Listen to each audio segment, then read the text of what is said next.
I'm Nemesis Wright. You know that. This video is over 3 hours long and is not going to be making back the money I put into it. Today I'm going to be showing you a year-long project. Every single time this year I experienced a new series, video game, book, and so on, I have followed my conclusion of it with a segment of this video right after finishing. You will see my mood change over time depending on how the year goes. You will even maybe see my voice change as a result of potential illness, and you will be getting my thoughts on everything. If anything changes over the course of the year, I will edit my previous segments to bring it up. But I tend to be someone whose opinions often remain static throughout time, so probably won't happen much. Sure, there are definitely things I will come to love more or less, but one thing I know will not change is how much I love G Fuel, the sponsor of today's video. Hey, you can watch the ad this time, it's like a minute and this video is really long. G Fuel is your all-in-one code of cheats in a can, is that how you say it? An energy formula great for filling you with caffeine, but no calories, sugars, or carbs. Isn't that right, Gamera? Who I definitely did not fail to watch the new show of because I lack time. Yeah, I love G Fuel. Also what? Available in tubs and cans, will be the perfect new media for you to consume for your own media list in 2024. And great for nursing any headaches or whatnot you may be having from drinking other ambiguous drinks of ambiguous nature the night of the new year, because this definitely will not come out late. Did you choose me just because my name starts with So if you want to fill up on G's, click the link in the description and use code BLOODRIGHT for 20% off your order. G Fuel does contain caffeine, so make sure to drink it responsibly and only if you're over the age of 18. Okay, let's begin, because there's a lot to talk about and let's not waste time. This will be in the order that I finish things. And also, to be very transparent, this was originally a video where after every month I finished everything, I wrote it all, and I recorded it and edited it. But then at some point in the year, all of that data got corrupted, and so I think from like August maybe, or maybe even earlier than that, I had to scramble and redo everything from the past months, and I only just barely got it finished. As in, only just barely got November finished, near the end of December. So if the top gamers are the ones with the highest IQs, which of our American presidents is ready to pull off those big-brained plays? The first new media I experienced this year was High Score Girl, a series that I had some interest in before watching it. Having seen the Jimmy vs Haruo Galaxy grudge match, which you should definitely go watch. However, I never actually bothered to watch it until I was suffering from the naughty virus and needed something on Netflix to check out. And when I actually did start it, I really enjoyed it. The story is remarkably simple in a lot of ways, and doesn't do too much that surprised me outside of the first few episodes, but what it did do was really endear me to these characters. Their story and how things would turn out for them, I was invested. For a silly story in which our main protagonist routinely hallucinates video game characters who seem to omnisciently know more about what's going on than he does, this is a strangely, in some ways, almost realistic series. I don't know why, but compared to how gamer culture is often represented in media, this is borderline hyper-realistic. It also doesn't follow the general tropes of like, oh, all the characters who were in school together ended up in the same school next as well, which is a very common thing to see in slice of life series, but this one's actually a bit more realistic. They do end up in different schools, they do lead different lives, and though they do stay in touch, their lives don't revolve around each other entirely, except Hidaka. Obviously it isn't perfectly realistic, but compared to what I'm used to seeing, this is almost uncanny. Haruo, for being a dense as fuck protagonist who has no idea what he's doing basically ever, is surprisingly likable. Sure, there are plenty of times I just wanted to punt kick the little guy, but seeing him mature over time, realize his feelings for the female lead, and finally confess how he feels to her at the end was so worth spending time in this series to experience. It's strange for a protagonist this dim to endear me like this, but he did. Akira Ono was also very endearing, despite essentially being the violent mute version of Chiaki Nanami. Though Chiaki is one of my favorite characters in all of gaming, so I guess being more like her is a positive in my eyes. Ono never says a word in the entire series on screen, but she's simultaneously so expressive that she's incredibly likable, and also so lacking in expression that she carries this air of mystery to her that makes you want to see more of what's going on with her life. You want to learn more about her, who she is, compared to Haruo, who wears everything about him on his sleeve. Except the parts he doesn't realize yet, because, you know, idiot. The two have an amazing dynamic, and I found that my least favorite parts of this show often tended to be whenever I was just sitting there thinking, man, when is Haruo just gonna go fucking play games with Ono already? Because what I liked seeing most was just them playing games together, having fun. I just wanted to see them having fun, spending time with each other, just being together. Those scenes were so endearing and charming and had so much energy. Seeing their love bloom, their friendship grow, and just everything between them, all leading up to the final scene, it was amazing. Amazing? That's a word. And Ono's crying scene at the airport is maybe one of the most heartbreaking moments I've seen in any anime. The other characters are also fine, though few have anything I'd write home about. Hidaka is a strange case where I came around to really liking her, and then she had a scene where she confessed that she totally intended to sexually assault Haruo. That I could have gone without. Though full transparency here, I did watch this scene in the dub before I watched it in the sub. I like to flip around sometimes. And in the dub, she says that she intended to do adult stuff without any implication of a lack of consent, which is easier to swallow than what she says in the original Japanese. Swallow. But there is one side character I fucking adore. Makoto Ono is my goddamn spirit animal. This menace to society has absolutely no clue what she's doing almost ever, and just goes with the flow of whatever is happening around her. Or just does something completely off the wall without any direction. I fucking am Makoto. The only difference is that she has boobs. Oh wait, what am I kidding? I'm a fat fuck. I've got boobs. The only difference is that she shrieks. Wait. The only difference is that she doesn't exist. Oh, I'm Australian. So yeah, Makoto is amazing. In fact, she's my favorite character in the show. I love every single scene with her. What really tops the show off for me is that it really is a love letter to arcade gaming, and especially fighting games, who despite me never even to this day being particularly good at, except for Soul Calibur 6 for a time, I've always fucking loved and could play forever. It elevates this show for me. Not just that it's about gaming, but it uses gaming to enhance and complement the story.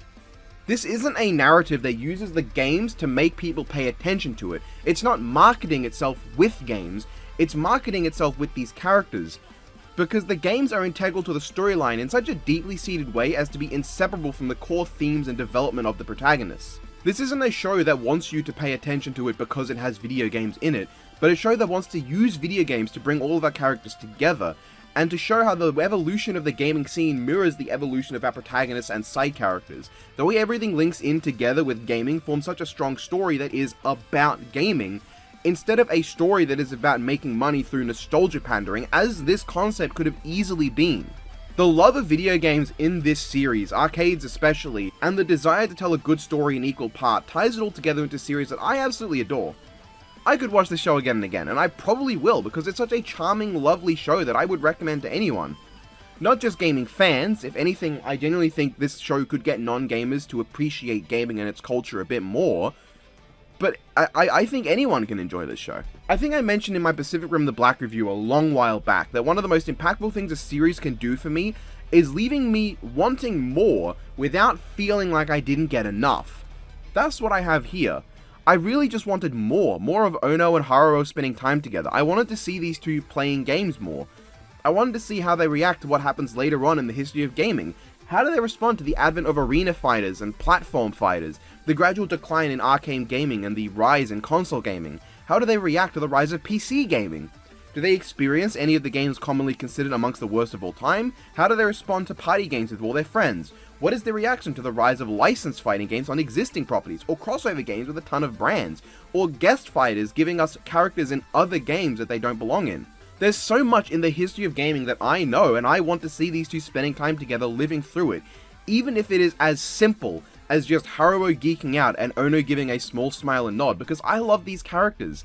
I want more, but it's not because I feel like what I got was lacking, but because what I got was good enough that I just want more of it even if I'm satisfied, and that to me is a sign of how good this series is. I love this series, it's fantastic. Oh, and also it has Soul Edge in it, and I said to myself that because it's about fighting games and takes place mostly in 1995, that it'd be a 10 out of 10 if it included Soul Edge. And like, fuck yeah dude, Soul Edge! Highly recommended the show. For liberty and justice for all. Phoenix Wright Ace Attorney, Justice for All. Saying Justice for All lives up to the first game in the series to me would be a bold-faced lie, despite the genuine improvements it does make. For instance, in the first game, I never felt like I needed to look into the part of the court record that held the people involved in the case, but in this game it actually seemed important, and I actively went into it both to present people as evidence and because I was interested in seeing what it said now that I had more of a purpose to looking at it. And generally, I think some of the cases require a bit more thought than the first game. However, that's really all the praise I can give it above the original. I'm pretty neutral on the Psylocks in the game. On one hand, I like the mechanic, adding a need to use evidence better within the actual investigation and expose lies that way, but on the other hand, I felt like I always forgot Psylocks that I hadn't completed yet, and I would often come back and go, oh, of course, that's what I haven't done yet, that's why my game stagnated. And overall, while this game certainly isn't bad, I never felt like it hit the high points the first one had. Except one part, but if you know the game, you know what I'm talking about. But it did manage to expertly exceed the low points of the first game. Apparently, Turnabout Samurai in the first game is considered a bad case, but I thought it was perfectly serviceable. I liked it well enough, more than the first two cases, or I guess specifically, I liked it more than the first case of the first game. The second case was better in every way, but I don't like that it basically just ends with Phoenix falls over and then Mia reads out a list she suddenly has and there we go, story over. The second case of the first game just kind of ends in the dumbest way ever. But the first game ends with a god tier case, one of my favorite cases in any mystery game of this style. And while Justice for All's cases don't really live up to it, you know, I'm kind of going all over the place. Let's just talk about how I feel about every case, okay? The Lost Turnabout is fine. I didn't really enjoy the amnesia gimmick all that much as a means to ease the player back into Phoenix Wright and the mechanics in the court, but I did enjoy Maggie Bird as a character for the manic energy she brought, and I thought the case was okay. Maybe better than the first case in the first game, but that one had Mia in it, and I really liked her dynamic with Phoenix. Actually, going back through the first game, no, that one had the better tutorial, definitely. Justice for All's tutorial feels very sluggish and boring, and doesn't really have any narrative purpose, I feel. Reunion and Turnabout is really fun to me. I enjoyed the mystery, I liked the plot twist. Frankly, this was the one I enjoyed the most for the majority of my time playing the game until the very end. My only problem is that this, and honestly all cases in this game to an extent more than the first, has the issue of having one extremely painfully obvious solution you figure out midway through the first investigation. The first game I felt didn't have as many cases where I knew the whole solution midway through. This game though, it felt like it was always trying to play catch up to me, but I liked the second one. Turnabout Big Top though. Now I did not know that this was a widely hated case until sometime after I played it, but my god did I not like this case at all. Third case syndrome is something I've dealt with as a Danganronpa fan for a long time, but as I said, Samurai was not that for me in the first game. Big Top however was fucking atrocious to go through. Not only is there a love square between 3 20-year-olds and 1 underage girl, but I just found the mystery extremely unengaging. I didn't like the client, I didn't like the characters, I didn't like the trials. The only thing this case had going for it was that Acro was a really interesting killer, and I found the ending of the trial to be quite good. Other than that, this is the poster boy to me of both third case syndrome, and also cases where I was just waiting for the game to catch up to me, because I figured it all out way in advance. For the longest time, I thought Danganronpa 2 Chapter 3 was the worst you could get for a murder mystery game, but that was at least within my favorite game in the trilogy, and was far more entertaining to go through than this. Ace Attorney's 2-3 is the new low for me. Though speaking of Danganronpa's 2-3, if you know your Danganronpa trivia, you might know that one of the victims was changed late into development. A change that I like, because the person they decided to keep alive remains one of the best developed survivors in the franchise, but as a result, you don't ever look into the murder weapon in that part of the game, leaving a pretty big hole in the case. Likewise, maybe it's just me, but I didn't see any part of this investigation really bring up the rope and pulley system used for this murder. Like, that is a very important part of the case, but it's not brought up at all, and that really bothers me. This entire murder plot, in fact, is just so wrong. It relies on Acro's victim being literally in the absolute perfect place, which I feel that the box used to lure him was not enough to determine. And there's a pretty big part of the case involving a bust that is found within Acro's wheelchair. That is never brought up, so when I got to the point where you have to say, where does Acro hiding the bust? I had no idea, because there was no indication that it was in the wheelchair, which is an important part of the case. A comment like, wow, Acro's wheelchair is a bit heavier than I expected, or Acro's putting a lot more effort into wheeling his wheelchair than normal, he must be nervous, or something like that to hint that something's up, would have gone a long way to make that feel more sensible. The case is just bad. It doesn't help that in either game I've played so far, this is the only case where Mia does not help you in any way whatsoever at any point. Fuck's sake. Farewell My Turnabout, however, the fourth case changed everything. It made this from a game that I enjoyed somewhat but thought was a huge step back into a game that I enjoyed overall and thought was just a slight step back. The final case of this game is amazing. The mystery, the outcome, the storyline. The only time I felt like I was ahead of the game was right at the end when I realized how we'd stop the villain, and when I predicted the twist with our client. You see, I was wondering so much throughout the start of this chapter, what is Edgeworth's lesson? And it became clear to me quickly that what Edgeworth learnt was that the prosecutor is not there for his own selfish battles, but to find the truth of the case. And so I figured the best way to force Phoenix to confront the truth would be if his own client was genuinely guilty. And that's what they did, and I loved it. I thought it was a fantastic place to take the story, take Phoenix's character, and genuinely flesh things out. The assassin remained a genuine threat and wasn't even truly beaten by Phoenix. The villain was a continual monster until we finally beat him, and I enjoyed everything about this part of this game. The big draw for this game overall to me was Franziska von Karma. See, my introduction to Ace Attorney really was the abundance of objection.lol videos on YouTube, of which Franziska would feature often. I was interested in 3 characters the most from the fucking jokey videos I saw. First and foremost, Edgeworth, secondly, Godot, and finally, Francisca. Come this game and... she's not a bad character, but she's so shockingly one note compared to the last game's overarching prosecutor. Edgeworth was fantastic, both because he was a massive asshole who carried every scene he was in with his own comical moments of failure that made him not just an insufferable prick, but also because the mystery of his relationship with Phoenix and Larry was present, and you got to talk to him a lot in the final trial and see his personality, his relationships, and his dealing with his past develop over the course with it. Until he's finally himself again. And in the final trial of the DS version with the Skies, it was cool seeing him team up with Phoenix, even if it wasn't in the original GBA game. Francisca, however, doesn't appear much outside of the court, and whenever she does, she's just a somewhat one-noted dickhead, and in court she isn't much better. As much as I'd love to simp over judicial Ivy Valentine, she doesn't give me much.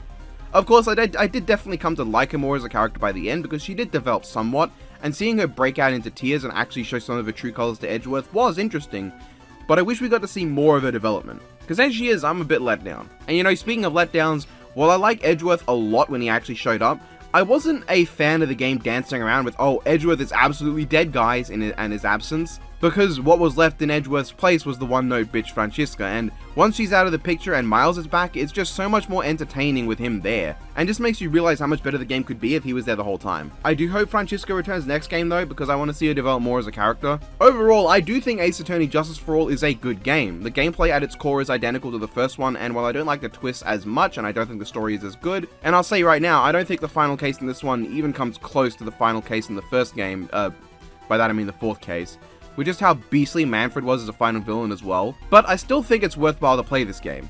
Especially because I imagine it's necessary to play this one to get the most out of the third game, which I have heard a lot of good things about. And hey, in my experience with Devil May Cry and Mega Man Zero, whenever a second game disappoints me, the third game is almost certainly to be the one for me. I still give the game a recommendation if you're getting into Ace Attorney, because I feel like you kind of have to, but I might be the last person in the world interested in this series to only just be getting into it now. This is the ultimate showdown, ultimate destiny, good guys, bad guys, and explosions, as far as the eye can see. I was playing J-Stars around the same time I was playing Justice for All throughout late 2022, and I finally finished it early 2023.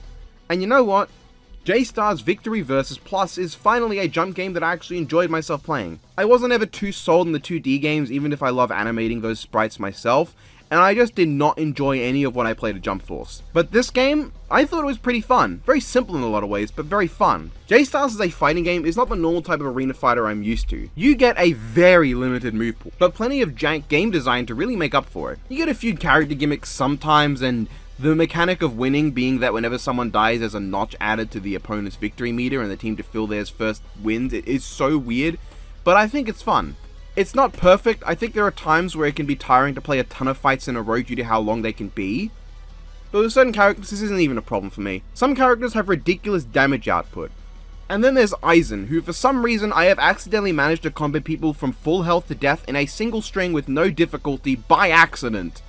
Who designed that guy? The biggest appeal to this game with me though was the roster. With the exception of Taro, who I could have gone without, I think this is the best roster in any jump game. I just think we should have gotten Yugi or something in place of that meatball gonk droid. But at the same time, this game allows me to play as Saiki, Koro-sensei, and Madara, as well as a ton of characters I came to like solely because of this game, like Killua, Seiya, and Tsunoyoshi Sawada. I started reading Medaka Box because of this game, and I intend to check out Reborn as well because of it. No idea if I'll get through either by year's end. I think as a simple, fun arena fighter with a bunch of crossovers in it, this is a fantastic choice. It's obviously not without its problems. I think this game is simultaneously extremely beginner-friendly and extremely unforgiving to beginners. On one hand, it's very simple and easy to pick up and play. You don't really need to put much effort in with characters to find someone who works for you and just has the right playstyle. On the other hand, characters tend to have moves with about 60 full frames of end lag on them, leaving you as sitting duck, making everything painfully punishable when you whiff. And knockdown characters get several seconds of complete invincibility upon standing back up, which can make the game super awkward in terms of its pacing, and it's very easy to abuse new players if you happen to know what moves or assists can avoid that knockdown invincibility issue. A lot of the game is really baiting the opponent and then punishing them hard as fuck, unless you play as recklessly as I do, which has led to me getting annihilated before, but hey, that's how I roll and I like it that way. I also think the story could have been handled way better.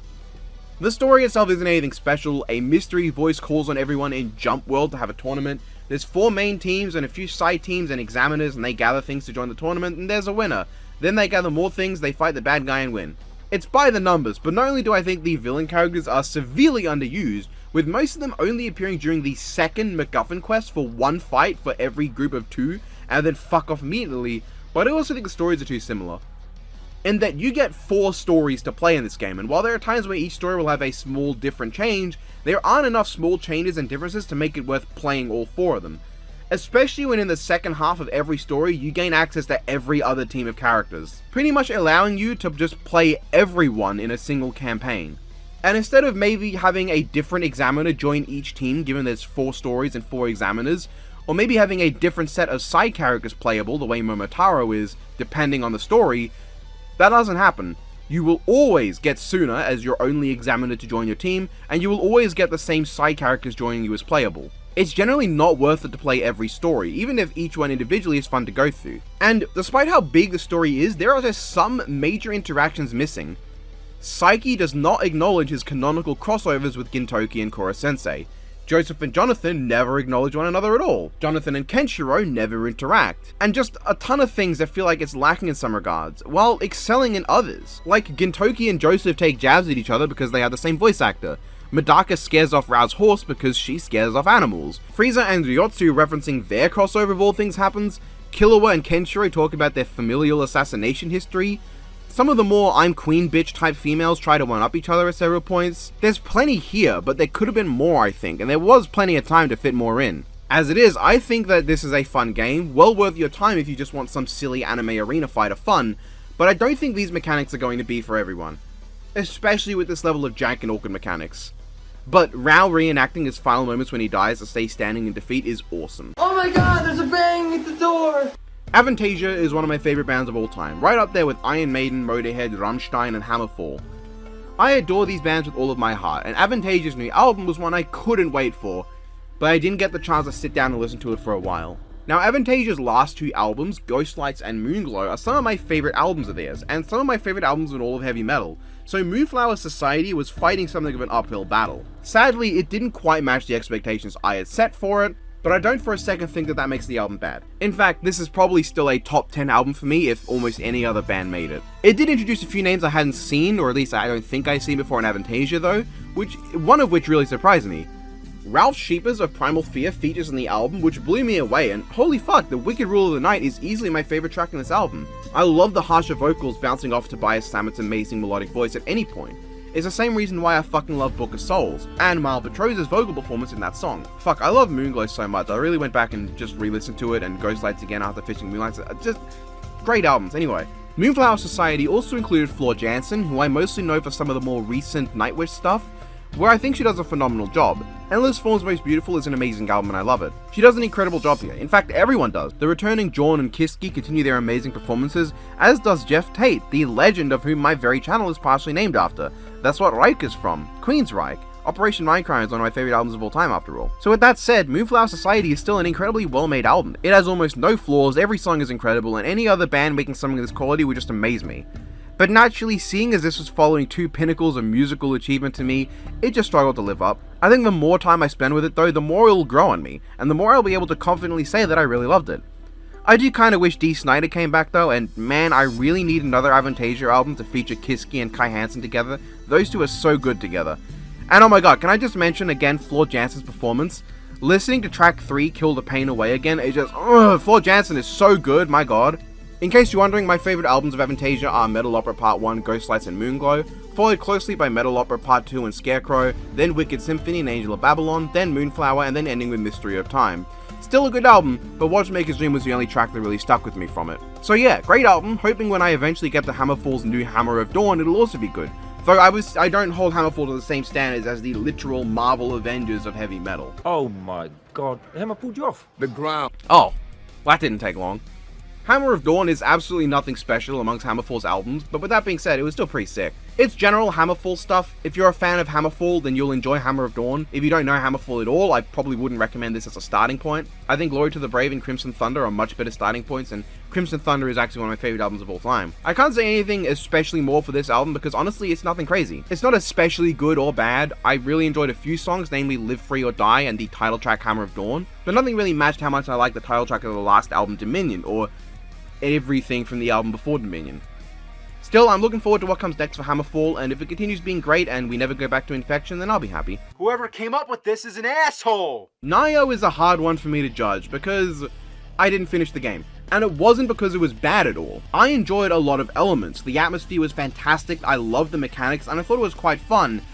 But the more I played it, the more small things just started to annoy me. I found that there were enemies that were inconsistent in how they reacted to my attacks. Sometimes I'd hit them and they'd stagger, and sometimes they'd just phase through and not take any damage.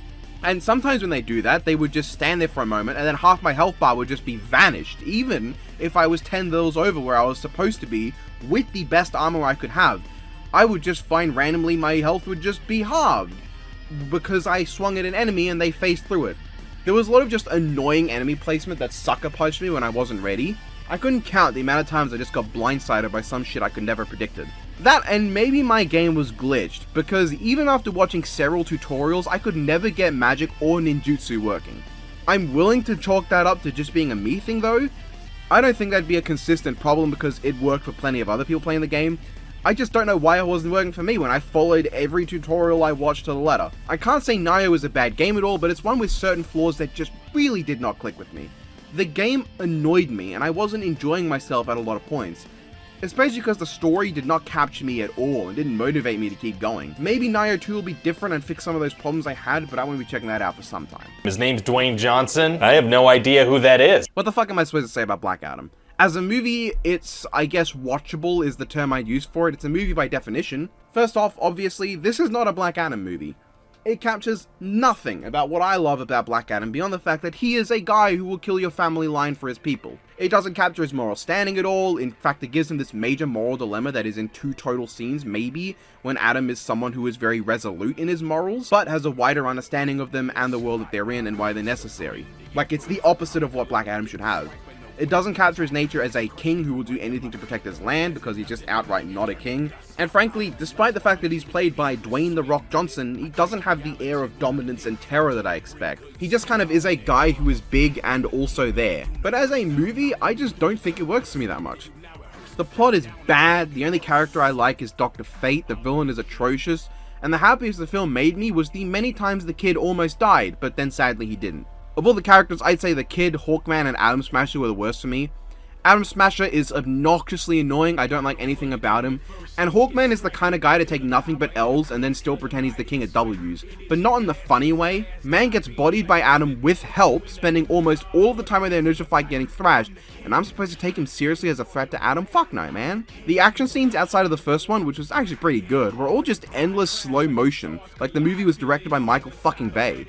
The CGI was fucking awful almost all the time, with only Dr. Fate again being okay because of that uncanny feeling of unrealness in the CGI actually works in context for him, and the writing was bad and unfunny. Again, aside from when it was Dr. Fate. Dr. Fate brings out the best of everything in this movie, the best being Dr. Fate himself. I personally would have loved if the focus of this movie was actually on Black Adam and Dr. Fate. Like in my vision, if you were to do this film, I would have Adam not being just a hero who is willing to kill, but someone who is actively making genuinely evil choices along with his heroic ones to establish himself as morally grey. He is someone who is on both sides of the coin because he understands that choosing either side of that coin is ignoring half of what the world is. In my hypothetical, Dr. Fate's role is unclear. He would be someone who, if he sees that somebody is not fated to die at Black Adam's hands, he'll save them, but if they are, he won't act. Fate would just be there alongside Adam for his journey. My version of the film would not be about Adam spontaneously deciding he can't be a hero and that's something he apparently doesn't like and then immediately backpedaling on that for whatever fucking reason, but more a film about Fate guiding Adam to his rightful place as someone who understands how the world is not black and white, and that Adam never needed to choose to be a hero or a villain, but can simply be somewhere in between. Adam always understood this world, but it was more a natural part of who he was as opposed to something chosen from wisdom, and Fate would be someone who guides him to understand that morality. Then I would have the ending be ambiguous as if this is a good or bad thing, to match the theme of moral greyness. It's not a good or bad thing that Adam is morally grey, it's just how it is, and that's what Adam wants. Instead, what we actually got was a movie with almost no redeeming qualities, yay. Let me paint you a story. I'm sleeping, it's 3 AM, and I decide to have an early night instead of staying up working on videos. Suddenly, my mother knocks on my door, drags me out of bed because she can't sleep, we sit down, turn on Netflix, and suddenly I'm there watching Minions: The Rise of Gru. So, take everything I'm about to say from the perspective of someone who watched the film on technically about 30 minutes of sleep, with a cackling mother who will laugh at anything, and a raging desire to go eat a Snickers bar. The important one of those things being 30 minutes of sleep, because the movie broke me immediately just from being obviously an Illumination animated film being watched by me at 3 AM in the morning. This movie is not good, but I did enjoy it. I thought the actual focusing on Gru stuff was pretty fun, and I like seeing the genuine bond he had with his mentor. I thought some of the stuff referencing the future of that movie I actually like was well done, but only some, and I didn't hate it. I absolutely was not prepared for tiny Michelle Yeoh teaching the minions how to kung fu, but I wasn't complaining, because that was so fucking stupid that it turned around to actually being funny to me. I guess where the film falls flat to me is the last act. I would have liked if Gru actually found a way to beat the villains with his ingenuity, inventions, and using the minions he had to their best, but instead they kind of just go Super Saiyan and kick the villains' asses. All that said, yeah, I don't think this movie is great, but hey, I enjoyed it, and I was sleep deprived. How do I even discuss something like the Shahnameh? It's literally the great epic of all Iran, on the both mythical and somewhat historical history on the Persian Empire all the way from the beginning of all creation. As a big mythology buff, reading this was very interesting to me, though I honestly didn't really retain much of what happened because I was just kind of going along with it. My problem reading the Shahnameh was that I lacked the historical context of Iran and the story, and while that didn't actually affect my enjoyment because every little bit captivated me in a different way, it did suffer a bit. However, what didn't suffer was Rostam. Rostam's story was genuinely interesting to me. This larger-than-life man, born right to be a king, possessing immense superhuman strength, but never saw himself as more than a warrior and a soldier. He didn't seek a life of luxury despite his rights as a prince. He didn't seek an easy victory despite his life as a warrior, and he was always loyal. The moments he encounters something he's told is impossible, and the story explicitly mentions that he smiled in response to it, fill me with life. He was someone I just wanted to see succeed, and when he eventually finds out he killed his son, it's so heart-wrenching because I genuinely wanted the man to get a happy ending. But in the end, Rostam didn't get that. So I so really love Rostam and his journey and his story. This version of the traditional strongest hero archetype, the Heracles and the Cuchulainn, but who wasn't born a demigod like them. Someone who didn't seek glory, who didn't have any greater motivations beyond enjoying the life he was leading and wanting to continue it. It was so simple and yet somehow complex at the same time. It made me fall in love with a figure who I thought was just some bland copy of Heracles before actually reading the Shahnameh. I actually like Rostam more than Heracles, Maui, or really any of those figures aside from maybe Cuchulainn. Other than that, it's really hard for me to talk about Shahnameh, but for anyone with even a passing interest in Iranian culture and mythology, you've probably already read it, but I still recommend checking it out. Also, there's like a whole scene where someone's like talking, oh, I'm gonna beat you, Rostam, and then he basically tells them to stop wasting time dreaming about what's impossible because death is already busy getting his ferry ready for them. That whole sequence is just raw. Lord, the seven seas, the deep. He's as strong as before. Black Panther: Wakanda Forever is the only film ever to make both my parents abandon watching it out of boredom and even put both of them to sleep. Genuinely. This movie did not capture anyone's interest when I watched it with my family, but ironically, despite being the person least interested in checking it out, I was the only person who watched it to the end that night. To its credit, I think so far Wakanda Forever, despite entertaining me the least, was the best film I had seen this year up to this point. I thought Shuri was a pretty good character in the film. That last completely silent sequence on the beach where she mourned her brother was just... wow. And when they mentioned Chuck, I completely forgot that Namor was meant to be Greek and instead went, oh hey, that's an obscure Mayan god that I love, I hope that gets paid off. And then it, didn't. This film just did not do it for me. There were some small quiet scenes I liked, and sometimes the long drawn-out sequences worked for me. Everything with Shuri's mother was carried by Angela Bassett's powerful performance, and I still liked Okoye and M'Baku from the previous films. But plenty of the scenes I just felt left me waiting for the next action sequence, and then the action sequence weren't great either. The car chase was fun, but the battles with Namor and his fish people didn't work for me. Speaking of Namor, this guy is so lame. I'm serious, I don't understand the praise for this character. And speaking as someone who does not like comic Namor, this guy makes comic Namor look like fucking Giga Chad Aquaman. This guy has no presence to me, no intimidation, no power. His backstory is as basic as you can get and just left me going, but why does he have wings? And all I got was, he's a mutant! Which, like, sure, that's about all the explanation in the comics, but here where mutants aren't a thing, it just made me a bit confused. I didn't find any of his scenes that impactful, and it was just no presence to him. At his best, he's a strong guy, but he doesn't look even slightly imposing. He never once gave me the impression that he was this real badass who could do real damage. The most memorable moment for me was him failing to break some glass and resorting to fucking water bombs. Like, sure. Yeah, he tears up some Wakandan vehicles, but like so many characters in the MCU can do that already, it just doesn't do it for me. Namor has the energy of Black Adam's Hawkman, a guy who fucks up constantly but the film really wants you to take seriously. What an absolute dweeb. So yeah, not a bad film, I was just the bored panther the whole time. As he lay dying, he said to me, "Fuck you." Ghost of Tsushima was an experience. I don't think there's any other way to say it, and I hope I don't end up spending half the video talking about how much I love the game. As someone who had not heard anything about it, in fact I was so out of the loop when this game was everywhere that I hadn't even heard of the game at all until late last year when I picked it up at a giant EB game sale along with a ton of other games. Where do I begin? Okay, let's start with the gameplay. Ghost of Tsushima has one of my favorite combat systems I've experienced in a game like this. While it had a similar-esque feeling to Nioh at first with the multiple stances, it really flows so perfectly when it comes to changing between stances and requires real thought when you see a group of enemies and have to decide what stance you think is the best to take out what threats you consider the most prevalent. Combos are fun and fluent. It feels great to deliver the pain and break through the fences to get in those kills, and everything feels so satisfying. It feels great not just to break defenses, but to actively kill your enemy, or to snipe them even. While the lack of any other melee weaponry other than your katana might be a turn off for some, I think fine-tuning this one weapon you have is absolutely perfect for what the game is going for. And I think Ghost of Tsushima is a game that perfectly melds its gameplay and story into one, though I'll talk more about that later. When you're not enjoying sword combat, the game gives you a ton of other options for dealing with threats in other ways. Shooting enemies with your two bows is extremely fun and rewarding, with the concentration mechanic making it easy but only in short bursts, giving you a good risk-reward option of if you want to get the easy kills in first but have to wait for concentration to recharge, or save it for when you're backed into a corner and need to use it then. Because enemies can swarm and cut down your health very fast before your concentration can recharge. You also get a healthy arsenal of ghost equipment, and frankly, I didn't use most of these, but I think if I was to play the game again, I might be willing to go for a ghost build. But the kunai is one of the best tools in the game, easily. And last, there's the bowgun, which can instantly kill an enemy with poison or turn them on each other with hallucinations. I didn't realize how good the bowgun was until the end of the Iki Island DLC, but they can be excellent if you're going for stealth. Of course, it may be weird to see an honorable samurai go at enemies with these dishonorable tactics, and yes, that's the point.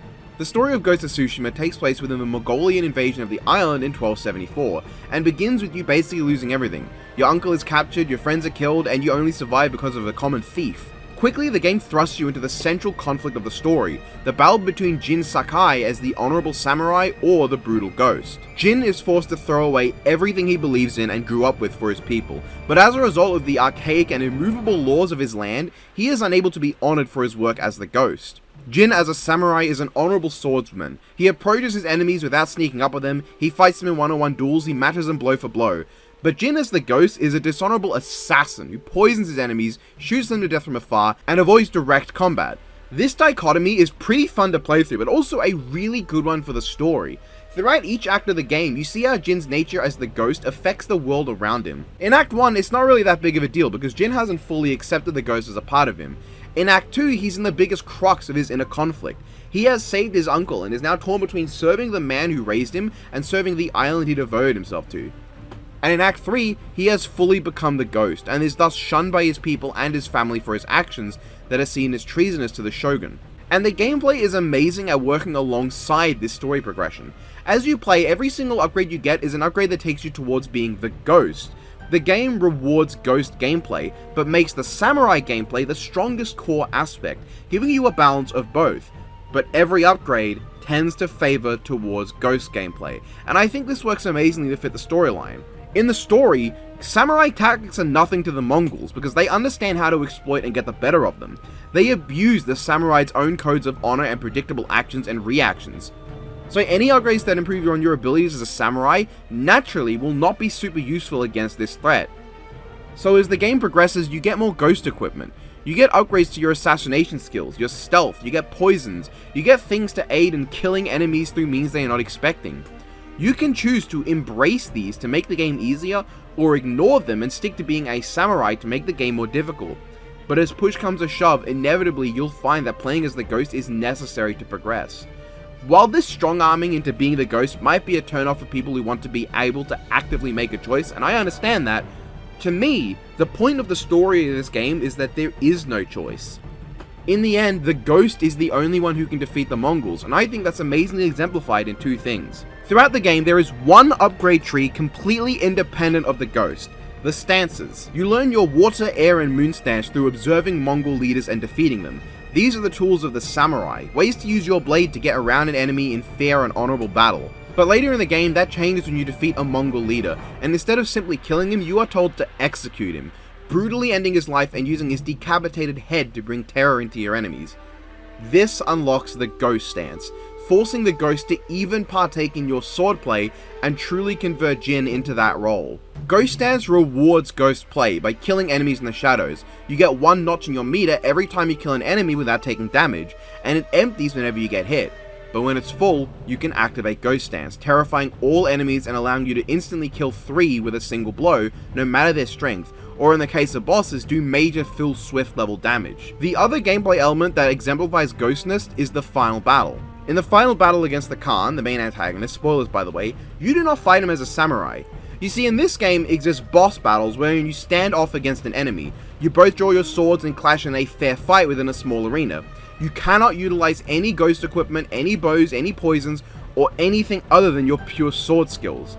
These are battles as samurai, but once you defeat the main villain with one, it doesn't actually end the game.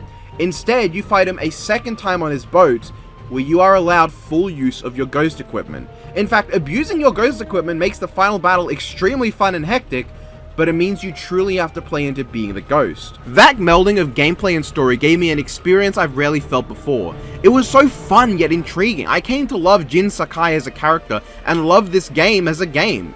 It's why I'm so worried about an adaptation into another media.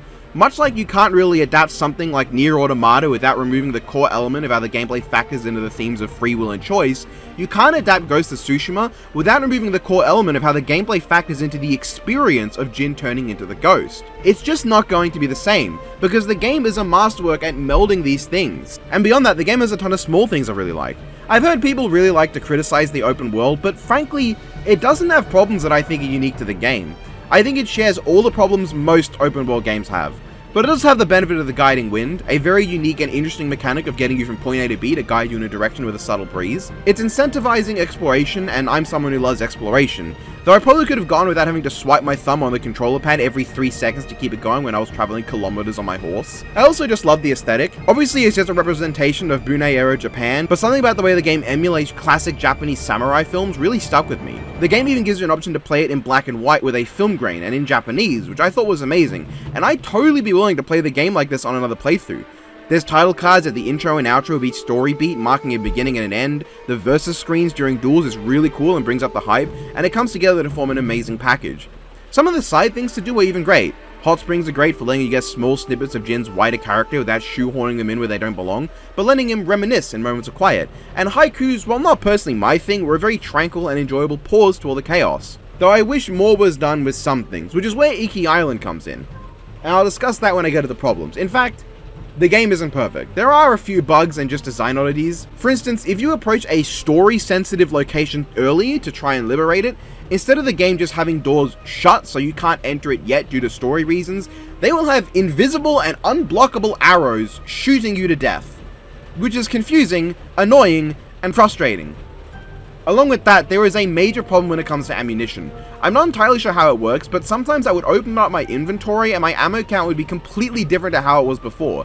I might have more arrows but less hallucination darts, or vice versa. It was very confusing. I also wasn't a big fan of the traveler attire being the only one that can locate hidden things. As a total completionist who wants to 100% every game he enjoys except achievements sometimes, the fact that something this integral to my enjoyment of the game was locked to one armor took away from my ability to experiment. Whenever I got a new armor, I sort of shrugged. Unlike the different cosmetic upgrades, these had actual gameplay modification, but I never bothered with them. If this was just a part of Jin's base abilities, I would have enjoyed it a lot more, because as it stands, I only ever used the Sakai clan armor in battle, and after I collected everything and didn't need the travel attire anymore, I used it as well. But otherwise, I just stuck to one armor and had to constantly swap, not because I was enjoying it, but because it was a necessity of how I like to play games. Admittedly, that's not necessarily the game's fault, but it is something I like to change if we got a sequel. Also, let's talk about those side quests. A lot of the side quests in Ghost of Tsushima are so basic, rudimentary, and boring. While I really enjoyed the tales pertaining to specific characters, because while the gameplay was repetitive, I got a kick out of experiencing the stories of these characters, how they change, how they develop, and seeing through the conclusion of their tales. Like seeing Lady Masako get her revenge, seeing Sensei Ishikawa come to understand his fallen pupil and reveal all the secrets, seeing Norio fall away from his pure status as a monk. These things made those stories captivating and interesting to me, but a lot of the other ones just sort of fell by the wayside as bog standard, run here and kill this, or track this guy and kill him. There wasn't a lot going on with a lot of the side quests, and freeing captives and hostages can only be so interesting so many times. And I really don't like the tracking mechanic, because too many times I found tracks blended into the environment in a way that I couldn't identify, and it was really annoying. And I'm so mixed on the mythic tales. On one hand, they do some really cool things. I fucking love the battles against the supernatural enemies when going after the longbow and the Dance of Death. In fact, that last one was so epic to me because in this game you get two mythic techniques, the Heavenly Strike and the Dance of Death. I had the Heavenly Strike, but not the Dance of Death yet. In this duel, I ended the fight by using my Heavenly Strike at the same time as the enemy used their Dance of Death, and I killed it with that, truly bringing it to a one-stroke duel between two mythic techniques. That was fucking sick. But the process of solving these riddles just ended up being less fun and more tedious. It became a matter of, here's the location, find these colored flowers, have fun, cunt. And that just got tedious. The Way of the Flametail was extra frustrating because the game gave me no indication of where to go until I died once, and then it became super easy to accomplish. However, I think a lot of these problems are solved with the Iki Island DLC. I found a lot more of the side quests in the DLC way more fun in terms of gameplay, and more interesting in story too. I'm not running around a snow town looking for prompts to make Jin comment on what's going on, I'm telling my ally where to aim an artillery weapon to fuck some guys up. There was a mini tournament with its own interesting mechanics and shit, it was way cooler. And instead of a lot of the cosmetic pieces being climb to place and grab item, and a lot of puzzles being here's a place to go look for what's there were instances of having to use one of the specific motions on the gamepad to cause an effect, which wasn't challenging but was visually more interesting and broke up the tired process of filching people's houses for their headbands and hats. And I enjoyed the statues that reference Bloodborne, God of War, and Shadow of the Colossus, with their puzzles and figuring out what they meant. Though the Bloodborne one was kind of annoying because I had to injure myself. Still, those were cool, and I did use the God of War armor all the way until the end game once I no longer needed the Traveler's attire. If a sequel followed the footsteps of what the Iki Island DLC developed, then we'd be in for an even better game, assuming its story and integration of gameplay into that story was as good. But honestly, none of that is what made me fall in love with the game. At least none of those were the last push from enjoyment to love. The themes in this game, or specifically the theme that I picked up and identified with, revolve around change and loss. The way loss can affect someone, can alter them, can change them without them even really knowing. Every major character in this game undergoes tragic loss and changes as a result. For all of them, they rely on Jin as the cornerstone of who they once were, but all without realizing that Jin is not the same person they knew either. Lady Masako copes with the loss of her family, Norio with his brother, Ishikawa with his student. They all change, and in this change they lose more. They lose their sense of identity. Everyone experiences loss differently, they change differently, but it all alters who they are and how they see themselves. The question Ghost of Tsushima's characters have to answer without ever knowing is if they can really truly be the same person after loss changes their identity. They don't get a simple happily ever after when their stories are done, their lives continue. When the Mongols are defeated, will they truly be the same people they once were? Is there any reason to fight when nobody who survives this conflict will be someone who started this war? We see the changes of these characters from the outside, but it makes us think about how we've changed. We don't really know Jin at the start of the game, but we get to see through flashbacks who he was and who he is. But from our point of view, these might as well be a different character. It gives us a very different experience while playing into the theme still.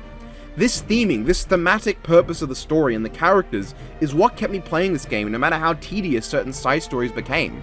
Because seeing Jin's reasoning alter and his savageness increasing as he tries to hold on to what little he has of who he once was, that captivated me.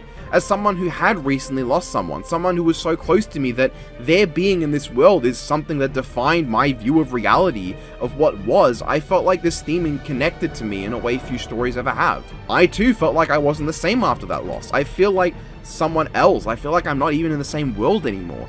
It all feels different, and like all these characters, I'm not ready for that change. I'm not ready to confront it and what it means for me that this has happened.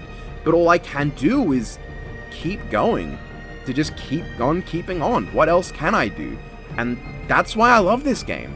It came at the perfect time I needed it to for me to really experience this game as something I needed to play. But I probably didn't need to see Jin watching someone who was like his grandmother slowly lose her identity as her memories fade away until she passes, not remembering who Jin ever was or that he ever existed. That one hit a bit too close to home, game. Vegeta! That was not very Paragon!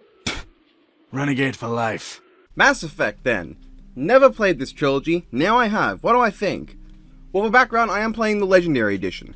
I bought this with no prior knowledge for about 20 bucks at EB on Black Friday last year. I thought it was just a remaster of the first game, and I was sorely mistaken. So, let's go game by game. Starting with Mass Effect 1, God, I love this game. It's very simple and archaic compared to its successors, but this game does a lot right.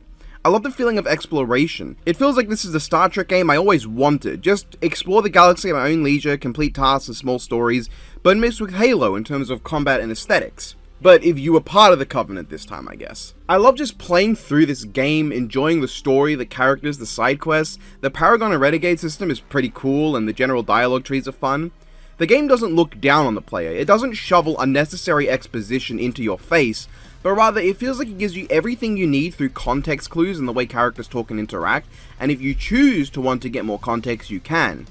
You can go through those dialogue trees and optional conversations to learn about the world, but if you already know, say through a second playthrough, or maybe if you just don't care, you can move on without having to. It's excellent, and makes this world feel so much more immersive. Characters aren't stopping to explain in great detail exactly what happened, but instead it's like the real world. There's infinite resources to tell you what you want to know, and for the most part, you learn what you learn through osmosis. Exploring the Citadel is actually kind of interesting. And so is just throwing my tank all over the place like a fucking idiot crashing into walls and cliffs. Apparently though, the Mako didn't have the boost in the original version of the game, which sounds like absolute hell, because I enjoyed crashing in the Mako all over the place, but without the boost, that sounds like it'd be agony. I don't think I've ever played a shooter prior to this game where every weapon uses heat sink ammo, but it was interesting. Though it did come with the detriment that I never really used anything other than the sniper rifle. I kinda just only ever used that, and nothing else tended to be more important. I don't know, the other weapons just didn't feel as useful to me. I breezed through the game with one gun. Later games in the series don't really have this issue though. I really liked all the characters, even ones I didn't get much out of. I was just able to find some of them interesting. Though some of them were lacking. I enjoyed Garrus and Rex having little stories, but Tali's story amounted to just here's a thing, and then 5 hours later you do something wholly unrelated to her and finish the story.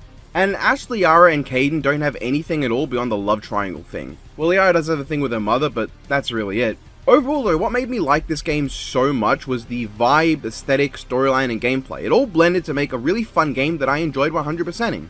It isn't perfect. I was so full of credits by the end that I literally had more than the game could give me, and it's very obvious that a lot of the side missions feature just the same base designs as each other, but with certain areas locked off when it comes to like the maps. The boss battles also aren't anything amazing, but they are serviceable.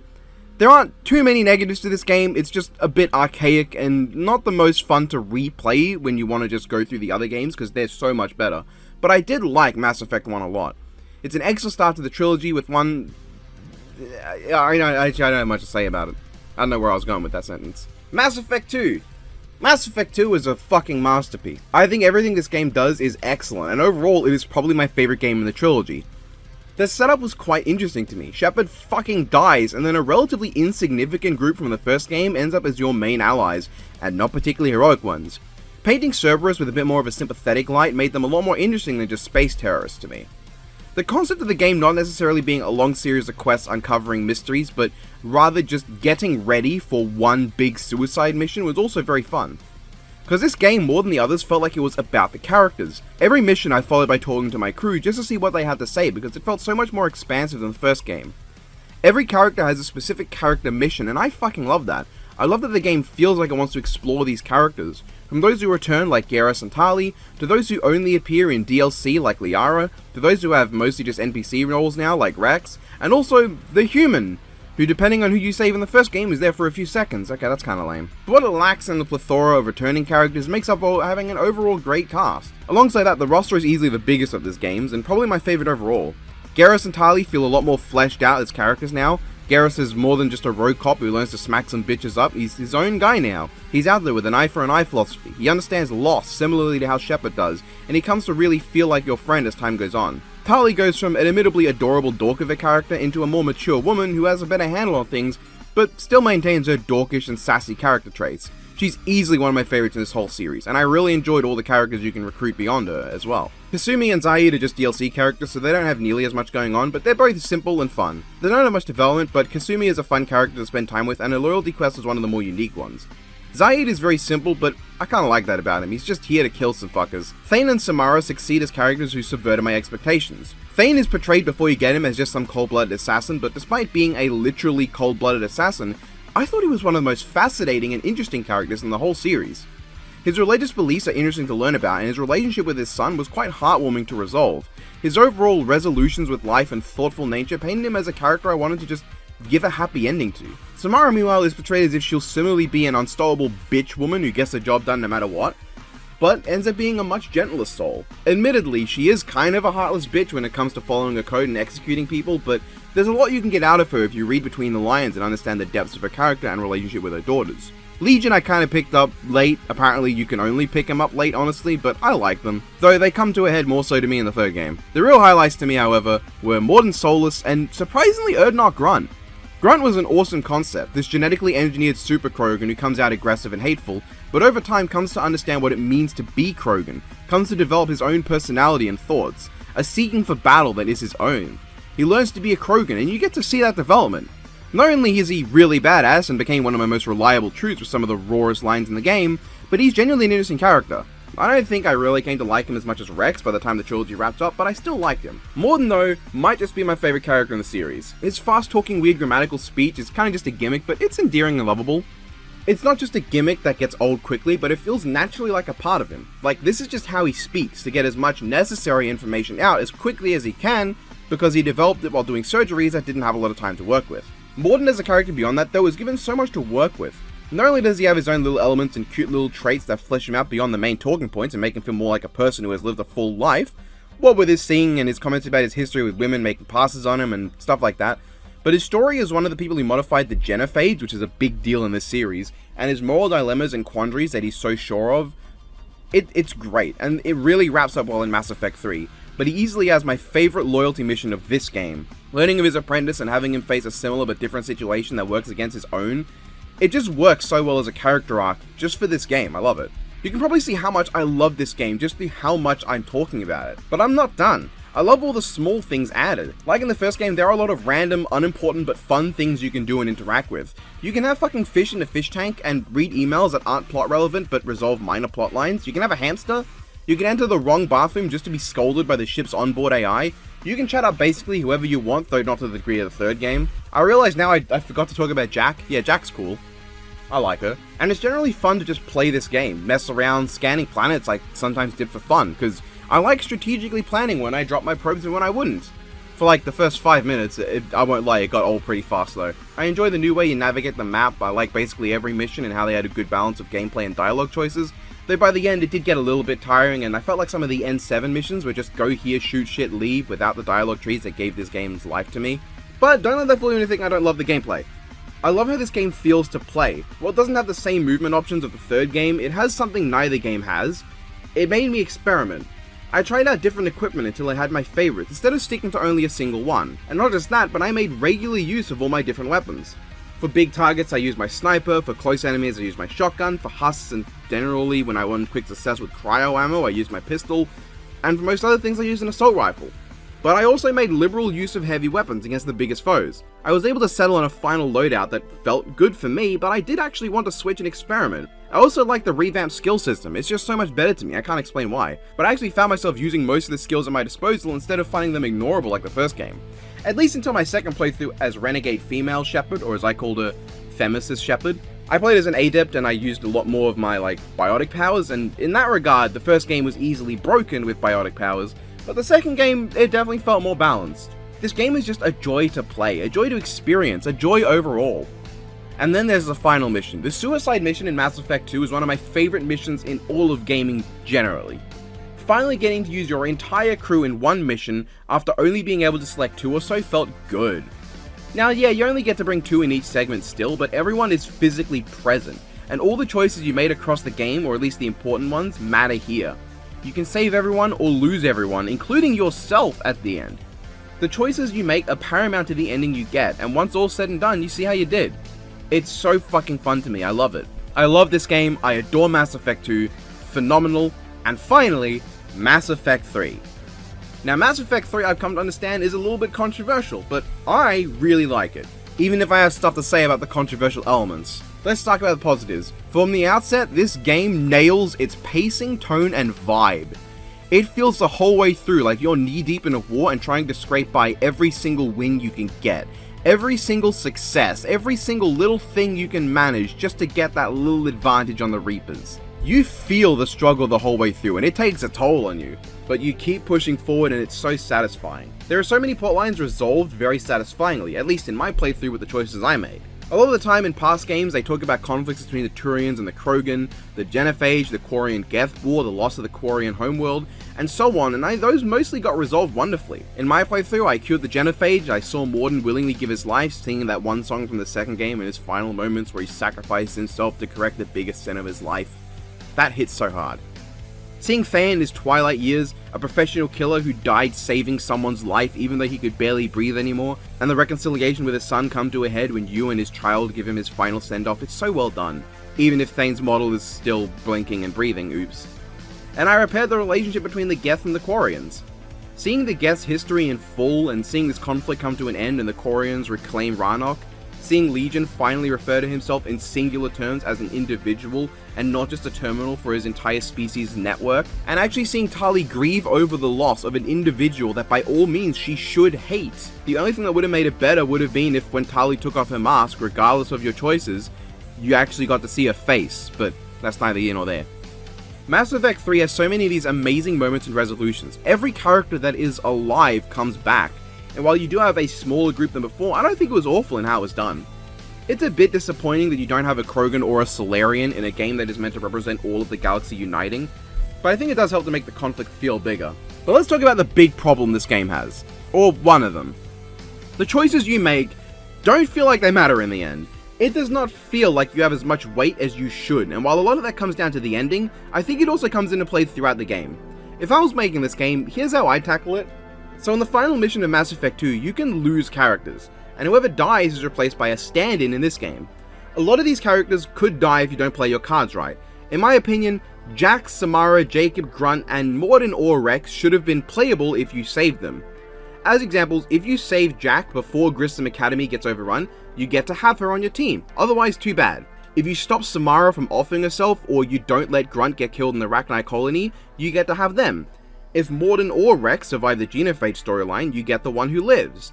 That way, your choices in both this and the last game feel like they have more weight, both narratively and in a gameplay sense. I think it would have added a lot more. But before we get into the bigger issue with your choices not mattering, there are some smaller ones I have with this game. Personally, this game has an issue I have like with the first one.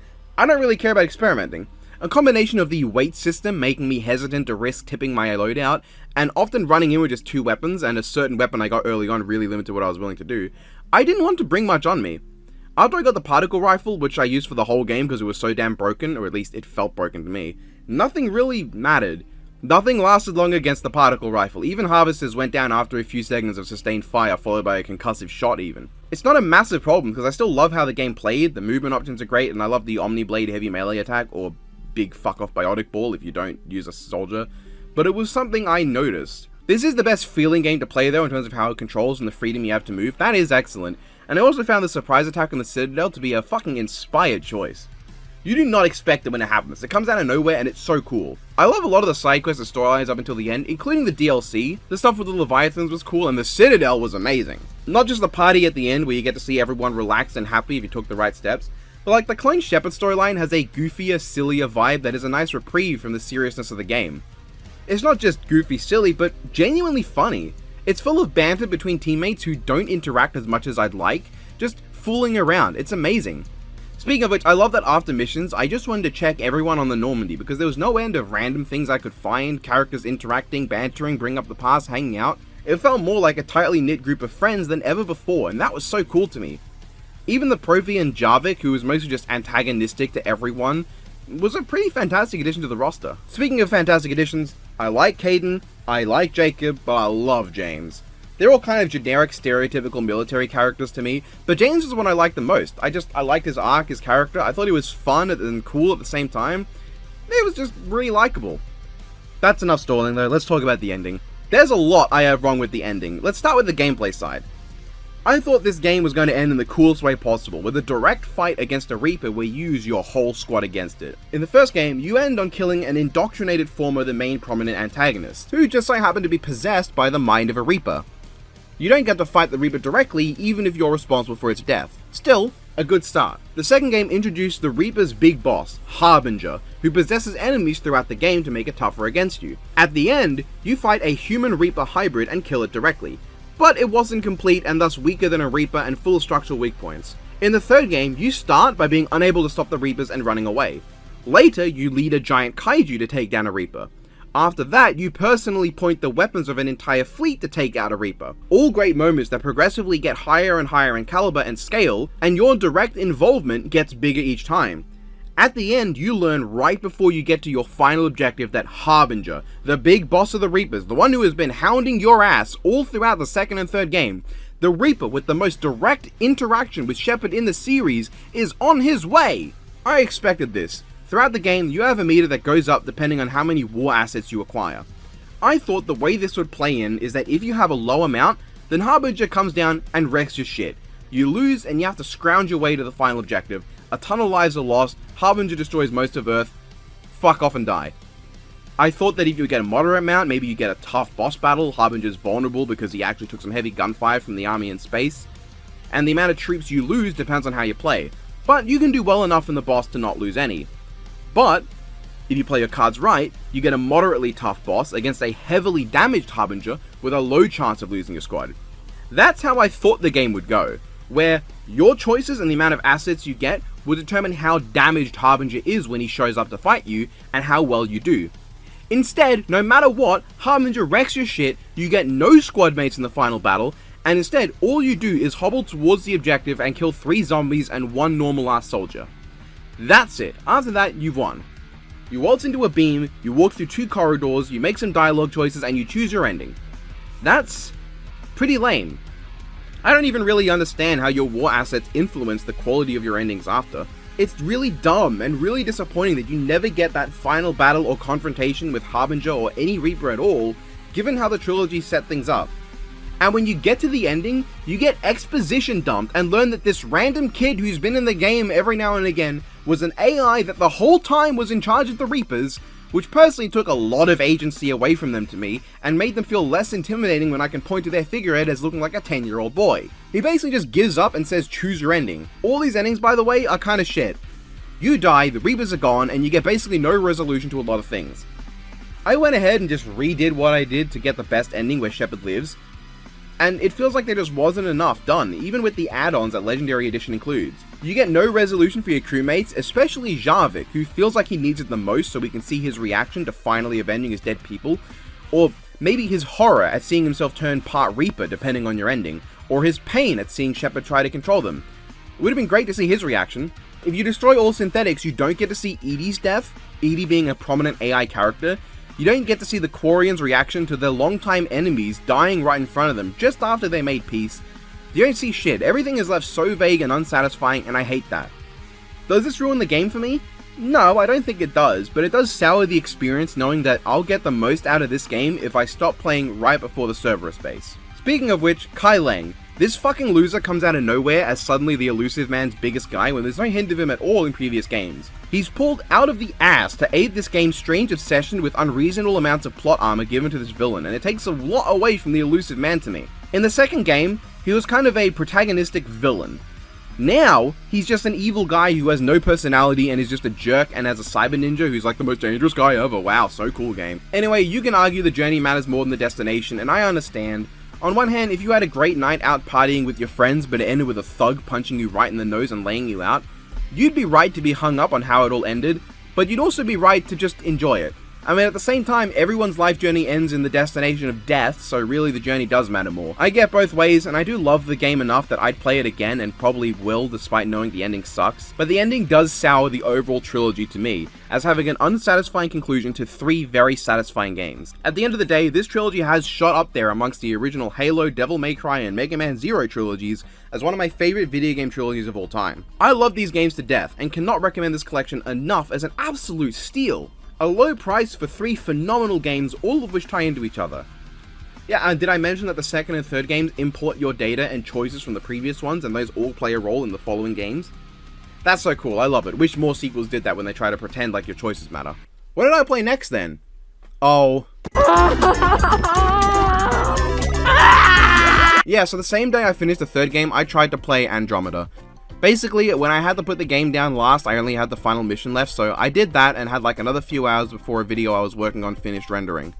That's when I play games really, is when a video is rendering. I got Andromeda for a $5 and thought its reputation has to just be the internet being the internet, right? I put it in, got all the updates done, all the bug fixes I thought, and immediately, the first 2 times I attempted to start the game, there was no sound. It refused to play the audio track at all, and as much as I checked my television and PS5, those weren't the problem. 3rd time's the charm it seems, and it worked. But I noticed faces were glitching, every character looked like plastic and had no emotion. My main protagonist, of which I went with the female this time, always looked like she had the doofiest smile, and when my father died, it looked like she was still smiling about it. I despised how the film grain looked, and luckily I could turn that off. Then I actually got into combat. I liked the new movement options, the jumping, the boosting around, that was cool. But the auto cover was so bad. Plenty of times I got behind cover, didn't touch anything, and then Richard Ryder just decided to stand up and get shot to death in seconds for no reason. I had squad mates standing motionless in the wrong direction, letting themselves die. I had no idea when I'd be allowed to save, because whenever I died, the checkpoint system had bugged out because it kept throwing me back to the beginning of the level. I eventually gave up with the side missions, and for some reason the way the camera moved made me a bit nauseous and gave me a headache. That might have just been how I was feeling in the moment, I thought. But it really started to affect me the more I walked around in the game until I had to take it out. Then I popped Legendary Edition back in, booted up Mass Effect 1 again, this time with female Shepard, and I made her look like my wife because this is the best video game trilogy ever, and despite remembering getting a bit of a headache with how the camera sways while running in the first game, I didn't have any issue. So it wasn't just me, Andromeda was actually making me feel a bit nauseous with how the camera moved. But maybe this was just a bad first foot. This is all my first attempt. I might come back to Andromeda and give it another shot because it doesn't seem all bad. I liked, Bowser,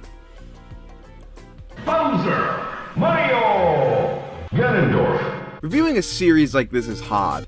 Given its age and how it was the 4th ever piece of Legend of Zelda media, you can see how things had room to grow. But given the series' kind of awful reputation, I was willing to at least give it a go. And honestly, it wasn't that bad. The series is heavily flawed, like a lot of cartoons from its era, with bad animation that's full of errors. The stories are formulaic and predictable, things often make no sense and are very convenient. Link in multiple episodes just happens upon the weapons he needs for that episode after killing some random mob that has no reason to have them. And Link is kind of a sex pest in a few of these episodes, like it's not a good first impression. Of course, you do see as the series goes on that Zelda does fancy him, and does tease him too, so she's kind of leading him on. But they do genuinely love each other and are very close, so it's not as bad as it could be. It's just, maybe they should have put the bits of Zelda doing the same thing back to him in the first few episodes too, so it felt like more of like an even thing, like they were doing it to each other, so they were both okay with it. The way they actually portray it in the first few episodes is, Action scenes tend to be really poor, with Link swinging his Chris sword around once or twice and sometimes shooting a laser beam. The usage of 8-bit sound effects is super jarring, but you do get used to it. And the short length of each episode means there's basically no world building. That said, it's a pretty fun show usually. Stories are short and nonsensical enough to be fun most of the time. I genuinely like the relationship Link and Zelda have later in the series, and this is unironically my favorite incarnation of Zelda.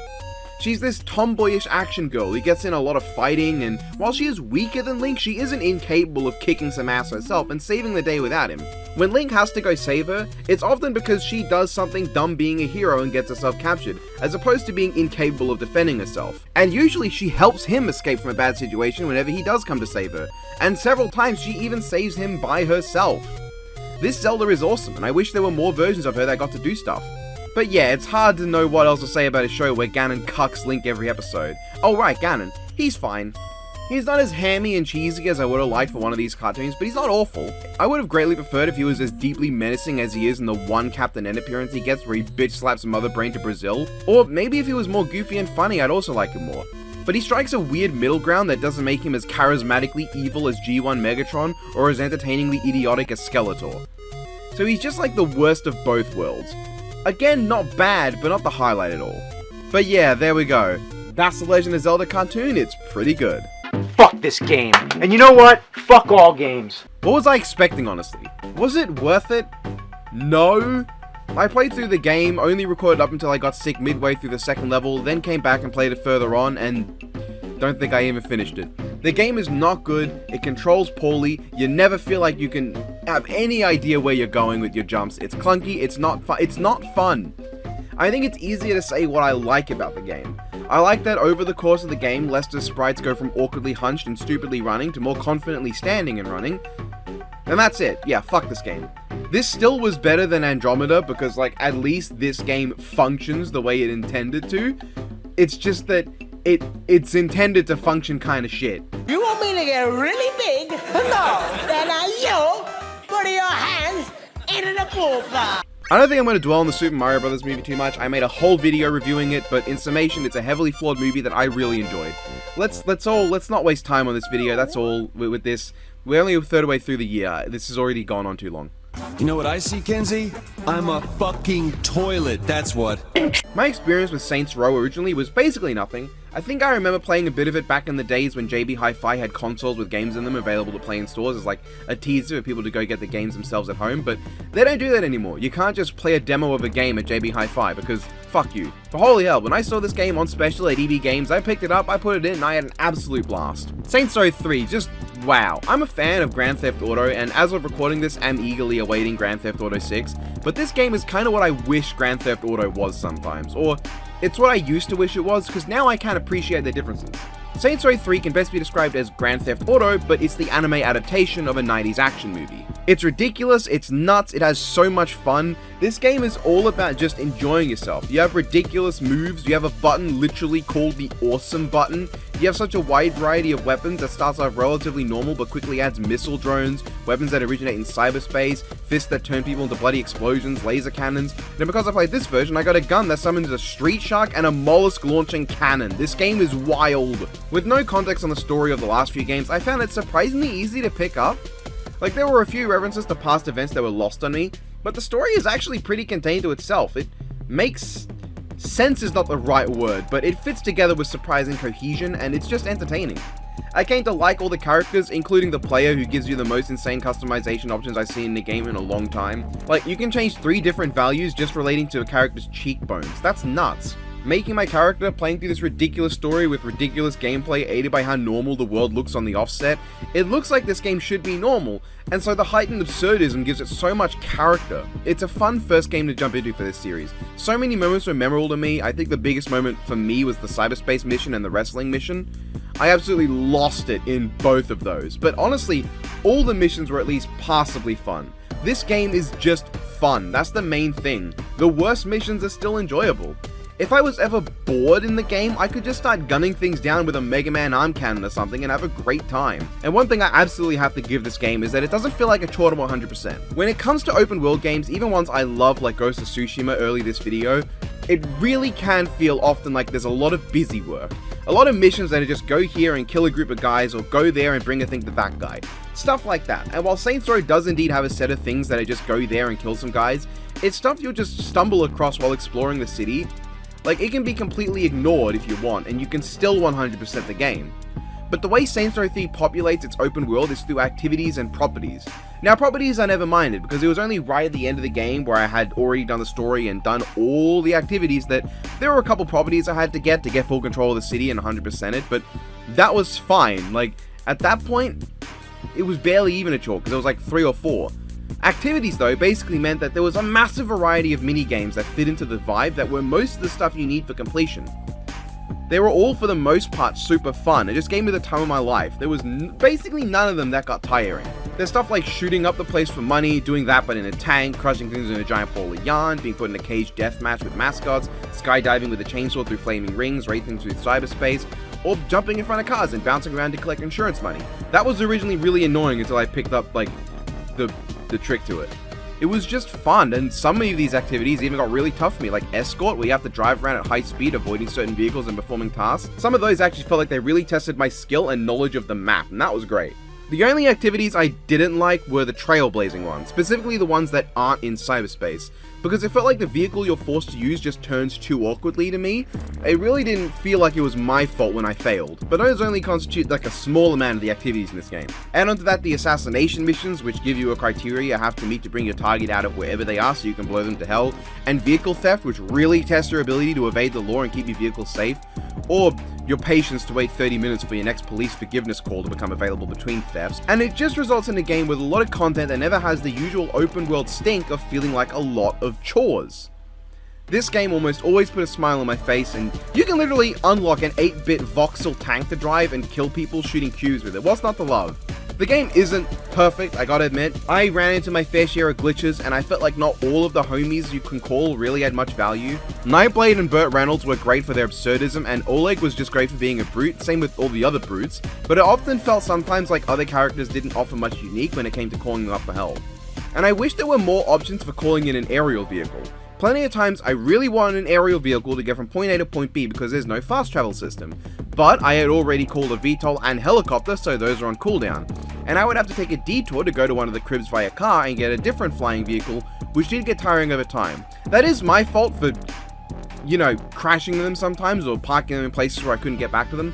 But still, overall this game was extremely fun, rarely tiring. I can safely say I only started to get bored of it really right at the end when I had 2 properties left to buy.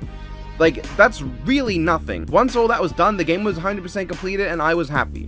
What a game. I am solidly a fan of the Saints Row series, and I'm going to go around game stores hunting for Saints Row 4 Re-Elected and Get Out of Hell, and I'm gonna look to play the other games. When will I? Maybe not even this year, who knows, but I'm all aboard to keep on trying this series. The mysterious floating orb. Woo! Ah! Woo! Ah! Soup's on. You know, with the influx of fucking biopic films, it's funny how the only one I've watched other than Bohemian Rhapsody and The Dirt is this one. To be honest, I almost don't want to review this, but rather just want to invite everyone who hasn't watched it to watch it, because it's so funny, at least to me. It's best viewed with no spoilers of any regard. Saints Row I also considered not talking too much about, but that's got hours of content and plenty of stuff that I did not cover, and it's a decade-old game, so most people probably have played it.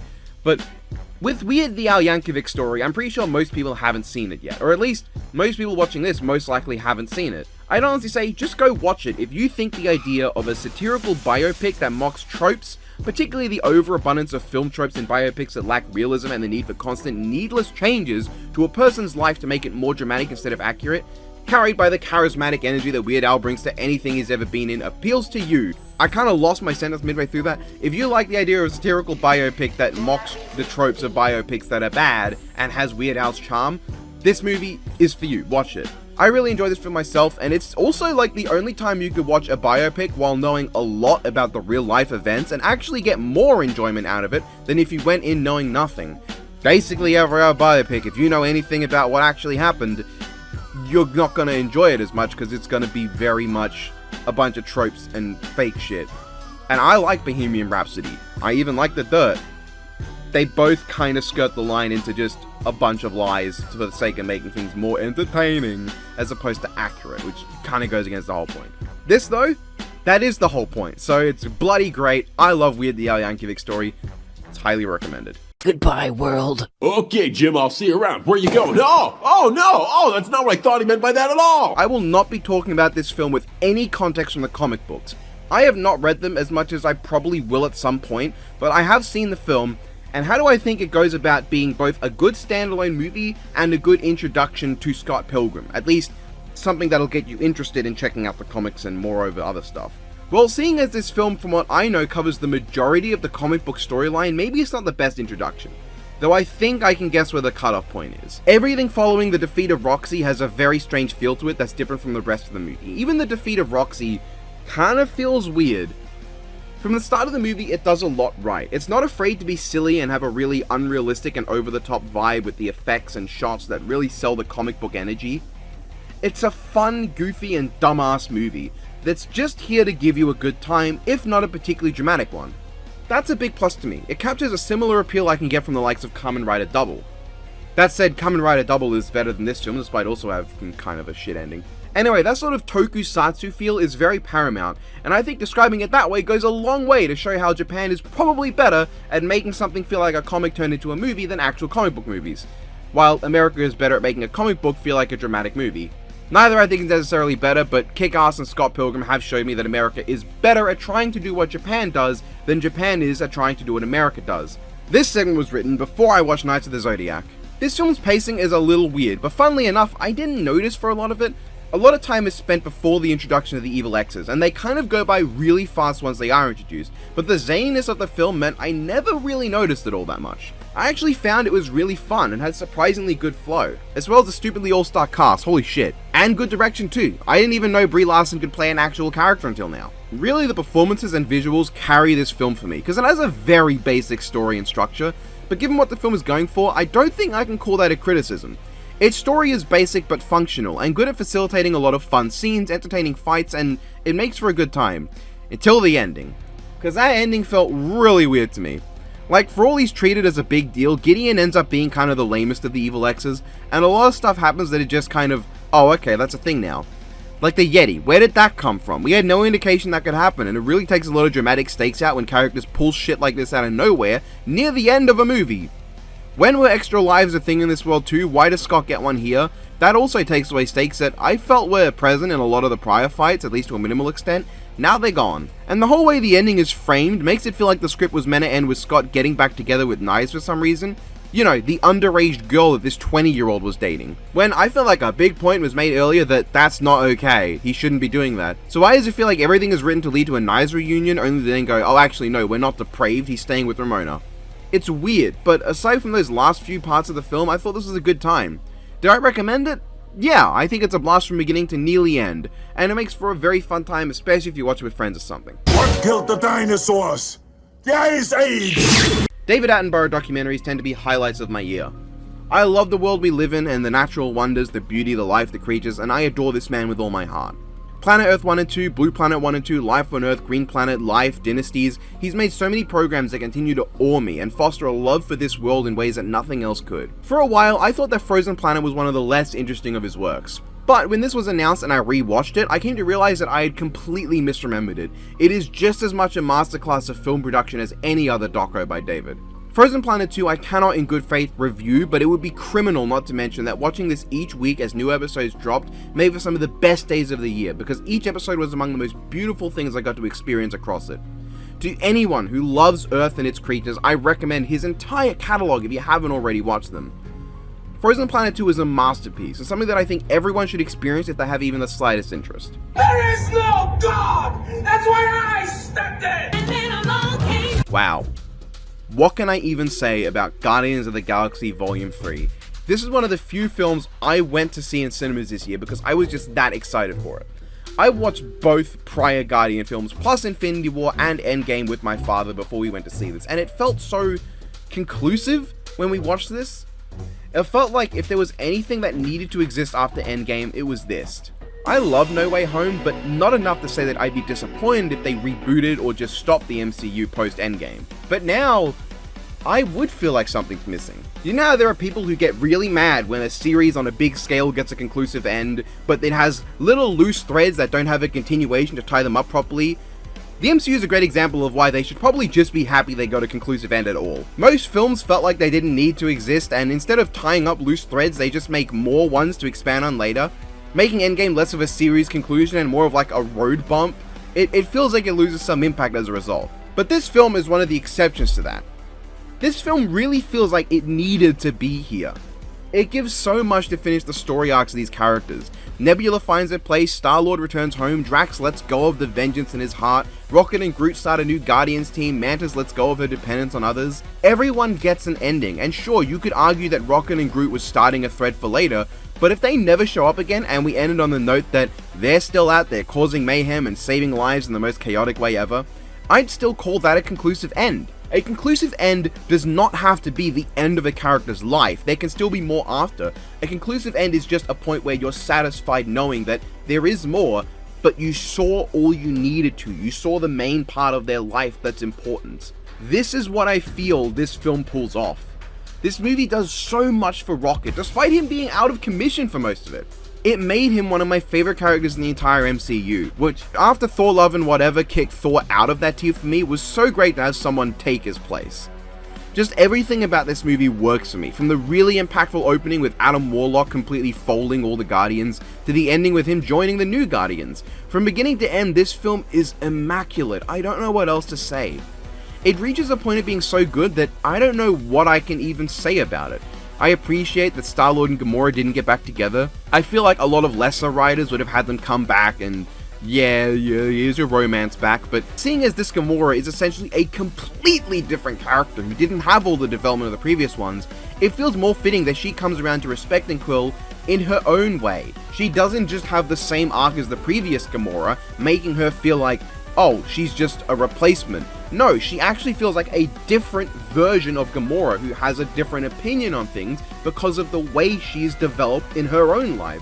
The way that she was taken out of her place in time and given this different future. Quill then, instead of just replacing his Gamora with this entirely different person who's another version of her, actually comes to accept her death. He comes to accept the death of Gamora instead of just finding a replacement that would have felt kind of just icky. Peter's whole arc in the MCU has elements of someone who struggles with accepting death. At least to me, that's the part of the deeper Quill character that I actually really connect to. That idea of really struggling to accept the death of others, especially those close to you. To see him finally come to a point at the very end where he can accept someone's death and move on in life instead of being stuck in the past makes for a great conclusion to his character.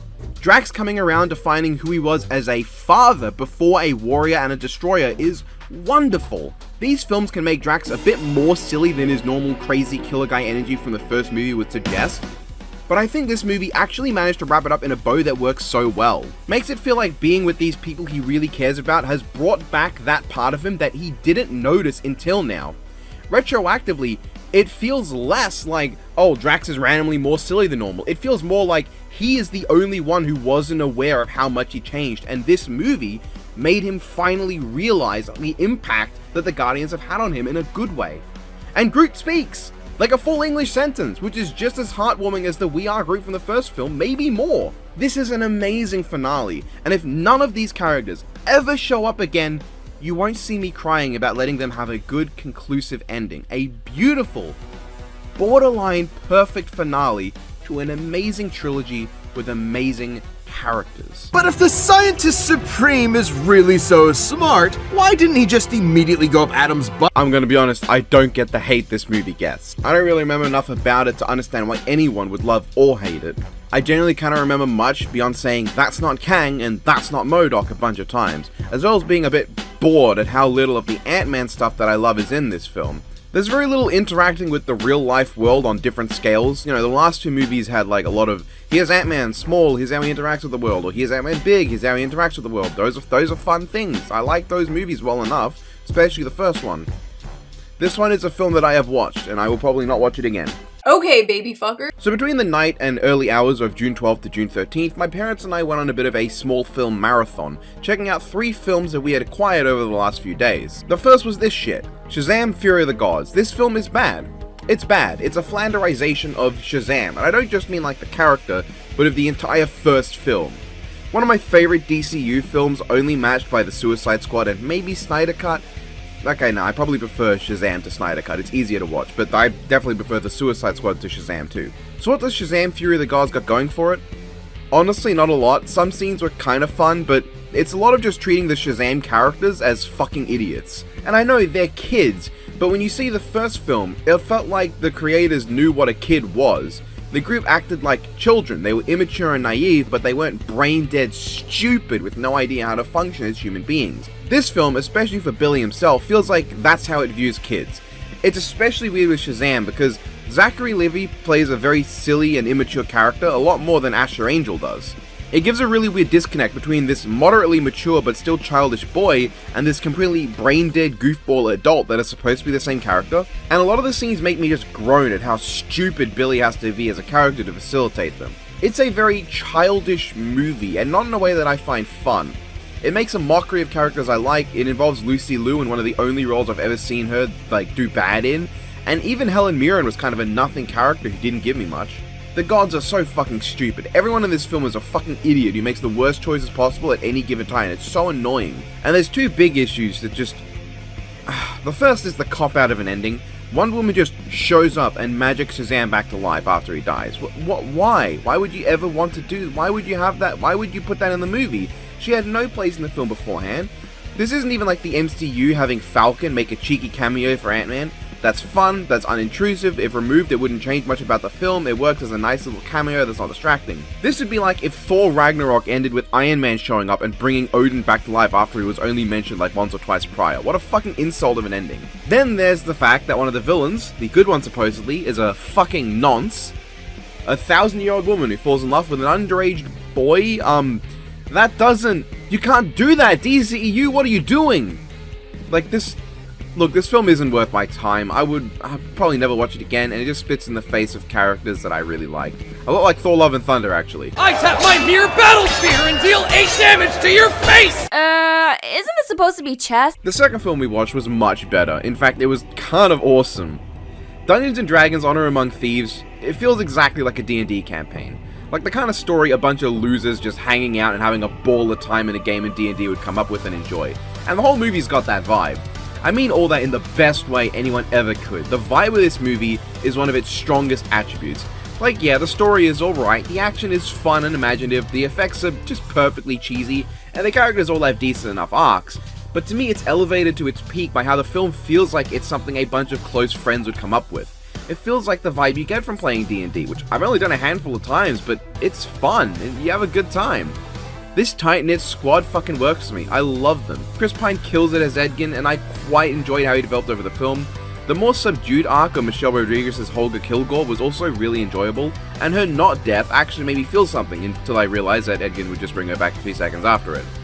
Both Simon and Doruk were really fun characters, and man, I wish we got more of Zank, because that man is fucking goated. I loved every scene with him. I loved almost every scene in the movie, period, actually. I think the abilities and magics used from Dungeons & Dragons were done so really creatively. It was a really fun movie when it came to the action, because some of it amounts to what you expect, but there's a lot of creativity, you know? It's, in fact, the kind of creativity I could see come from people trying to cheese the mechanics of Dungeons & Dragons too. This is not like a game of Dungeons & Dragons with a bunch of friends who are sticking super strictly to the rules, but more so using them as a guideline and bending them a little bit, you know? What a fun movie. A great reminder that I actually like Chris Pine for more than those 2 Star Trek movies. And the second one between them that sure does exist, objectively speaking. It's such a shame this film didn't do so well financially. Not that I'm unaware of why so, I mean, I wasn't really looking forward to it based on the trailers. The trailers really made me not want to watch this movie. It made it come off like a C-tier MCU wannabe to me. And that turned me off seeing it for a while, and probably only those people who had a pre-existing investment in D&D would have gone to see it. Because I imagine a lot of people who didn't just thought this was some crappy MCU copy and they were just burnt out from that kind of movie. But it really isn't. It's hard to explain, but this movie doesn't feel anything like an MCU film. And it sucks that it got advertised that way. It gave off that impression of just Dungeons & Dragons, Guardians of the Forgotten Realms. I definitely think more support should go out to this film. It's just a really great time and well worth watching, even to people who have no interest in Dungeons & Dragons. It's the kind of film that I could see both people who haven't tried it would be able to enjoy, and maybe get them to try it, and people who dislike D&D could probably also enjoy it. It's a great time. You just sound like you're having a breakdown. I think I might be! The last movie we watched those few hours was Puss in Boots: The Last Wish, a film that for once was exactly as good as the internet said it was. Like, what do I say about this movie that hasn't already been said? The animation is gorgeous, every shot is so beautiful and speaks to the endless potential of the animated medium, and what it can do. It's full of vibrant life and color, amazing character designs that tell you everything you need to know, and stunningly well-made and choreographed fight scenes. It has 3 sets of villains that all provide different experiences when watching, and they all have different, equally well-executed roles and all offer the film so much. From Death standing as the force of nature unstoppable villain who brings terror with every scene he's in, directly tying into the protagonist's main character arc, stealing every single scene he's in, and offering one of the best final fights of any animated film I've ever watched, to to Goldilocks and the Three Bears being the group of villains who have an arc about their own villainy and becoming better people in a believable and well-paced, non-intrusive, extremely heartwarming way that really put a smile on my face when it was all said and done. I love the family group, it hits me where I live sometimes. And of course, Jack Horner, who I still struggle to think about without thinking of the nonce paleontologist, and yes, I do know about the little Jack Horner story. I'm like the only person who knew about it before this film existed, it seems. He's just this silly, fun, evil guy who exists to be that lovable, classic cartoon villain that you love to hate. Making every scene he's in fun and not even pretending like he's got any sort of relatability or sympathy, or that he represents anything. He's just an asshole we love to watch be an asshole. He also probably represents Disney. Puss himself is a great character, more than I think he's been in any other film with him I've seen. He's great, I love this arc. And just every character in this film, including ones I thought I would really dislike, turned out to be great. The story was great, the character arcs are great, animation, choreography, everything about this movie fits together in a way that I had not seen in an animated film since, I want to say, Into the Spider-Verse. An absolutely killer film, and it really is hard to say anything about it that hasn't already been said.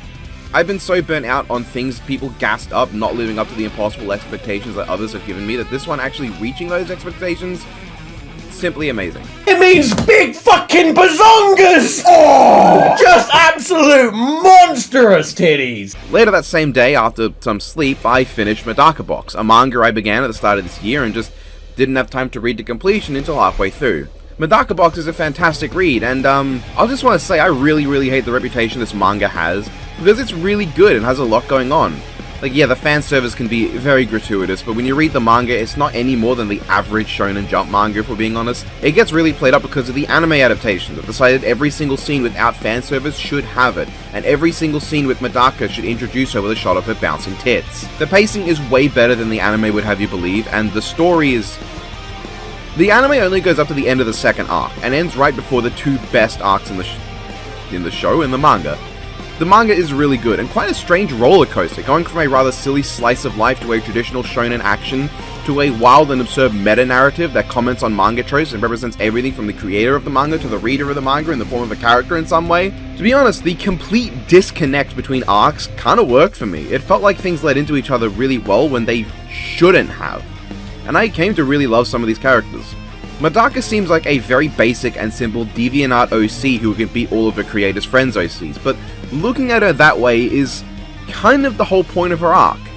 She's someone that nobody can understand because they always look at her abilities and her strengths before who she is as a person. Ironically, the mangaka probably didn't foresee just how well that meta-narrative would translate to real life when years since the manga's conclusion, that is still how the majority of people on the internet see her, as a power set before a character.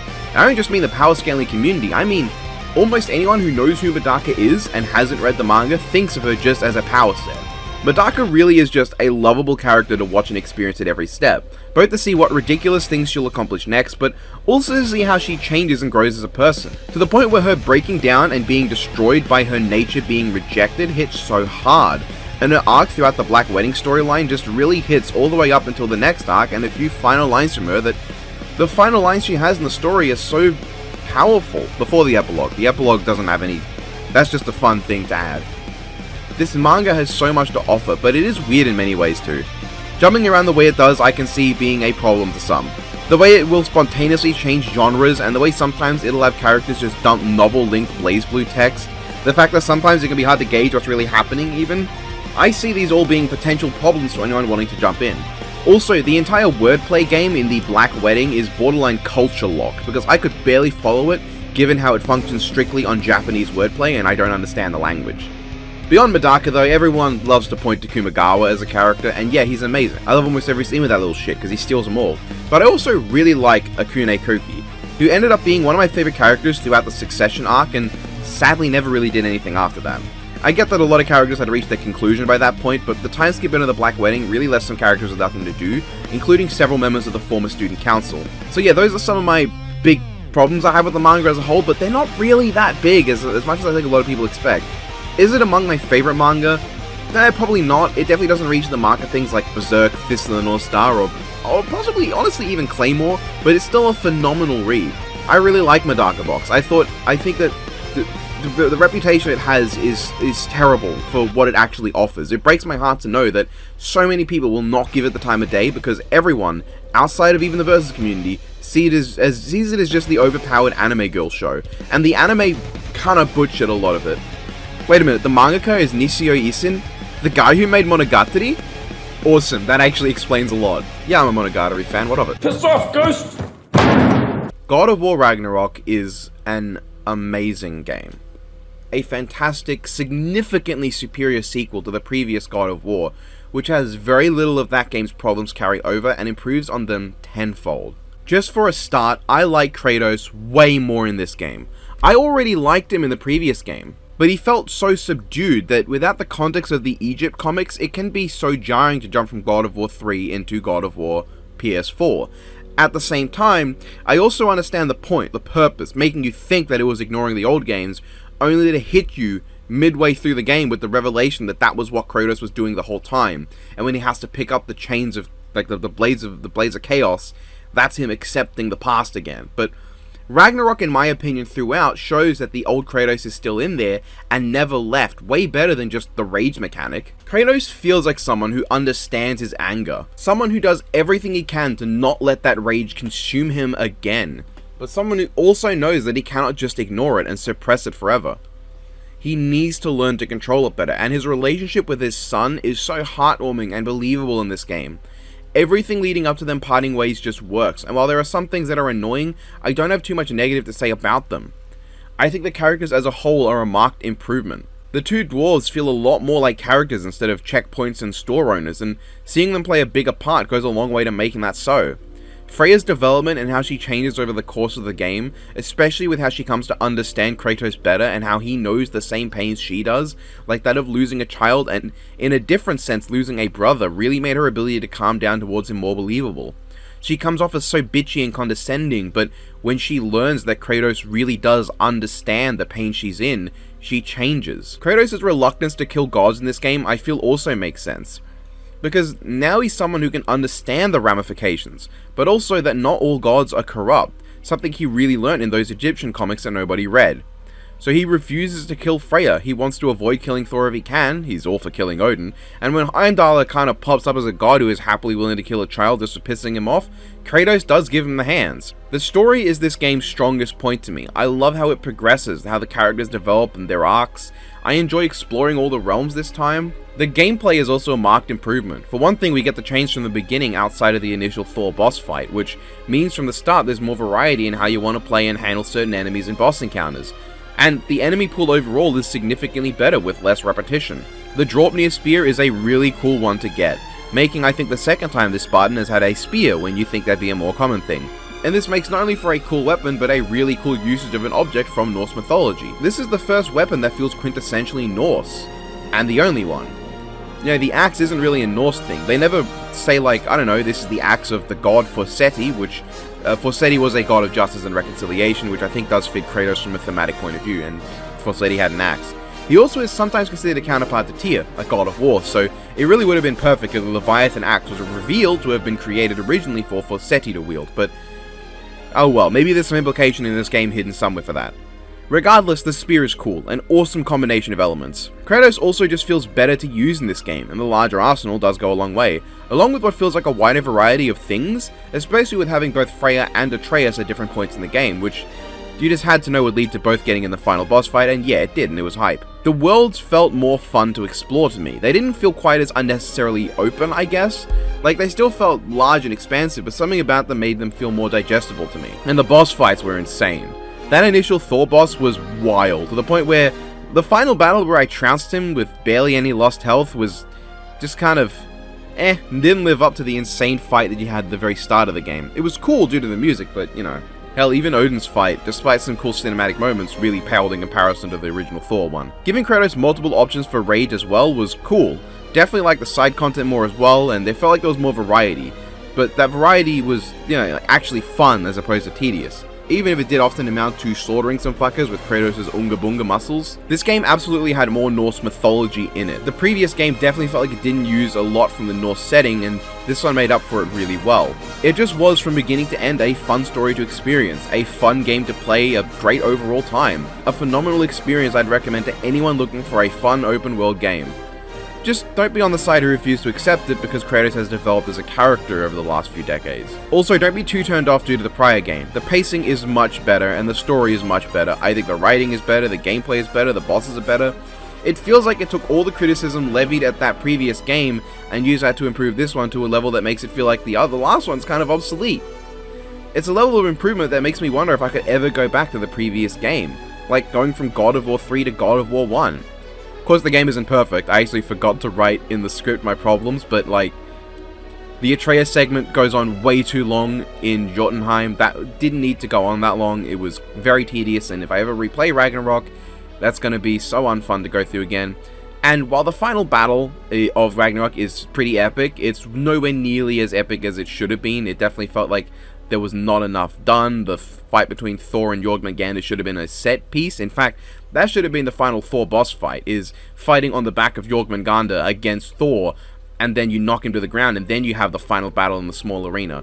There definitely weren't enough gods in this game. There's really only 3 Asgardians and 2, well, what's the name? There's 3 Aesir and 2 Vanir, and that's it. There's 4 Aesir, but Tyr, he's a weird case. But there definitely should have been more gods present, though I feel the same about God of War 3, but at least God of War 3 did have a decent amount of them, even if they decided Helios is a god now when he's not, he's a titan. But yeah, Ragnarok is a great game, and I love it. Not perfect, but a great time. Oh my god, so many stairs. I'd like to find whoever invented the stairs and push him down these stairs just to show him how stupid stairs are. John Wick Chapter 4. The 4th and hopefully final chapter of a film series that, while I have liked, I felt like didn't need to keep on going. I loved that first film, and the following 2 did not capture the same magic to me, and neither did this one, but despite that, I definitely feel like this one had more merit than the previous ones to me. For one, Donnie Yen. I love Donnie Yen in any role he's in, he kills it here.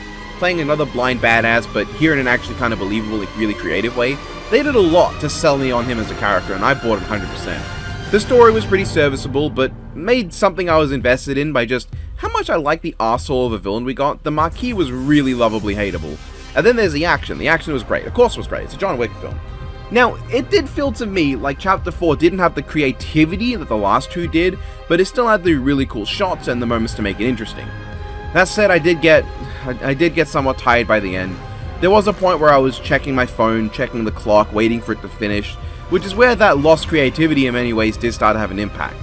I just wasn't super into it. Like, a lot of that final extended fight was kind of just samey and dragged. The stair scene was great though, and the ending was cool, just overall. John Wick's death would have gotten such a huge response from me if they didn't like already make it super clear there was going to be another film before this one ever dropped. The fact that they love to advertise how there'd be way more John Wick films made the ambiguous way in which he died go from being artsy to being fartsy. Because now I'm just thinking, we didn't actively see him die, and like he looks like he died, but they could easily write it off as he just passed out from exhaustion, or faked his death off screen to live a new life. Overall though, it's a really good film and a great conclusion to the series. Putting to words my feelings towards Transformers Rise of the Beast is not easy, and months after watching it I still struggle. So in lieu of talking about it here, I do intend to do a video ranking every single Hasbro live action film ever made. And I will save my thoughts on the film for that video, but do know that I love this movie. We're just gonna move on though. It's the most prominent, dominant bomb spot. No Time to Die is a phenomenal conclusion to the Daniel Craig era of James Bond, and I wish I had watched this movie during the peak of its hype. Going back, I really like his films. Casino Royale speaks for itself, but I really like Quantum of Solace and Skyfall 2. Spectre is also a movie I've watched. No Time to Die, however, I think offers the first time I've really considered there to be an ending to James Bond, and if they never made another James Bond movie, I would not complain, because this feels like the end. It's over. That was the story of James Bond. A film with great action, great acting, a really entertainingly evil villain played by Freddie Mercury, and plenty of deeply emotional and gripping scenes that comes in the end to probably the most memorable scene in any James Bond film to me, when he just looks into the sunset, knowing well that it will be the last thing he sees, and says his goodbyes to those he loves. I can't speak more to just how good this movie is and how much I love it as just that conclusive end. As a movie on its own, it's great. It's got some pretty fun and creative action, a gripping story with likable characters, good progression from plot point to plot point to plot point, and that classic Bond swagger. as well as being one of the only Bond films I can think of that doesn't have the classic intro as an intro, but rather has an entire shot in the movie dedicated to referencing it, where Bond does the intro thing to someone attacking him, and it's shot from the point of view of the shooter. It's so cool. And it's not like this film's tone could fit that into the intro, and the conclusion couldn't allow it either, because it wouldn't feel as climactic as an ending if that was what we saw, but God, this is such a good movie, and it made me realize that Craig might be my favorite Bond. Might be, it's hard to say. I have to rewatch a bunch of movies I haven't watched in years. It's a great movie, and well worth the hype. I feel rage again. I have not felt such visceral disdain for a movie since Unfriended as I do towards Knights of the Zodiac. For me, films that are boring tend to be the ones I dislike the most. The film Hacker, for a long time, I was willing to consider my least favorite for how boring it was, outside of a few funny moments that weren't meant to be funny. Unfriended would later take spot of the film so bad that it's not funny bad or hateable bad, but anger-inducing that I like it less than any boring movie. With Unfriended, it's unforgivable. It's a movie that should be one of the easiest films in the world to make, with the actors literally having the capacity to just have the goddamn script up in front of them at all times. There's so many easy ways to change what cut is used at any point with pop-ups and windows, but instead it's amateurish and sloppy. The movie had no effort put into it. Like, with how little effort needed to go into it at all, the fact that it has this little is so embarrassing. It's a great concept that's been taken and wasted through a lack of understanding of the internet, of people who use the internet and how computers work, about how even fucking Skype calls work. People don't suddenly stop talking when you alt-tab, guys, and it's not like the protagonist has anything to cause that to happen automatically. When some scenes randomly, they don't stop talking after an alt-tab. A movie nobody can buy into the world of if they know even the slightest bit about how a fucking computer works. But now I have another movie that is so bad that it reaches the same level of impossible to enjoy. Knights of the Zodiac is currently my only experience with the Saint Seiya franchise outside of playing Seiya in J-Stars, and I feel insulted that I ever watched it. A film that is so fundamentally boring and uninteresting, with laughable effects, a non-existent narrative, non-characters who are more like barely sentient voids of nothingness, and less pacing than a quadriplegic center. This film is one of the most agonizing experiences I've ever had to sit through. How do I even begin to run down the list? Seiya is an insufferable character. Aside from the rather admirable trait of never giving up and backing down, his whole existence points down to being a, well, isn't that so wacky and unrealistic sort of guy, you know? That kind of, that happened. The kind of character hack writers who think they're so much better than the source material they're adapting are proud of. Like, oh yeah, they're so smart that they notice the goofy and silly things of the original source material. They're gonna point it out at every turn just so you know that the things that are happening are unrealistic and goofy, because you're so stupid. You're such a stupid audience that if we didn't have a character pointing out how weird and unrealistic things are, you would never have figured it out, you know? That's gonna make you buy into the world, the fact that we're pointing out how stupid it is. You know, the source material, we have no love for it. This is a tax write-off. The film takes 40 fucking minutes just to get to the point where Seiya begins his fucking training. And all he does for most of it is go, wow, you can destroy a rock? Silly Japan, that's not how rocks work. Athena's knights don't use weapons? Well, that's just bad writing. Wow, I just climbed a mountain and now you want me to climb back down? That is so rude and inconvenient. Isn't it funny how I'm pointing this out to you? And it's not like anyone else is great. The film loves to just make fun of martial arts, saying all Seiya does is dancing, but who gives a shit if it was dancing? If something works to beat people up by ducking and weaving past attacks, it does the fucking job, you dumb cunt. There's a point where he keeps getting grilled for his dancing, but the only times he's been hit in the film prior are him stopping that dancing, and when he's against someone who's so fast she makes sonic booms. If dancing is able to stop you from getting hit basically any point in the movie, why are people making fun of it? Marion is a dumbass bitch who speaks as if she knows more than anyone else, but clearly knows nothing at all. Fake, nonsensical pontification that thinks it knows more than it does about things it knows nothing about. All just so that 52 minutes into the film, Seiya can punch a rock and make it go pow. The fights in this film are nothing special, one of which is even an extended gunfight, because that's what I think of when I think of Saint Seiya. There's an awful romantic subplot between characters who have shared 3 lines of dialogue in the whole movie prior. There's a villain who hates Seiya solely because he beat Seiya in a fight, because that makes fucking sense.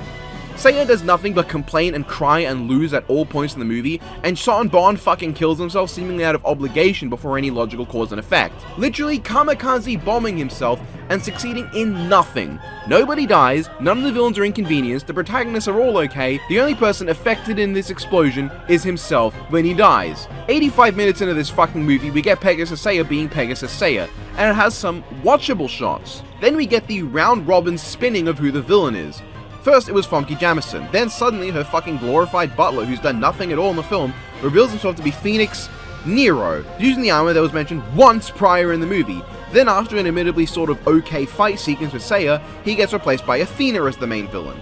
Itself reliant on Nero putting Sienna into a device that turns her into Athena, and then going, oh my god, she became Athena, who could have predicted that, we gotta stop her, and what? Revealing that yeah, the villains are right the whole time, Athena is a threat to the world, so killing her would have been for the better.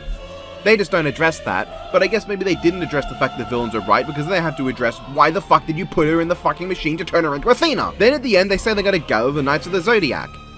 Why the fuck didn't you do that earlier? Why was this film even called Knights of the Zodiac when there was only one Knight of the Zodiac? What was this movie? I fucking hate this movie. It is an insult to filmmaking, a blight on the medium of cinema. It offers nothing to anybody. This isn't worth letting my worst enemies watch. I would rather let them die of boredom. Fuck this movie. DC Comics. Justice League X Ruby, Superheroes Enhancement Part 1 is a film. It's a fun enough time with some good scenes and a few interesting bits, but overall, kind of uninspired. They do that annoying, haha, we're so self-aware about these silly names, let's constantly make fun of them thing that a lot of things like to do when crossing over. But in Ruby, it's really dumb, because like, for as silly as names like Superman or Batman is, we have any names in Ruby like Zhang Xiaolong, which just means little dragon, or Jeanne Arc, which is just a corruption of Joan of Arc. In fact, this crossover raises a lot of questions about Remnant that I don't think really need to be addressed, but do exist. The whole males in Ruby suck thing also continues to be a trend here that I think only Batman avoids and sometimes Superman. It's not as pronounced here. Surprisingly, Superman actually felt more like Superman at a few points than some recent adaptations, which was nice. But it came at the cost of Batman not being Batman. The whole idea that Batman would ever consider abandoning Gotham is so at odds with who he is as a character that I'm baffled that they ever thought of it. And I know, this is an adaptation, not an exact copy of the DC Comics original, but I bring this point. Why would you want a crossover if some of the characters crossing over are out of character? At that point, do you actually care about the crossover and how the characters interact and bounce off each other, or is just the base novelty of them appearing on screen together all that matters? They already don't look like the characters, they can at least act like them. Cyborg acting like he's useless is also weird when he's a literal cyborg. So if all the other DC heroes lack their powers, he's one of the ones that's better off because he's half fucking metal and strong as shit. That said, I do like seeing these designs for the Ruby cast again. They make me do a big happy, and I like the story well enough. It didn't have too much to intrigue me, but it has some manner of intrigue at least. There were kind of boring points and a bit too much haha wink wink nudge nudge get the callback, but it was enjoyable enough. But more importantly, I got dopamine from these classic designs, so that's all that matters. Long ago, when the pyramids were still young. Pokemon Legends Arceus is a game that made me fall in love with Pokemon again. I remembered everything I love about this series in a new way that I want more games of.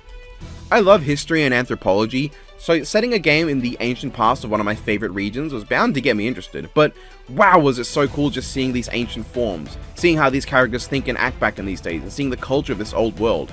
The callbacks to modern characters through their ancestors was pretty awesome and constantly made me excited to see what new characters may come next. But most importantly, the Monster Hunter style world map with all the various areas with so much to explore got me excited to always find something new. A new Pokemon, a new Alpha, something I'd not seen in the game before and wasn't aware was actually in the game. And also the forces of nature were here too for some reason.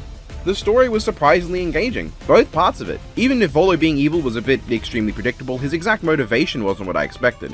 I love the gameplay, I love exploring this world, seeing these Pokemon in their natural habitats, choosing whether I want to sneak up on to catch them or battle them to acquire them, making my choice based on the nature of the Pokemon as either aggressive, passive, or timid. Sometimes just watching the Pokemon in their habitat was fun too. There's so much potential in this game concept, I want to see more of it. The gameplay in battles was fun, and it was a bit sad how few actually difficult fights there were of outside of some of the bosses. If they make another, that's a big thing I want to improve. Make someone other than Ingo and maybe Volo an actual challenge. The game is so fun, so easy to get engaged in, and I introduced the goated Basculegion as well. I love this game, it's a great time, and if it wasn't for Pokemon Emerald, it would by far be my favorite game in the franchise, and even then it's a close race. That's not a it's a close race. Ideally in the future, I'd want to see a Pokemon Legends Celebi or Mew, something that takes place across both ancient Kanto and Johto, and where the main playable male and female would be young versions of Oak and Agatha, ending with the final battle of the narrative being between the two and really exploring what happened between them that led to the rift between them in more detail than just, well, he wanted to do research and she thought that he was a loser. I just think it'd be cool. Legends Kyurem also goes hard, show us what the old trio dragon looked like and all, or even an entirely new region that could then tie into a mainline game of what that region is into today. Imagine if that was a new generation of Pokemon. We've got a mainline game and then an Arceus style game that takes place in the past of that new region. Good game, go play it. I have a level 100 Wurmple, bitch, get on my fucking level. How do you function? I started this game way before getting the Nintendo Switch I played Arceus on, and I just didn't play it again until I finished that game, and that's a bad sign. Like, quite a bad sign. Star Wars Jedi Survivor is not a bad game by any means, but it has some serious, massive problems that made it overall inferior to Fallen Order to me. Now, it's not all inferior. Starting with upsides, I really like the actual combat itself in this game. It still has its kinks, and something about fighting melee and ranged units at the same time is just... the way it works feels unfinished or unpolished. Most of it amounts to getting just your combos repeatedly interrupted at no fault of your own, so I adopted a style of mostly jumping and dashing in the air to get around places in a fight. But overall, the gameplay is tight. The combos feel decently good, and the wide variety of stances is really appreciated. I ended up playing the game entirely with a dual wield and blaster stance because I'm an aggressive motherfucker and defense can suck it. The game also has a lot more of Marin, which is based, and has some awesome moments in the story. You even get to play as Seer for a bit, and it's the coolest fucking thing in the world. The story overall is fairly decent. I felt like the pacing was a bit weird, and the twist of Bode being a bad guy was kind of obvious, but it was made up for with him being a Force user, which I didn't actually expect. That was pretty neat. I liked him and Dagon and Ravis as villains, not as much as I liked Triller in the last game, but I think as a group of baddies unrelated to each other for the most part, they really worked. Unrelated. Bode is unrelated to Dagon and Ravis, but those two are not unrelated. For the most part, the bosses were good too, especially the Vader fight, which felt so hopeless initially, but then as it goes on, it feels like it gives you the hope you can win, and then you don't. Awesome. There's also small things I like. Customization on Cal is way more interesting than the last game, letting you play even with a red lightsaber outside of New Game Plus, which is a welcome addition, though I used the party saber all game because I liked it a lot. BD1 customization was also better. The addition of fast travel was also a saving grace for exploration, speaking of which, everything else about the game kinda goes downhill from here. While Kobo is a massive world with lots to explore, I honestly prefer the smaller worlds of the previous one because they felt more thought out. Less like an open plain with a ton of random shit you can collect scattered about. For me, a lot of open world games give me fatigue eventually. Only if you really manage to avoid that problem, but usually it only comes around for me near the end when I'm cleaning up the last few collectibles, so it's not often a big deal. This game, however, I did not care to explore. I didn't have fun exploring for most of the game. I felt fatigue almost immediately. Kobo was boring as shit, and the other worlds were just okay at best. The big thing for me is that a lot of the game is on Kobo and it's not exciting. I don't care for most of the rumors, and all the big monster bosses you can just effortlessly cheese by standing on a ledge and throwing lightsabers, which made them all a joke.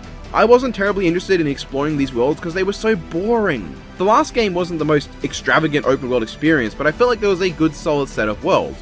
I enjoyed running around in all of them, except maybe Dathomir. Something about Jedi Survivor wasn't doing it for me. But the big thing that took away from this game was that it barely fucking functions. I played this game not long after its initial release in Australia. My dad played it first on day one, and I avoided it so I wouldn't get spoiled and also wouldn't accidentally overwrite his save file or vice versa. And I remember when he first put the disc in, there was 100 gigabytes of updates, which had to download to play it all, which was downright farcical. But when I actually played it, I wish there was a few extra hundred, because holy fuck, this game loves breaking. I played this on the PS5, and it feels like the game was intended to be held together with duct tape and a few bits of twine string, but instead, they had to make do with a half-empty bottle of mayonnaise and 3 pepper shakers, because holy fuck! I had times where button prompts wouldn't work even when indicated, monsters just not fighting back when I approached them, one particularly memorable segment where I just fell through the floor after it suddenly lost all of its polygons, and then the second time it happened, the game crashed and I lost hours of progress. So many just random crashes for no reason, and the game is in fact so broken, I literally, objectively, cannot even 100% it, because 2 of the Force Tears refuse to spawn, and an elevator on Coruscant crashes anytime I try to ride it up, preventing me from going up and getting 100% exploration. This game is just... I haven't played a game this buggy since Darksiders 3, a game where I spent 3 hours on a segment that should have taken me 20 minutes because I kept randomly falling through the floor, or just dying for no reason, or having enemies show up that were completely invincible, but that's Darksiders 3, and I'm not counting Mass Effect Andromeda because I barely played it. The game isn't quite as broken as Darksiders 3, but Jesus Christ, one of my bottom lines for a video game is that it doesn't fight me from trying to play it. It barely even runs smoothly. So many times I had ridiculous lag spikes just from going anywhere near water, anywhere in an open field, or sometimes just turning the camera while Cal was doing a fucking idle animation. Jedi Survivor is a game that when it functions is really fun to play around and kill things in, with a decent story, decent characters, some fun moments, and some cool ass bosses and set pieces. But that's when it functions, because overall this is a game that didn't want me to play it. It barely worked, it ran like shit, and between all the cool stuff was exploration that I didn't want to do until after I had a huge break from the game and came back refreshed and ready to play it again. The game can suck it, frankly, I don't know what else to tell you. Death Battle did Willzyyy vs Discord, a death battle that has not been watched as of writing or recording this because it's not out yet. It's out now, I have to record this later because my original audio got corrupted. So. Through this, my good pal Biffweed had the realization that I had gone all this time without a single plot twist or revelation from Gravity Falls having been spoiled for me. So he told me I should watch it beforehand, as they could not possibly analyze Bill without huge spoilers. And he's right. He also said its sense of humor was my kind of thing, and yeah, he was right. Gravity Falls is fantastic. It's not without its gravity flaws, or episodes I didn't care for, but overall I found this show to be really solid, well written, and most importantly super well thought out. The biggest thing for me is that I find this show really funny. There's maybe a few too many lol random jokes that didn't work for me, but the very self-aware and dry sense of humor, that worked. I also kinda like the characters. Admittedly, Dipper and Mabel had a lot of moments where they came across as massive assholes, and Mabel can be obnoxious sometimes, but it wasn't too big a deal. I found Stan to be the biggest draw for most episodes, and I was really invested in his story, and when certain big reveals around him happened, it was genuinely kinda surprising. Though I did accurately predict who the author of the journals was. Is this through my careful analysis and ability to deduce all the clues? No, I made a dumb fucking joke to Biff that happened to be accurate. Now that I'm sitting here, I'm honestly realizing that I don't have a lot to say. Gravity Falls is a well-written and interesting show. I find the world and characters endearing, the writing is just the kind of thing that works for me, I love how aware of itself it is, and of course Bill Cipher is a great villain. The first season really hooked me, but the second season just excelled. It wasn't perfect, and I found some of the episodes leading up to the 3-part finale kind of weirdly unnecessary, but hey, it was a cool finale, and awesome to see how the show ended on its own terms. Good show, I liked it.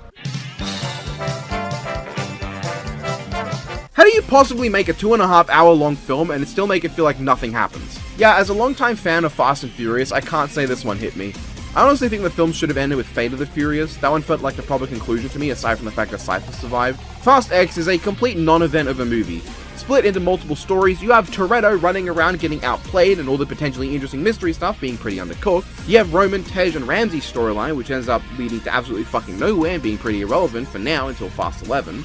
And John Cena unceremoniously dying, but frankly, I don't think he's dead. Look, in the past few years, with my family, I made a lot of jokes about how anyone can come back from the dead in this franchise after the best scene in Tokyo Drift, the death of Han, was made entirely irrelevant and retconned, not just once, by making it so that Jason Statham was responsible, but twice, so that not only was Jason Statham responsible, but he also fucked it up, taking away both the weight of the death itself and the impact of Jason's first scene revealing him as the one who did it. But then this movie, they just reveal that Giselle, a character who died in another past film, has been alive the whole time, making that 3 major characters who just came back despite supposedly being dead. I'm expecting Vince and Jesse to come back any minute now. And also John. John exploded in a big car boom, but that's also what happened to Han, so John's probably fine. Oh, and Roman and Tej and shit, they like crashed, but obviously they're fine.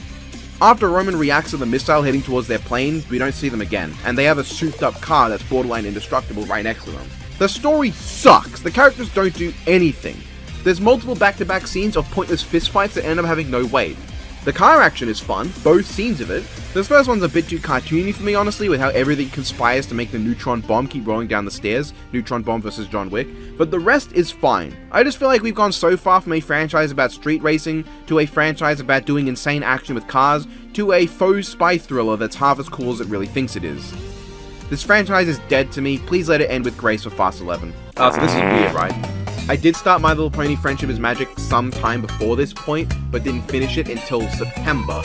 However, I don't know at this point if this video or my planned ranking of every animated Hasbro film will be out first. Probably this one, so for the sake of it, I'll leave the full movies intentionally vague. Equestria Girls is a movie that I watched. My Little Pony Equestria Girls Rainbow Rocks is also a movie that I watched. What do you call a post-crush fan with 3 eyes? Your mom. Sunstead's Backstage Pass I watched hilariously out of order without realizing it.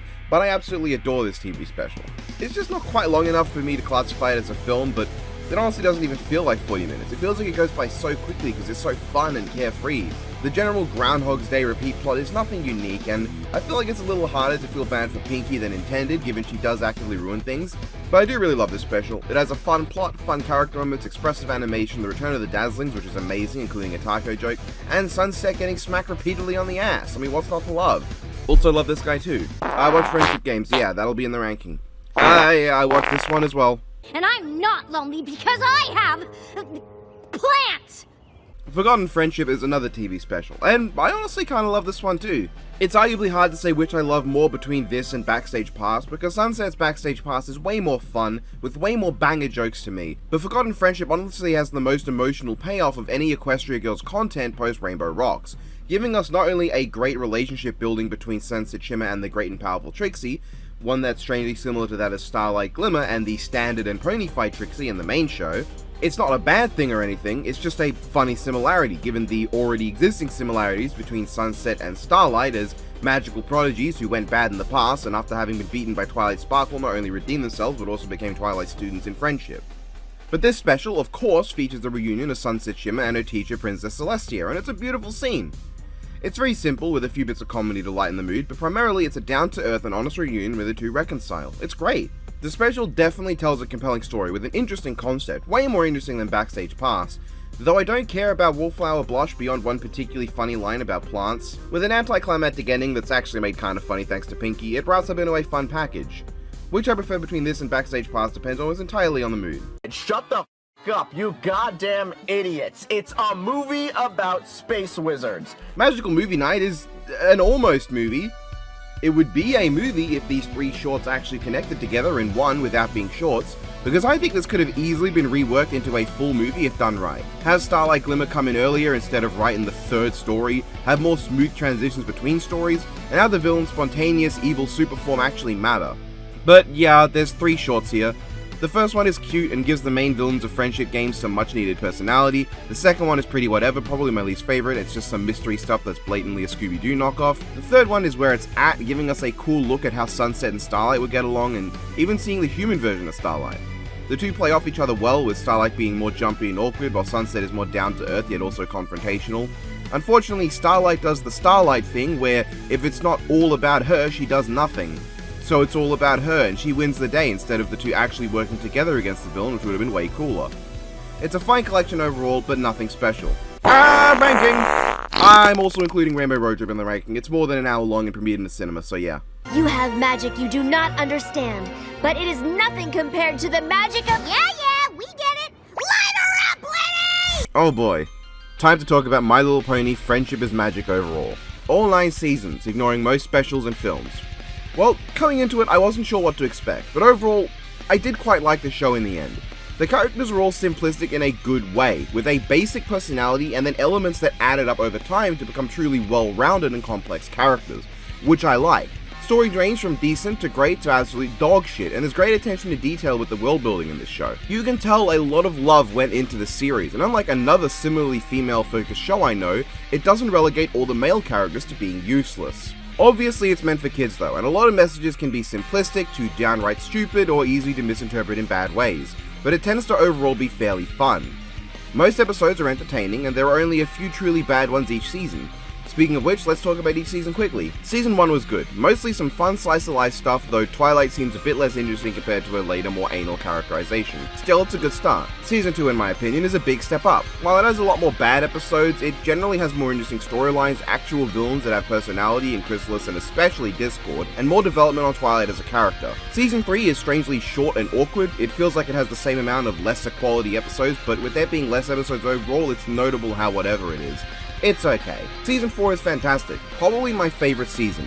I think what I love most about it is, aside from just having a lot of solid episodes, its overarching mystery isn't made some huge deal about where they waffle on about it for fucking ages. Rather, the keys and hints to the season's big reveal and storyline come in the form of small slice-of-life episodes.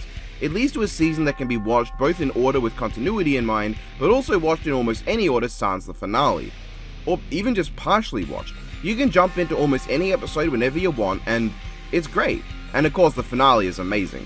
Tyrek is a fantastic villain, easily my second favorite in the show, maybe third if we count the dazzlings from Rainbow Rocks. He's awesome and also voiced by Unicron from Transformers Armada, which helps. Season 5 is also good.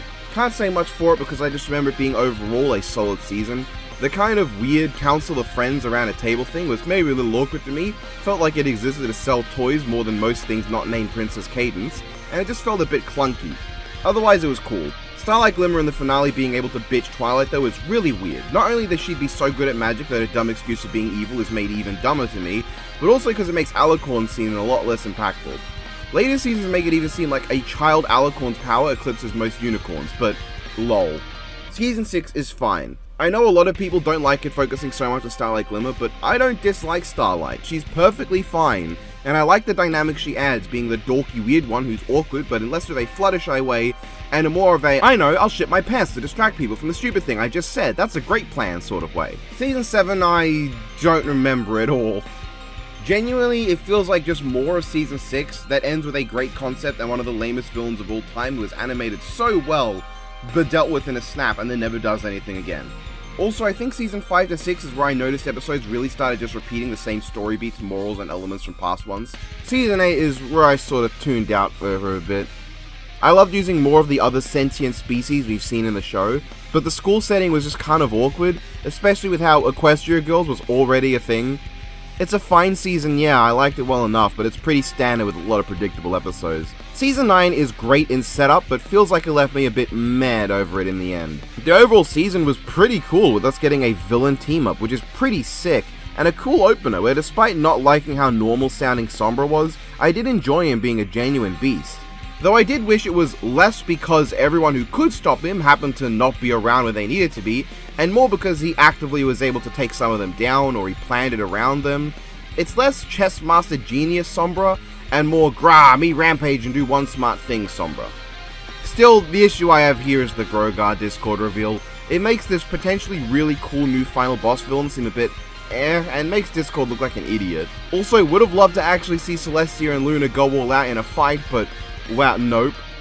Honestly, one of my biggest issues with the show overall is just how dog shit Celestia and Luna end up being. Especially Celestia, because at least Luna does do a lot of genuinely helpful things in dreams with her powers. Celestia, though, just sucks whenever she tries to do anything. She's fun when she's being a total dork and super casual in the most hammy way possible, but as a powerful, overarching character, lame. That said, most of the other characters do tend to be pretty good. The main 6 plus Spike and Starlight I think generally tend to be pretty good characters at least. Most villains aside from the Pony of Shadows tend to be pretty decent, ranging from not complex but really cool like Tyrek and even Chrysalis, to hilariously stupid and entertaining like Cozy Glow and the Flim Flam Brothers, to actually just being interesting like Discord. Most side characters are memorable due to their fun quirks and episode focuses, and the show, like a lot of Hasbro content, has amazing fan service. Not in the case of like look how naked all the ponies are, but in the classic this is being done for the fans way. Not only is an entire episode dedicated to background ponies that fans obsessed over for whatever reasons, but a ton of fun references to the fandom can be spotted throughout the series. And I honestly do like the expanding lore of things as the show goes on. Sure, there are a lot of incongruent elements and I feel like there was a lot left unexplored, but by the time it ended I was kind of happy I sat through it all. The final episode, I think, not only gives a good message that even though you may drift apart with your friends as you get older and might live in different places, that doesn't mean you will lose them as friends. If you keep in touch, friends as children can remain friends as adults. And I do like how everyone ended up in the end. Pinky as a child with Weird Al Yankovic and the idea of the two setting down somewhere kind of warms my heart as they seem kind of too manic, but it works. Rarity honestly hasn't changed, but is expanding her existing character beyond just ponies, which is nice. Rainbow Dash and Applejack are implied to be a couple and have continued their dreams onwards. Fluttershy now lives with Discord in the Chaos Dimension, which is really adorable as she's the least chaotic pony of them all. And Twilight, of course, is the princess of all Equestria. Sure, there are some questions left on the table. What was Sunset Shimmer's response to all of this? Where did Luna and Celestia actually go in the end? What was up with the villains and their fates? Did anything happen to them? All that kind of stuff. But I think Friendship is Magic does wrap up in a good and satisfying way. I felt by the end that I would miss these characters. I would miss seeing them in their journeys, seeing them develop as friends. Friendship is Magic is a good show. Never let the people who hate on it on principle or the people who defend it as immune to criticism stop you from liking or disliking it for any reason. That is the worst part of this show, knowing that anyone who hasn't already seen it is likely to be pre-influenced by either side to expect one thing or the other. It is a good show, and one that anybody who's interested in should just jump in whenever they have time and not let either side tell you what to think. Well, that didn't last long. The summertime shorts for Equestria girls are fine, and they don't really deserve their own category, but whatever, I watched them late in the day. They're a perfectly okay set of shorts. Weird how Sunset Shimmer isn't in the first few, but they range from short and forgettable to short and quite funny, so woo. My fucking god. These bitches gay. Good for them. Rollercoaster of Friendship might be my least favorite of the 4 Equestria Girls specials so far, but it's also the most violently homoerotic, and I love the balls of whoever went, nah, Applejack and Rarity want to ram each other into the mattress like it's nobody's business. Beyond that, it's fine. Story is whatever, villain is kind of shit, and the redemption is weak as fuck. The power-up just for taking down a fucking phone is really stupid. And aside from some fun moments with Sunset and Twilight, it's pretty mediocre generally. I do find the they were in a white room the whole time reveal funny, but it's super contrived and really makes no logical sense. It's honestly the one I have the least to say about. If you ship Applejack and Rarity, then good news my friends, so does this. Yeah, I've watched it indeed, okay then. Spring Breakdown to my knowledge is not particularly beloved simply due to the missed potential of the Equestria Girls cast coming to real Equestria. And yeah, the underusage of the concept really sucks. A lot of time is spent on the cruise just fucking around, and while it's perfectly fun and fine, it's nothing special. Then they get to Equestria, we get a few fun moments, Pony Twilight never gets to come back to the human world even though that'd be cool, and that's it. That's it, it's over. Most of the time spent between Sunset and Twilight and Sci-Twi and all that are entirely off screen. It's a perfectly okay Equestria Girls special, but it doesn't hit as hard as most of the others. Now shall you deal with me, O Prince, and all the powers of hell! Rescue at Midnight Castle is the first ever My Little Pony animated media, and what the fuck, it goes so hard! It's very basic, there's almost no character development, and it doesn't go very long, but it's fucking sick! T-Rack is genuinely cooler to me than Gen 4's T-Rex. He's this no-nonsense asshole Satan centaur who somehow has a chair and a chariot written by demons that he made using his little tiny pouch to corrupt ponies into monsters to ride around so he can unleash the ultimate darkness until a rainbow shows up and eats it. What the fuck? It's so nonsensical, but I love it. The shit is wild and awesome. Scorpan is also surprisingly cool, and the sea ponies are the funniest shit.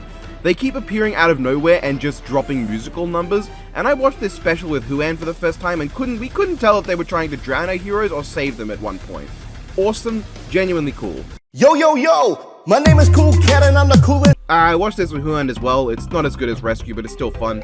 It's hilarious how the main villain is just a furry dominatrix. Yeah, I don't know, it's fine. Mushroom Kingdom, here we come!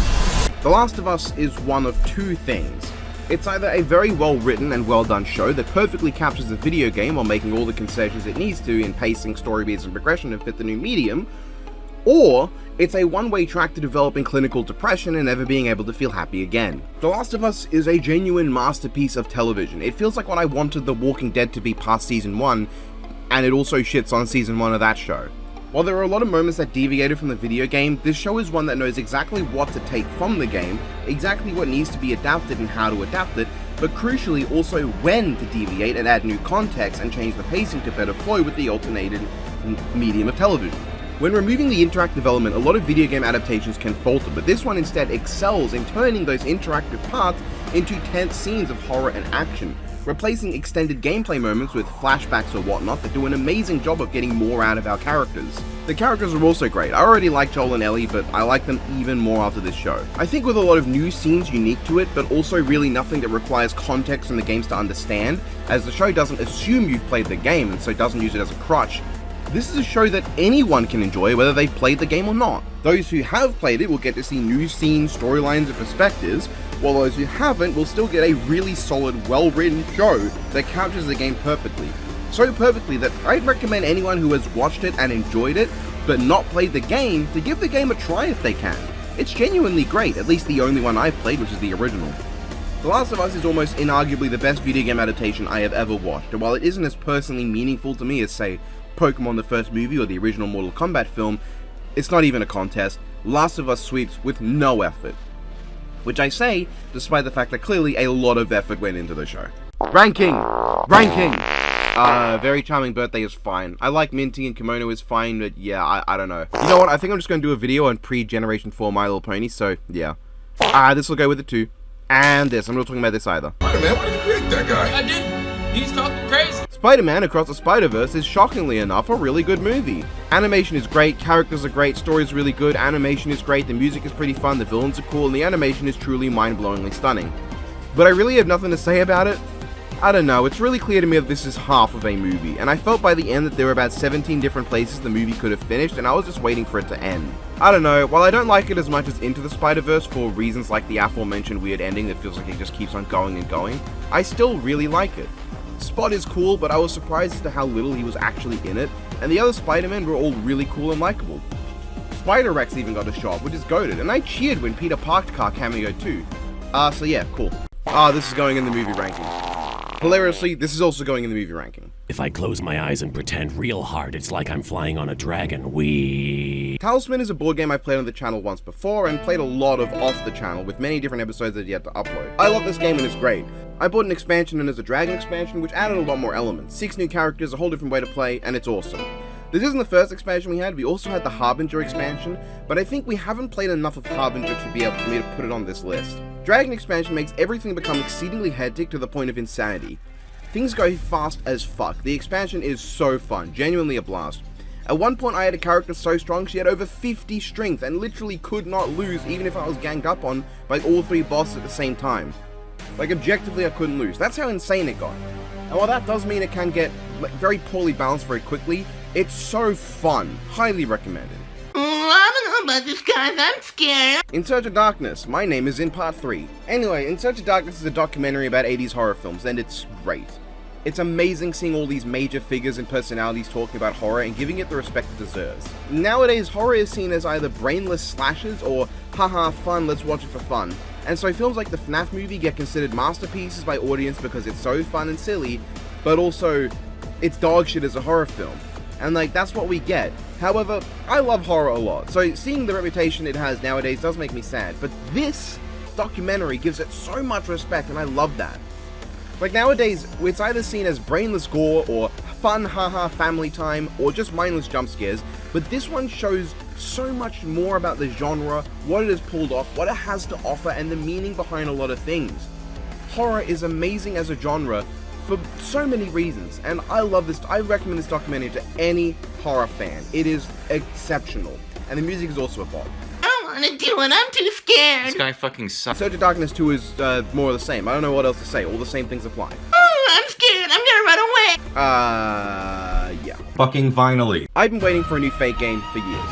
For a video game series that's been going on for nearly 2 decades, it's amazing how few games we tend to get these days. And now that I have it, how'd it go? Because I bought this game literally day 1 when it came out in Australia and dropped everything to play it. Let's talk point by point. First off, the gameplay is interesting. Not in that it's super deep, but I find it a bit odd.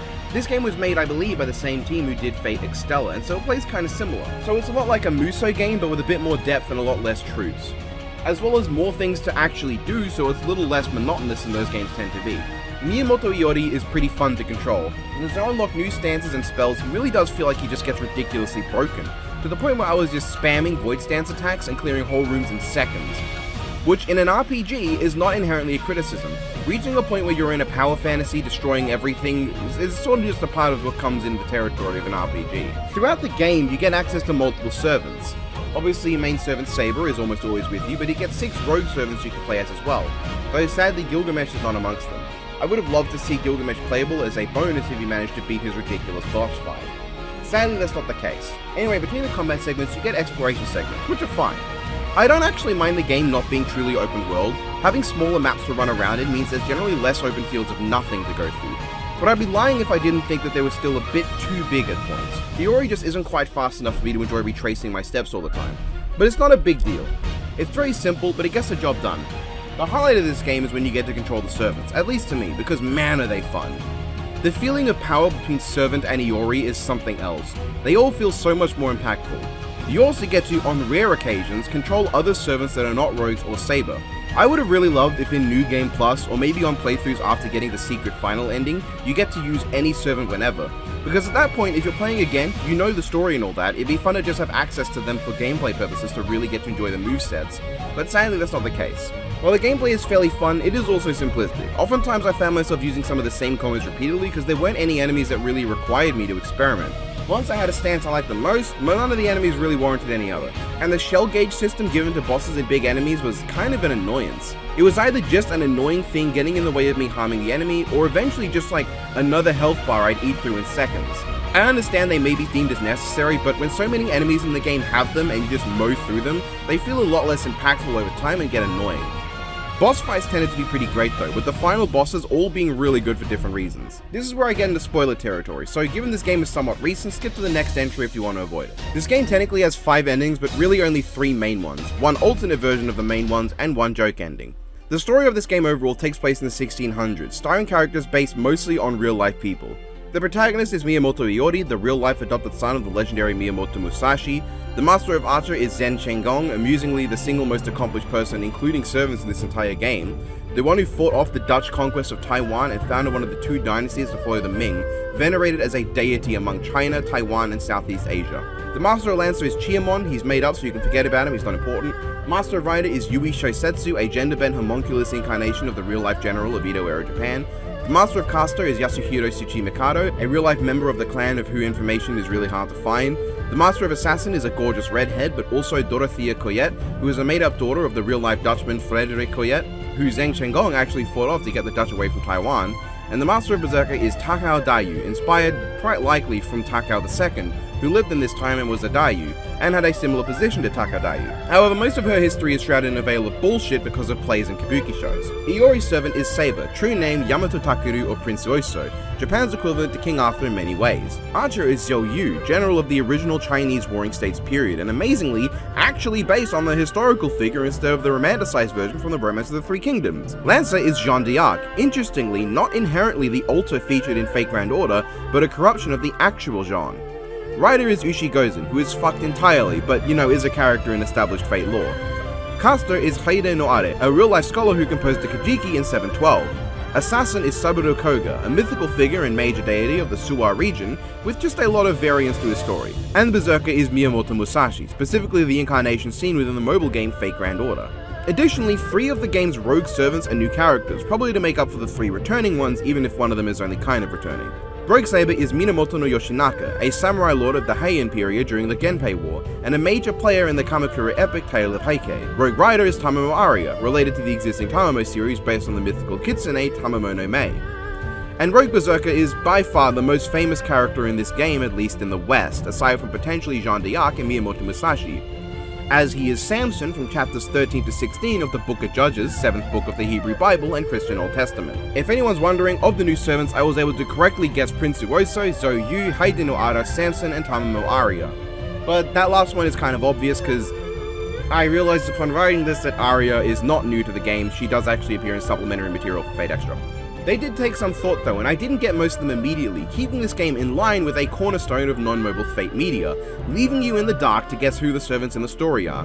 It's a great way to entice mythology and history buffs to guess who these figures are, and a good way to leave some mystery to people who aren't, as they won't know at all who these figures are, and will either learn of a new figure or be like, hey, I actually know that one. The storyline of this game is told in 5 primary chapters, with a prologue and 3 ending chapters.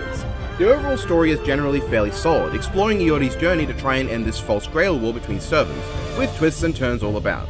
It does begin to drag around the 3rd and 4th chapter, with a lot of events that kind of felt like they didn't mean anything, and not all the characters really get to have arcs. While the returning characters from other media don't necessarily need them, and a lot of the new ones like Samson, Yoshinaka, and especially Takeru do get some, others feel a bit left dry. Haide no Are really only gets to shine in one single scene in the entire game, less shrouded in mystery for the main story and kinda just dying in the 3rd ending. One of the endings he isn't even addressed. While Saguru Koga gets some time in New Game Plus side stories, his whole arc with his master is pretty undercooked in my opinion. And Ushi Gozen kind of is just crazy and that's it. While most of the masters are given something, either being main antagonists, having understandable arcs and motivations, having fun character moments, or being overall decent, the Tsuchimikado is horrifically undercooked. I understand that the whole point of his story is being a red herring final boss, but holy shit, could we not get some discretions in New Game Plus that actually go into depth as to his storyline and what was going on with him and his servant? Seriously, was that too much to ask?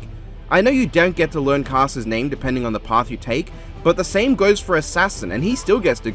In fact, I did the ending where you don't learn Assassin's name first, and then I still got the discretions for him anyway that revealed his name to me. The big highlight narratively though is Iori and his relationship with Takeru.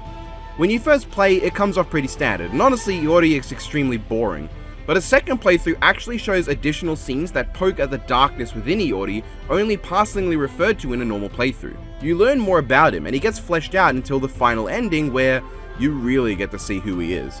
It's not much of a surprise, not even remotely, but the final battle is still heartbreaking. The whole game you fought beside Saber, you go into their mind and even fight their darkness to force them to become free of mind control. These two are the closest of allies it seems, they seem genuinely close, and in the end, your final battle as Iori is against your own servant. A battle to the death, and you can tell that Takeru really doesn't want to do this. But Iori's entire motivation, everything he wanted in this game, was just to get to this point. To get close to Takeru so that he could know the best way to kill them when the time came. Because Iori wanted to surpass the swordsmanship he saw as a child. Swordsmanship of a sword saint, someone as powerful and skilled as Takeru. To face a legend and kill it. That is Iori's goal. However, in his attempts to know Takeru so he could finally one day surpass them, Iori actually found his only true friend. The only person he saw as more than someone to kill that wasn't just family. Iori is someone born in the wrong time. His desires and his passions clash with the societal norms of his time. He wants to kill, to surpass others, to be who he is, while putting on the face of someone else, to try and live a life that he understands inside that he doesn't want. In Fate terms, he is if Kirei Kotomine was the protagonist instead of the antagonist, and now you get why I don't like how Gilgamesh isn't playable. This final battle, the dialogue at the end, it's heartbreaking. Among the multiple scenes that fulfill that Fate depression moments quota that is a strong part of the franchise. The ending has really brought the story around to me. The other endings are great. The ending with Chiamon is great because the boss was a genuine challenge to me, while the ending with Zen Chengong was great because it was so characterful, both for Zhang and for Hida, Caster as his only starring moment, and the battle within his reality marvel is breathtakingly gorgeous. But this ending, that lacks spectacle, that isn't some unique special boss fight, that isn't anything more than a battle between close friends, stuck with me the most. But god, could Takeru's screen not use their real name here? Make this the one time Iori gets to say their name that in the previous ending was a sign of their friendship. If you don't know, Iori asks if he can say Takeru's name just once, and Takeru agrees as long as it's one time. In the two normal endings, when he says it, it's a sign of their friendship. But here, this is where he should have said it as a sign that Iori wants to battle not his servant Saber, but the prince that brought down gods, Yamato Takeru. But oh well, it's still a great ending to a great but oddly paced at point story. I do maybe have some grievances with the returning cast though. Now, Musashi and Cersei coming back I don't have an issue with, especially Musashi who plays a great role in the story. Jean and Li Shuen are returning from a previous game by this developer, but they are different versions of the characters, one being corrupted and one being his older self, so that's fine. But I honestly don't think that Ku and Arjuna needed to come back. I love these two, I genuinely do, but they were playable in previous games that, while not identical, have mechanical similarities to this one. It's not a huge deal, but given their non-existent roles in the story and how they exist mostly to facilitate gameplay, this could have been a great moment for other fan favorites to show up. For instance, what if Lancer was instead Ereshkigal, one of the breakout characters of Grand Order? Give us great moments with her and Iori, her interactions with Gilgamesh could have been fantastic too, and I'd love to see how she plays in this style. And Archer, look, if you know my favorite characters, you know I'd have killed to have Oda Nobunaga in the place of Arjuna. I love you Arjuna, but Nobu was my wife, I love her. A playable Nobunaga would have been amazing, especially if the digression was about her and Musashi doing something batshit together. Though I understand that two flaming archers may have been a bit repetitive. Besides that, I do love the roster. The majority of characters get plenty of scenes to them, with only a few ones being misses. And I love how accessible the game is, surprisingly so in fact. Despite many of the rogues existing as fan service to fans of other parts of the series, as well as two of the main servants, the game is actually really accessible. It explains all the relevant lore concisely and pretty understandably. I don't think anyone would be confused as long as they pay attention. And the fan service nature of the characters chosen isn't obstructive. Musashi's role in the story does not require prior knowledge of the events of Grand Order. All the important information is given and the rest is only hinted at in non-intrusive ways. It's pretty clean as a good intro to the franchise, offering a great idea of what storylines are like, giving you glimpses at popular characters and what they're like, with a great storyline, plenty of twists, heart-wrenching moments, hype as fuck moments, and being very concise and well explained. A few lines here and there may not make sense or may refer to things not explained in the game, but they're only scattered around and they're not huge plot elements. It offers plenty of great things to fans too that have massive meaning but aren't intrusive to non-fans as something that's obviously fanservice but they don't get. Giving us scenes with the male Miyamoto Musashi was shocking, and we don't get to see him often, as well as the showing of Kojiro Sasaki, a character normally described as not real and the servant of him just being a hodgepodge of different individuals, but this game actually reveals him as an actual real-life honest-to-God person, which is huge. Though he can still be a hodgepodge in proper human history, because this obviously doesn't take place in that, but that's the thing that's not important to the game's narrative. What I'll give this game more than anything though is reminding me how much I love this franchise. People have been insufferable, and I didn't realize how much my ability to enjoy this series had been damaged until this game came out and I got to play it. This game brought back all the feelings of love, joy, sadness, sorrow, excitement, and learning that I got from the series. I can't say I knew much about these figures in the game until I did research afterwards. I didn't know much about Caster beyond him being a historian of major renown, and it was great to learn about him after. The game is full of tragic moments that got my emotions going. It has characters I really like and embodies a lot of what I love in the Fate franchise. And it reminds me again of how bloody annoying it is that people will ignore all that to write the series off as overly complicated because of a Ggoog video, or only focus on the attractiveness of certain characters because they're horny. The series has a lot to offer, and anyone who is interested would not find a bad introduction through Fate Samurai Remnants. Okay, so the first night is never usually that bad in any of the games, so I'll play through. I did a video on this, but I didn't upload it, I'm not going to now. But basically, the FNAF movie was really disappointing, but not that bad. It's a solid, 5 out of 10 movie, and I think that both the critics who came in looking for some deep film and the fans who just didn't care about the quality as long as they could see the things they recognized are too biased one way or the other to really... Well, I'm not going to say their opinions are invalid, they don't really get across the film's quality one way or another. To me, as both a FNAF fan and someone who can be critical, I went in mostly just wanting a good horror movie, but the film... it sort of stops being horror midway. First of all, the film isn't remotely scary. There is one extended sequence within the pizzeria which is really solid, even if it didn't scare me, and the start is fine too. But the film takes so long to get anywhere, and the human stuff wasn't engaging to me. Now, there are some good elements in the writing. I think that all that led to our protagonist, the janitor from Future Man, bringing his little sister to the pizzeria was well thought out. Works at a place, he keeps coming back every night. They actually give a reason for him to come back every night, which is because the spirits of the dead haunt his dreams. And he goes into his dreams because he's gaslit himself into believing that he can find the identity of the person who took and killed his brother if he does. He believes in this theory that we all remember everything perfectly, just unable to access those memories. So he wants to keep coming back to dream and find the killer. But when people who want to frame him mess the place up and get killed, his babysitter, who is basically a double agent to use a funny term, also dies. So he makes a choice to bring his sister along instead of leaving her without a babysitter or not doing his job.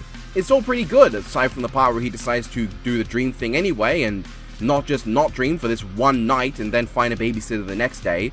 He just kind of leaves her to her own devices. But honestly, while the animatronics are very intimidating at the start and they're amazing effects and the sound design is fantastic, the long, silly, goofy sequence that comes out of nowhere, it makes me unable to take them seriously as threats after that, along with the smoking too much weed red eyes. I like emphasizing that they're kids and kind of innocent monsters, but it didn't need to go on for this long. The dialogue and pacing with the vanity stuff was also really all over the place in a lot of this movie. The writing for the film, most of it is not good. The horror is bad, and it's just not that interesting. It captured my attention at first, but then it just stopped. The ending comes out of nowhere with Springtrap showing up at the last moment. He gets beaten because of something that was barely set up, which is just someone draws a picture and gaslights the animatronics into turning against him. And then he says the Springtrap thing for no reason, which is super ham-fisted, and then it's over. Look, if you love this film because you're a hardcore FNAF fan, more power to you. If you dislike this film because you're a critic who wanted more to chew into, I also don't think you're in the wrong, because the film made it clear, to me at least, that it wants to be more than just a silly schlock fan service movie. It tries to tell a compelling narrative, and people criticizing it because they met the movie on its own terms shouldn't be forced to feel wrong about it. But to me personally, the movie is just pretty mediocre and whatever. It's not scary, it's only fun in spurts, and the characters are at best okay. While some fan service is subtle and fun, some stuff like the cab driver just being okay with a giant mech in his backseat raises so many questions for a film that genuinely does want you to take it seriously. But this is a movie of which my more neutral perspective is definitely in the minority, compared to people who came in expecting to love it because they love FNAF, and those coming in expecting to dislike it because they don't expect it to tell a good story. I am not a real shark slayer! I sure do love shark movies where sharks barely feature. I like The Meg. It's not high art, but it's a perfectly fun shark movie starring Jason Statham. The Meg 2 is a perfectly fun Jason Statham movie starring sharks, and that's its biggest plus and also its biggest minus. The movie is watchable and it's fun enough, and it's not insulting or unamusing. It has plenty of fun action and a story that sure does happen. The shark stuff is cool and the action with them at the end is pretty fun. There are some fun lines and so on and so forth. That said, Meg 2 doesn't have a lot of shark. It's a lot more of your standard Jason Statham action, man. I could take down this whole facility of 53 quintillion trained MMA master murder mass assassin killers with both arms tied behind my back and a cigarette shoved up my ass stuff than it is Meg stuff. There is a Meg at the start, with a scene involving T-Rex, which is incredibly stupid for so many reasons. In fact, number 1, these are Ichthyostega. These creatures existed in the late Devonian, which ended 358.9 million years ago. That's hundreds of millions of years before Megalodon or Tyrannosaurus Rex. They also move more like seals than like the lizards as shown here. Number 2, this is Tyrannosaurus Rex. These creatures went extinct 65 million years ago, hundreds of years after Ichthyostega, and 44 million years before Megalodon existed. Number 3, this randomly runs after these tiny little creatures and chases them into the water to eat them, all while ignoring the giant fucking carcass with fully edible meat directly next to it that would be significantly easier to eat, cost less energy to get into, and would actually feed it unlike these little fucks. Number 4, this is Megalodon. These existed 23 to 3.6 million years ago, way after either of the other guys. Number 5, this Megalodon jumps out of the water to eat a T-Rex. Why would it do this? This is not what Megalodon eats. It risks beaching itself, and it risks ripping itself open on the shoreline and killing itself. Basically everything in this scene is wrong, and continues to use the Tyrannosaurus Rex, one of the most interesting and underappreciated for anything other than size and killing ability creatures to have ever existed, as a measuring stick to prop up another creature. When King Kong did it in the 1930s, that was new and cool. Nowadays we have things like Spinosaurus and Giganotosaurus, and now Megalodon's killing them to show off how cool they are. Lame. Just lame. However, it's also one of the only times sharks show up, let alone do anything before the last 20-30 minutes of the movie, so like, man. Yeah, I don't know, the movie is watchable and it's fine for Jason Statham action, but if I wanted ridiculous Statham action, I'd watch Crank, and if I wanted standard action, I'd watch basically any of his other movies. I want to watch sharks in a Meg movie, so definitely a bit disappointed even if the movie is fine. You ruined it.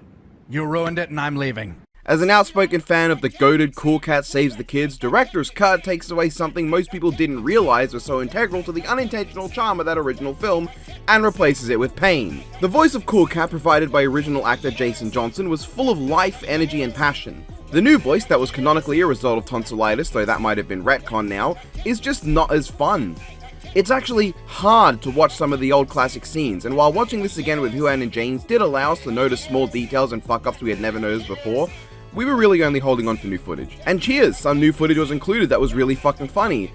But it wasn't enough to make up for what was lost in the removal of that classic actor. I'm not sad he's gone from future projects, as I'm glad he's freed from this, especially with the stories he's told us, but I am sad that that old movie has now been replaced by this newer and significantly less enjoyable one. This is the most obnoxious thing I've ever experienced in my life. Kick-Ass here would be among the worst movies I've ever watched, but similarly to Epic Movie, that would require me to consider the movie in the first place. I find a lot of enjoyment in the Nostalgia Critic sometimes. The videos don't tend to be good, especially compared to who he's copying, but the man himself can pull off some very expressive and memeable faces.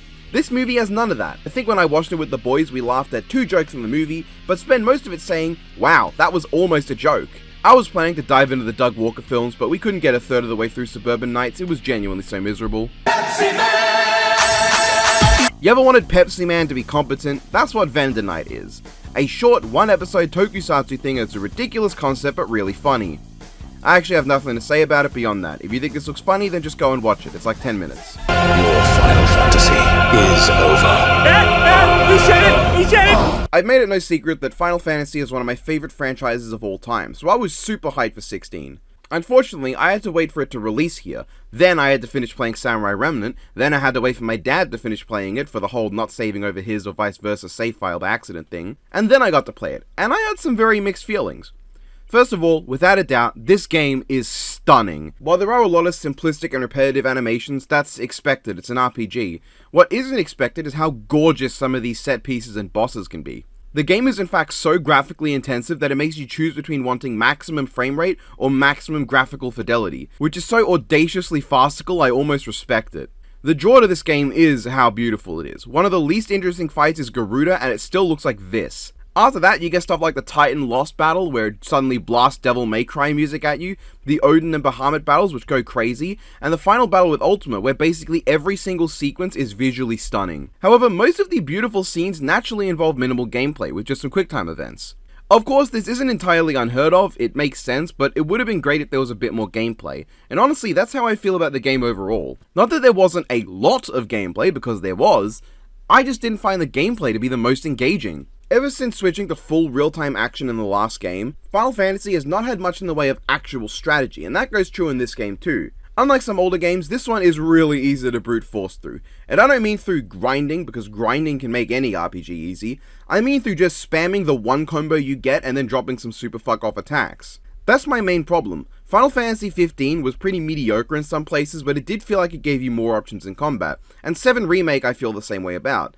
In 16, you get 3 special abilities to drop, 2 combos, one with a few barely different alternatives depending on how many magic bursts you do, and then 6 combo finishes that don't really flow into each other well. While this is a fun enough system, it's also just not one that I think warranted the length of the game.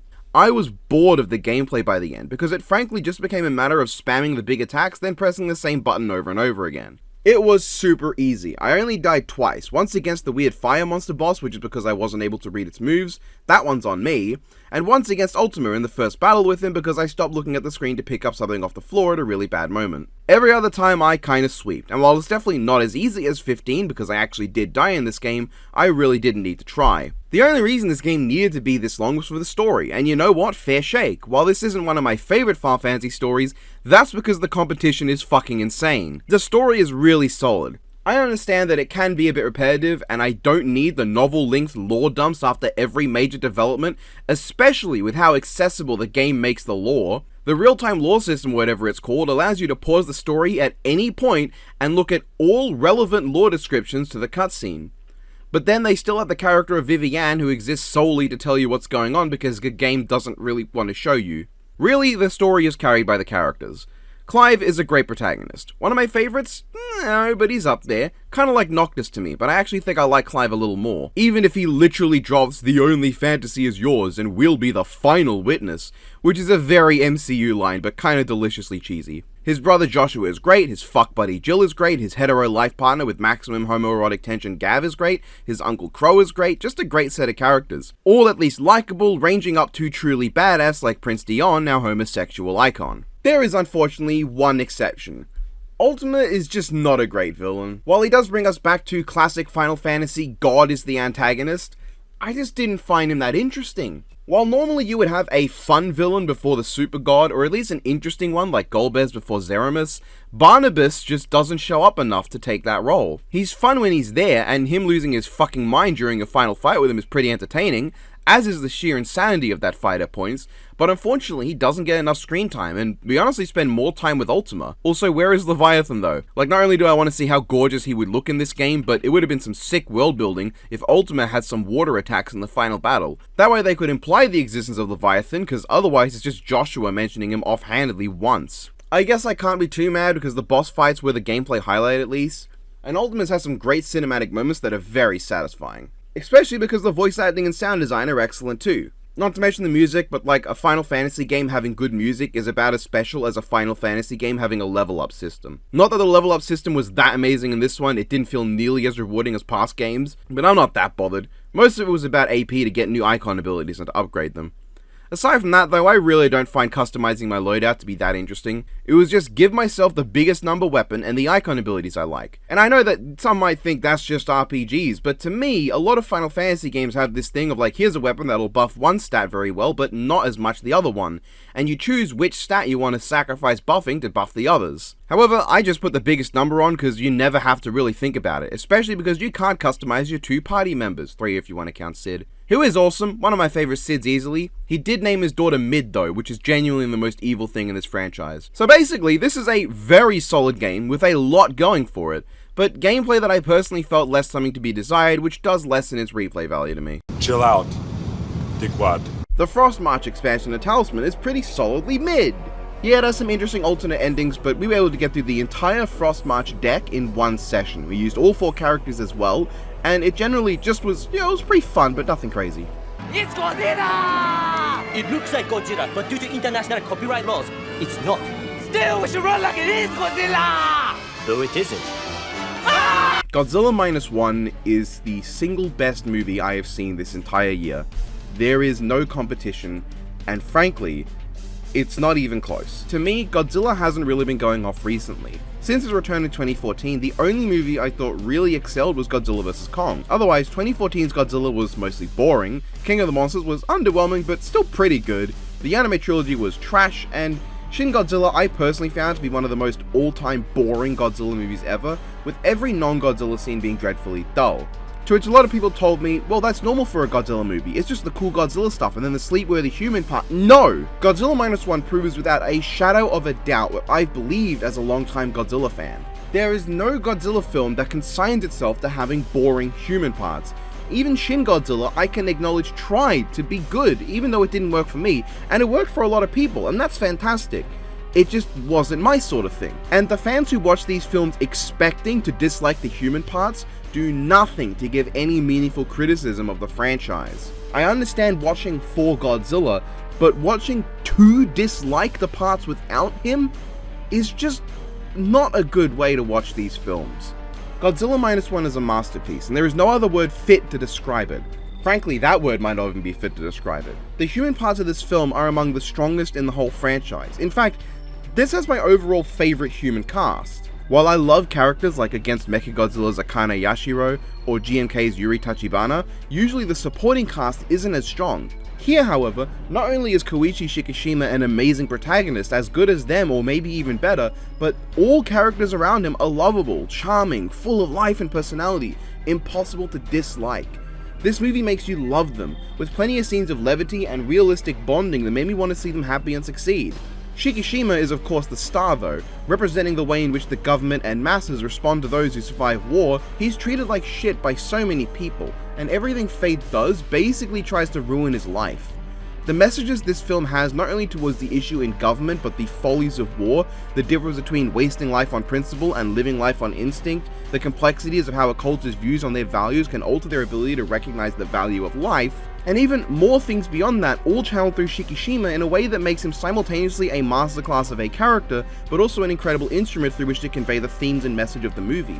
And despite only showing up at the start, Tachibana ends up having a lot of weight, not really for who he is on his own, but what he represents to Shikishima.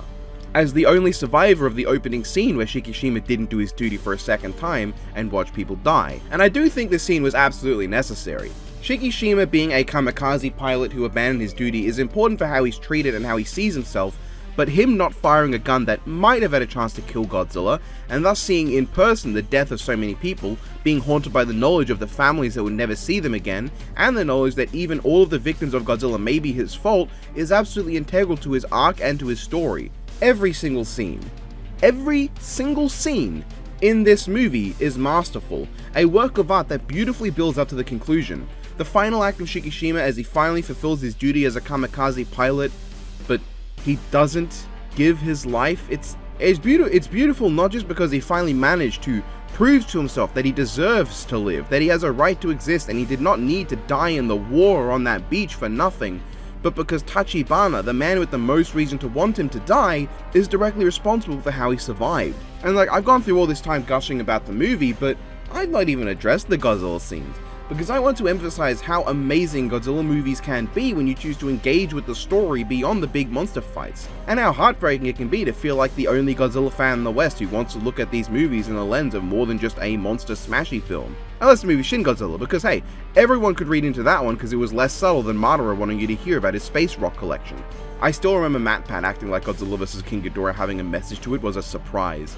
It's like people in the West hate when a message is spoon-fed to them, but also can't read into one when it's set in front of them to dig into of their own accord. Yes, I know that there are a lot of people in the West who do want to engage with these films and watch them for more than just the Godzilla smashy stuff, but it really seems to be the majority who only care about Godzilla smashy stuff, and that's fine, but it is a bit bothersome that everyone's like, these movies are just dumb Godzilla action, when that's just not true. Anyway, yeah, the Godzilla scenes are phenomenal. The movie only really has 4 of them, but they're each perfect. The opening sequence with the dinosaur-sized Godzilla is horrific, because not only is it shot perfectly, but it sets the stage for Godzilla flawlessly.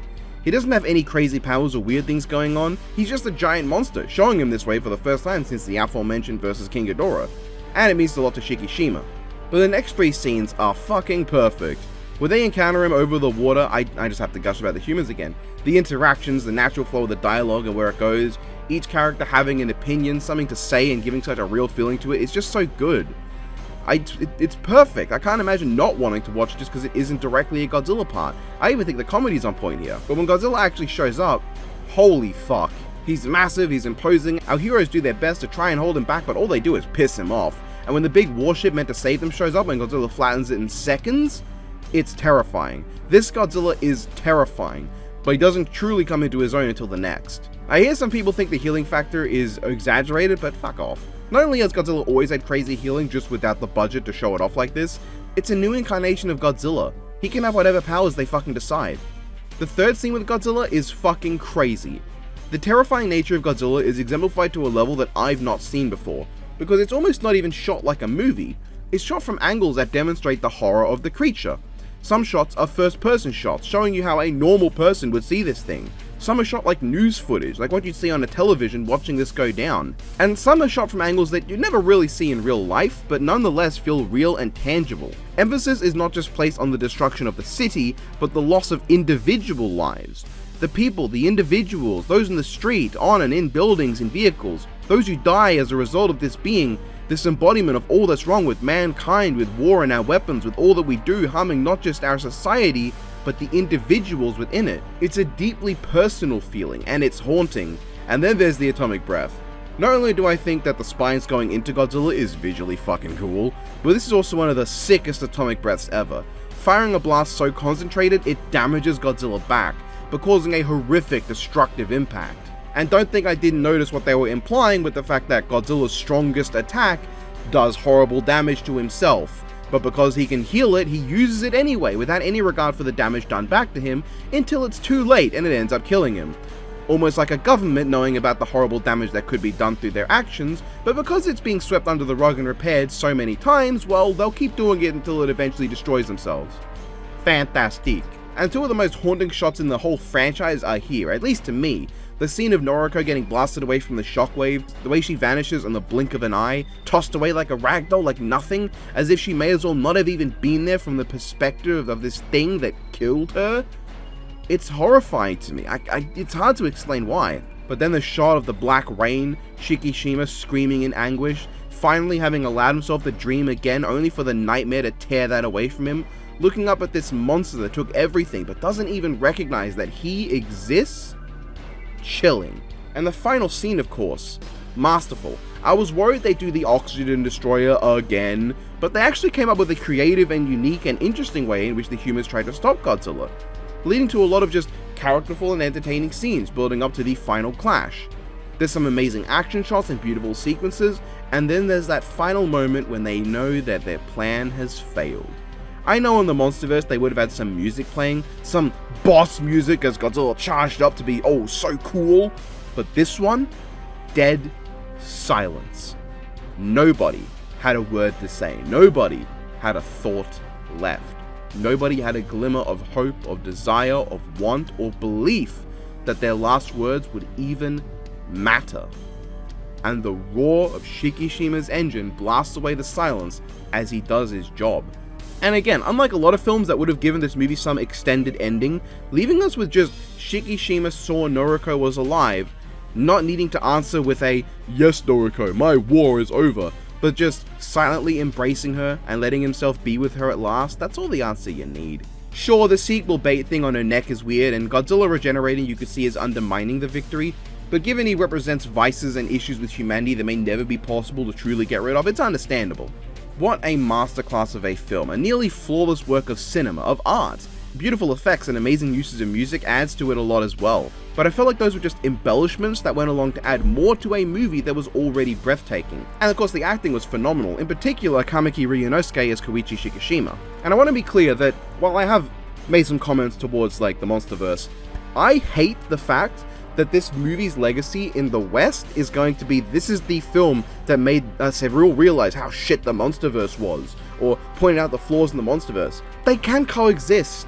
We don't need an elitist view of, and like I know people are gonna be like, you have an elitist view on how to watch Godzilla films. I did say it's fine if you want to watch them for Godzilla, I just don't think you should watch them with the expectation of hating the human stuff, which not everyone does, but some do. But importantly, we don't need an elitist view of just because Monsterverse was not done by Toho that it's automatically bad.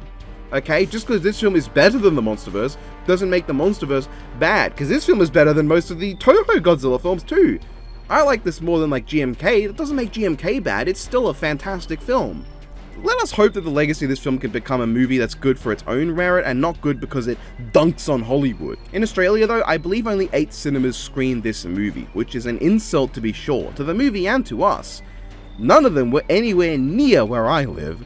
So I had to go out of my way with my dad on a long ass drive to see this movie. We arrived 2 hours early and had to dick around for a bit, but when we sat down in the cinema, I had no idea what to expect. When we left, we couldn't talk about anything else. We couldn't stop thinking about it, what it meant, what it did, how good it was. It was all worth the hassle and the several hour-long drive.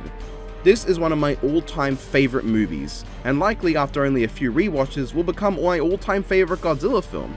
It is borderline perfect. Hey, if you forgot it, it probably wasn't all that important. Yeah, I guess. Holidays Unwrapped is the last piece of Gen 4 and Equestria Girls media. Damn, this is how Sunset Shimmer goes out. Yeah, so I actually just forgot to watch this entirely. I was content thinking that Sunset's Backstage Pass was the last piece of media for this franchise, or this part of the franchise, because that'd be an ending I can at least live with. But no, it's this perfectly subpar 6-part special for the holiday season. There's a completely mediocre Snow Day short, a kind of entertaining Pinkie Pie short, an entirely whatever Applejack short, a short about committing a crime, a whatever Rainbow Dash short, and a Rarity short. Most just kind of okay shorts that really should not have been the last piece of Equestria Girls media, let alone Gen 4. Should have been the cancelled pitch for a finale that explores what happened to the Sunset Shimmer of the human world, but colder take than this whole fucking special. Please, someone! I'm going to die! Spider-Man 2 is perhaps the game I was most hyped for this year. As much as I loved all the games that preceded this year's sequel, Spider-Man was special, because it's the piece of media that finally made me get the Spider-Man hype. I never disliked him, but I also never really got into him until this game was a thing. So the sequel had a lot to live up to. It's also one of the most disappointing games of the year. I'm sorry, and I hate saying this, because I see a lot of bad faith and misaimed criticism for this game all over the place. Not all of it is bad faith and misaimed. There are a lot of criticisms I've seen that I 100% agree with, but there are some really silly ones too. I'll try to be as fair as I can and bring up what I like as well, because I want to say, overall, I do like this game. Let's start with presentation. I can say almost nothing bad for most of it. The graphics look great, though every model has some uncanny valley plasticness to it that makes me uncomfortable, and I'm really not a fan of Peter's face. Everyone kind of looks a bit inhuman though, except Kraven. Everyone likes to make fun of MJ, but given the circumstances behind why she looks that way, I can understand it, and I don't think she's any more uncanny than anyone else in the game. The effects look great though, and the city looks great. That one sequence of Sandman yonking Miles is great, and to all the people talking shit about it for not having gameplay, at least unlike a game like Final Fantasy XVI that would make this an entire cutscene, this sequence seamlessly transitions between gameplay and cutscene without it being noticeable at all. It renders in a lot very quickly without any problems. It's a very impressive sequence in terms of the technical aspect to it. My biggest problem visually is that the suits you get in this game fucking suck. It's either suits based on other versions of Spider-Man, a handful of returning suits, or 1 or 2 new dogshit ones. Like, everyone makes fun of Miles' endgame suit, and yeah, it's Miles supposedly giving himself his own original look, but it's just Adidas sneakers wearing the colors of Peter and doing their hair on top of the masking that Static Shock did, and then a bunch of people collectively decided that that's the black superhero look, I guess. So it's just taking away identity from Miles' awesome normal look. But what is with the rest of Miles' outfits? Why do half of them exist to make you pretend like you're not playing as Miles Morales? Unlike Peter, whose alternate character outfits are all other versions of Spider-Man, Miles are shit like Black Panther and Wolverine and King and Black Eddie Brock. What? Meanwhile, there's no outfit for 2099 from Spider-Verse, or with all the villain-based suits, why does Miles have nothing for Electro, the villain who uses electricity, or Rhino, one of the main villains of his own game, or Tinkerer, the literal main antagonist of his last game and his great friend who died? Personally, I would have preferred if these suits based on alternate versions of Spider-Man were available for either character to use. Yeah, those alternate Spider-Men don't use Miles' Electro powers, but They also mostly don't use Peter's iron spider legs or symbiote powers either. Then their unique suits can be stuff from their games or other media and comics. Well, that's not even as bad as the fact that they remove suit powers. Why? Why would you do that? One thing I really loved about the first game was that with each unlocked suit, you got a unique power connected to that suit, and then you can mix and match that with any suit you want. So you can unlock suits just for the aesthetics, but you can also unlock them for the abilities they give you. In this game though, I unlocked maybe one suit for each and then didn't bother until I wanted to just go through them to get my 100%. 100%ing meanwhile is pretty fucking meaningless for a few reasons. I just don't find the collectibles as interesting this time. While the Spider-Bots have fun references, they feel less lively than the stuff from the last game. The last games in general had more interesting things to do. This game just doesn't matter. It doesn't even have better side missions. Each character gets 2 side quest storylines, and the only one I really cared about was the one with Yuri, because that had a story and went somewhere. The rest are pretty forgettable. All of which is compounded by the game's complete lack of New Game Plus. Excuse me? How do you not have a New Game Plus? That basically means once you unlock everything, that's it. Oh, you wanted to go back and replay the game with everything unlocked and see how all the various abilities and tech can work in different situations you didn't have them from before? Or did you just find out how cool one particular move or power is too late and want to replay the game using it from the start? Fuck you. At the very least, your first playthrough will be fun. The game at its core has some very fun mechanics. It's the same solid core that the other ones had. The action feels good, the mechanics are fun, it gives you plenty you can do in combat to spice it up. However, they even fucked this up a little bit. Not so much the combat itself, because the combat's still very good. But where are all the gadgets? Where are all the neat little weapons we got in the last 2 games that gave us so many more options in combat and stealth? Here we get a total of 4 individual gadgets, of which only 1 I ever used, and your 4 chosen special powers. I would have greatly preferred if the 2 had their own unique gadget list. It might not make much sense in story, but it would have spiced things up a lot more. Especially for stealth, which is so fucking boring in this game. Miles is just objectively better, which, yeah, he was probably already going to end up that way because of the ability to go invisible, but they could have balanced it out by giving Peter better gadgets for stealth. Just having the web trap alone would have gone a long way to making Peter balance out the advantage Miles has. But no, both are the same. They even both have the same zipline that allows you to make a vantage point literally anywhere and bypass literally any challenge the sections have. Any creativity that went into design, like the level design, doesn't matter. Just make a vantage point wherever you want with the zipline. The only times I ever got caught was when I went to do a double takedown, but instead of doing that, they only took one guy down for some reason. Or when someone turned around the moment I pressed the takedown button and spotted me without me being able to do anything about it. Though arguably this is not a big complaint when the game has so few actual stealth segments. You get some hunter binds with no worthy setups or interesting layouts, and then a few dedicated and actually really well designed hunter bases that all stand out. But there's so few of them, and again, there's like one way to tackle them when it comes to stealth, and I just abused the zipline and it was so easy. I mean, they at least didn't totally fuck up the bosses this time. The bosses were all fine, except, I don't know, when it comes to multiple stage bosses, I kind of like when they function. I don't know, when I think of a multi-stage boss, just to go to this year, I look at Final Fantasy 16, right? And I think you fight Hugo Kupka, and then next stage, he's got super arms and you're fighting in a completely different area. Or, when you fight him a second time and you fight Titan, the next stage after you take out his health bar, he's a kaiju and the whole format's different. That's cool, that's a good multi-stage boss. This game, you fight Scream, you take a health bar down, and then it just comes back and you fight her again with basically no change. And then you just do that a third time. It doesn't feel satisfying. And this is not a criticism with this game entirely, but it's something I don't tend to notice in games, but this time I did. But that isn't nearly anything as bad as everything to do with the Venom boss fight, or honestly, Venom in general. Now, I don't agree with most of the criticisms to Venom I've seen. I don't mind him not being Eddie Brock. I think what they went with does make some sense for this world, and I find it weird that so many characters can have other people as the alternate identity under the mantle, but people get all shitty when it's done with Venom. Like, I get that Venom is strongly associated with Eddie, but like the Flash is strongly associated with Barry Allen too, but like there's Wally and there's Jay. I don't mind Venom like not being Eddie Brock. I don't see the problem. There are so many different times a hero or villain has a different person under the hood. What, like, would people complain if we got a Green Lantern game, but instead of Hal Jordan, it was Kyle Rayner, because that's not who Green Lantern is? Some people would, but I know a lot of people wouldn't.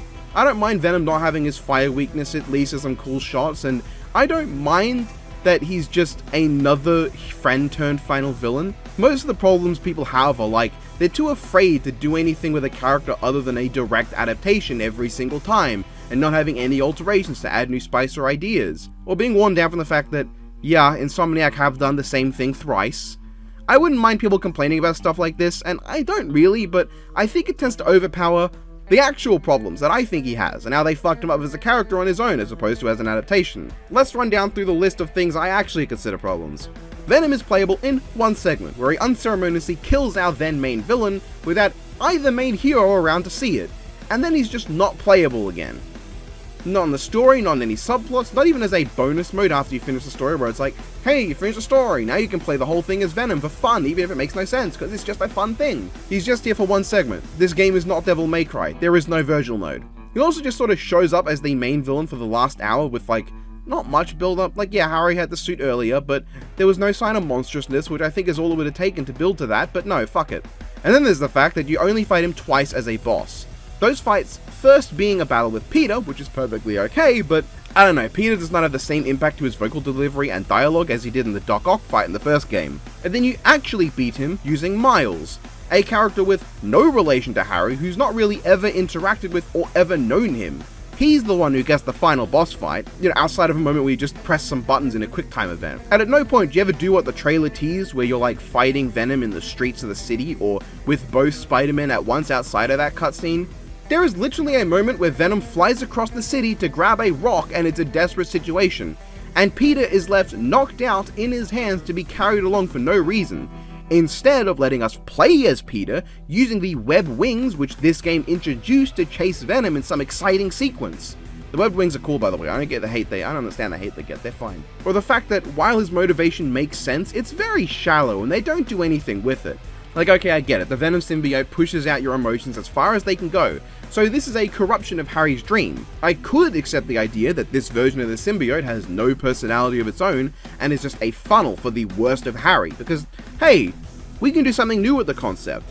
I guess not new, but like something different to normal. But like, they put no time into cooking this, and the symbiote does show personality of its own sometimes, which makes it extra weird to me. He's just a weird, confusing character who makes sense when you simplify him, but the more you actually think, the worse he gets. And honestly, Miles having no relationship to Venom is the least of his problems, because Miles is so hilariously underutilized. He has two major subplots. He wants to chase MarshalMeLee, and being Spider-Man is ruining his ability to live a normal life and write his college essay. The MarshalMeLee plot is just not a thing for most of the game, outside of some offhand dialogue mentions, and then Lee just shows up, you beat him up, and bada bing bada boom, problem solved, he helps at the end and then just vanishes. But the college subplot? Literally never addressed or finished. In fact, he becomes the full-time Spider-Man at the end. So you'd think they'd bring up how this takes even more time away from living his life, but nope, nobody cares about Miles in this game. He does two important things in the game. He frees Peter and he frees Lee. And then Peter does all the real work while Lee helps Peter get the anti-venom suit. Which I get for gameplay, but story-wise, I don't know, I kinda just don't like that he gets past the power trip addiction, only to basically get the message of actually just kind of keep the addiction if you think it benefits you. And instead of him using that to help Harry when he basically dies, you know, giving him the non-evil symbiote suit to fix him, they just let Miles shock him and put him into a coma. Okay, hell, even for gameplay, he doesn't get a full set of anti-venom powers. He gets two unique powers, and then cum-colored versions of the normal symbiote attacks? Why didn't he get new ones? And why were Miles' new powers not really explained either? It's just, ooh, Martin did a thing, but not really. Speaking of symbiotes, why does Miles have all the symbiote suits as options? What the fuck's up with that? Oh, and where are all the villains? One thing I love about the first game is that it really makes you feel like Spider-Man. You have villains making brief but memorable appearances, like Shocker and Kingpin. You have the main villain and the final villain and the Sinister Six. Oh, there's probably too many villains in the first game. I didn't even mention Silver Sable. They definitely overcorrected.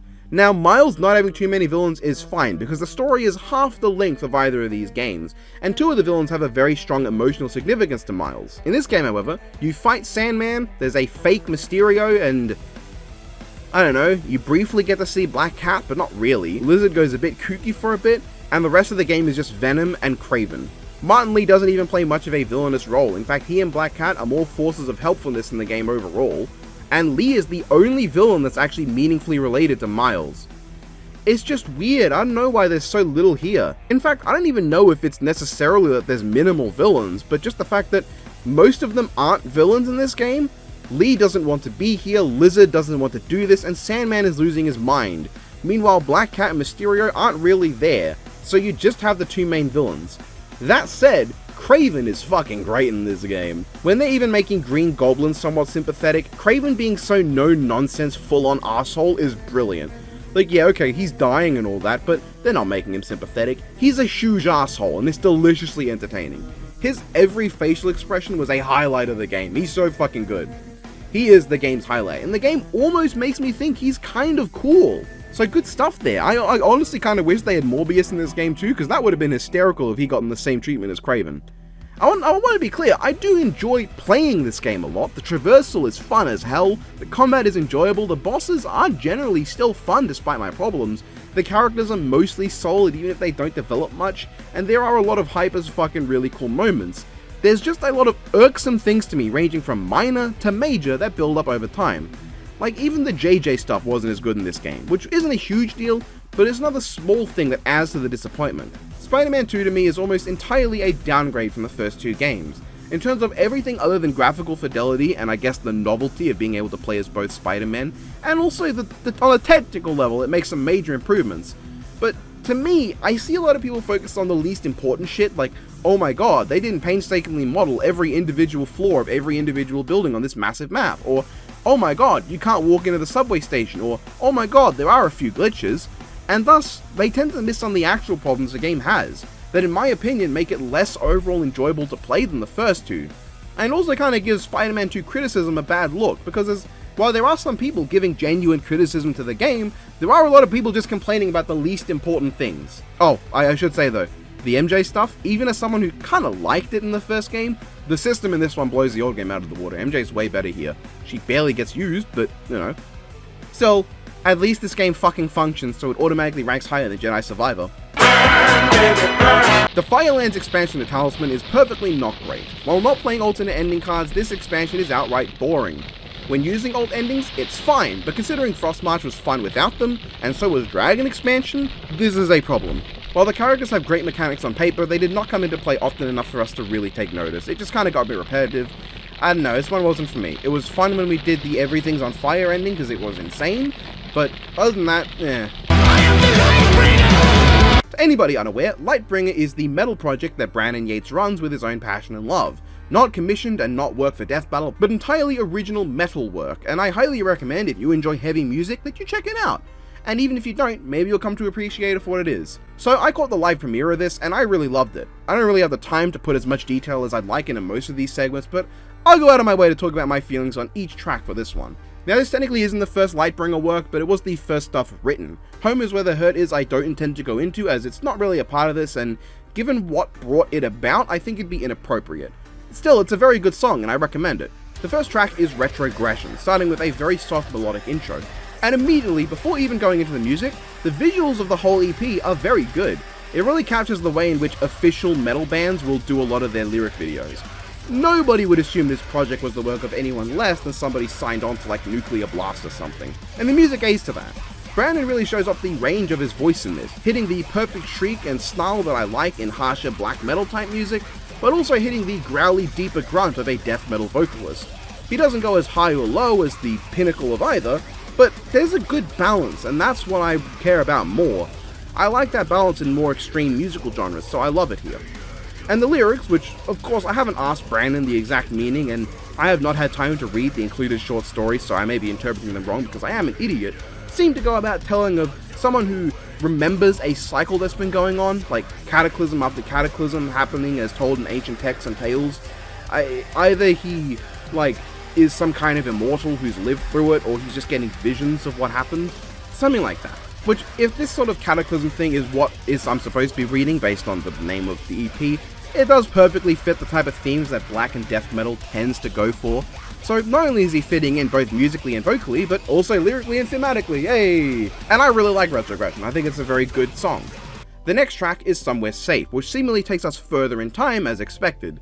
The calamity is at the edge of its epoch. Our protagonist has received recurring visions, the same ones over and over, watching as humanity didn't listen, ignored the lessons of the past, and head towards an avoidable destruction, to become a forgotten history like those before. Long since, as a time of trying to convince humanity past, now they simply watch the tide, awaiting the day it mirrors their visions of a horizon ablaze. But after many cycles of the same chorus, the last one's not quite the same. Now humanity has not wished for violence, but silence, and it's asked when it became so hopeless. But what I want to know is, when did Brandon's music start banging this hard? Because he's not pushed out anything like this in the tracks I've listened from him. Or I guess this was the moment my new favorite track of his was a thing. It's Somewhere Safe. Until the EP continued. The track is very melodic, and I always loved that. It was, at least to me, more noticeable than in Retrogression, and I love the combination of those harsher lyrics with the symphony to produce a song that, while still harsh, still has those almost soothing qualities, I guess. Which, soothing is a weird word for this kind of music, but I listen to Marduk and Septic Flesh sometimes, so it's not like this isn't the heaviest stuff I listen to. I don't need it to be. Because the heavier you get, the closer you get to like just being a bunch of noise, like Prosthetic Cunt, which is a band that I know. And they are just noise. Then comes Ultimatum, which feels to me like our protagonist is no longer lost in their thoughts and trying to think about what to do or avoid any form of cycle. This song feels less heavy, it's a lot slower and more thoughtful. The harsher vocals only come sporadically, and so it definitely stands out and is more so, I think, the kind of music that people traditionally are accustomed to from Brandon, at least more than any other song on the EP. It's a very good track, but not one of my favorites of the EP compared to what's about to come. Still, it sort of rung to me as if this song is about someone who is trying to, well, as the song says, reclaim their mind. Maybe trying to regain that lost sanity and find a way to understand what's happening. To stop trying to return to the lie that they were living before all this and understand the truth. Seeking for that frozen moment where the illusion shatters and they're freed from the lie cast upon them and they see things for what they are. Bringing us to Cataclysm, the song that heralds the end of this cycle. The way it begins slowly into the harsher delivery after, it's like our protagonist has seen the world for what it is, and throughout this track is critical and aggressive towards the truth that has been opened up to them. The world that we have built, our dulled senses, our inability to see a truth we don't want to see. And not just that, but what they're seeing isn't just flaws of the world as it is, but the flaws that are happening as calamity comes down and humanity stays complacent, refuses to take action, comes up with excuses to not have to do anything. As the truth is around them, they do not listen, they refuse to listen, because to listen would mean to free themselves from the illusionary world that they are not only accustomed to, but cannot live without. They would sooner burn than accept any other reality. And then there's the title track, Lightbringer. I think my favorite track on the EP and that Brandon's ever made so far. A perfect combination of the many vocal styles Brandon has used throughout the work. The instrumentals the whole time have banged, but something about this one feels different, and I can't quite put my finger on it. But like, as a voice actor, I tend to think more about vocal elements anyway, so it might just be that my brain is wired wrong. In this track, it really comes to show you that perhaps our hero wasn't so above it all themselves. They were not speaking from experience when they said nobody would listen or that nobody cares to hear their cries, but they were just assuming that to be the case. Can they be the Lightbringer next time, in the next cycle? Can they change this? If they have said a word, would it have been different? Would whatever gods among the skies not have brought this cataclysm? I don't know, I could be reading this all wrong, but that's half the fun of concept albums. Well, this is an EP technically, not an album, but like, you know, that's just a short album. A novella but for albums, I guess? Anyway, that's the fun sometimes. What do you get out of it before you read the actual story? And when you do read the actual story, how much did you get right? Do you connect the dots? Do things come to take on a new meaning and you go, ah, I see? Well, maybe. We'll see when I get there. This track though, Lightbringer.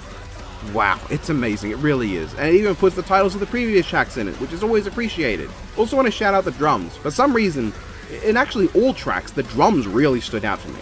So yeah, great EP, go listen to it, I love all the tracks. It's not extreme death metal, don't go saying it is, you don't know what genres mean if you say that. Go do it, go listen. It's the only music thing I think I can actually use the music for in its own segment. And honestly, I'll use it for the next two as well, because the next two segments are albums that I did not know were out until my dad picked them up.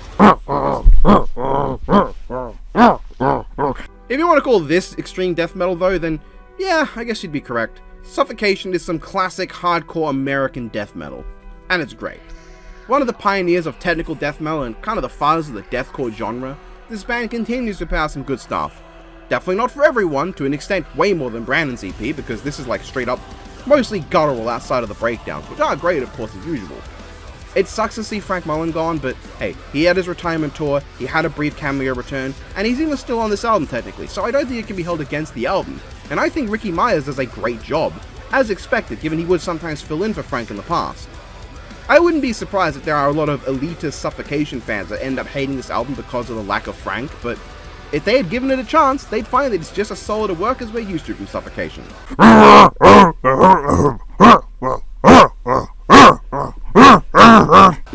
Septic Flesh, just as charming a name as ever, but still quite tame in the death metal sphere.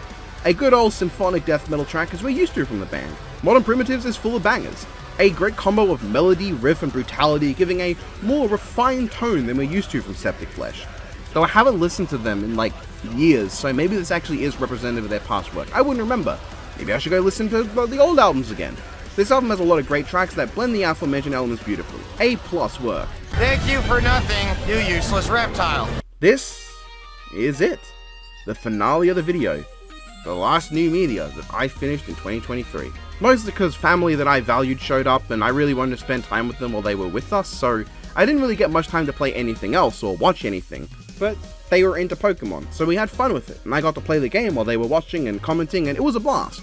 But most of it I had played before that point. I had already become champion, so I was just finishing it off by the end of the year.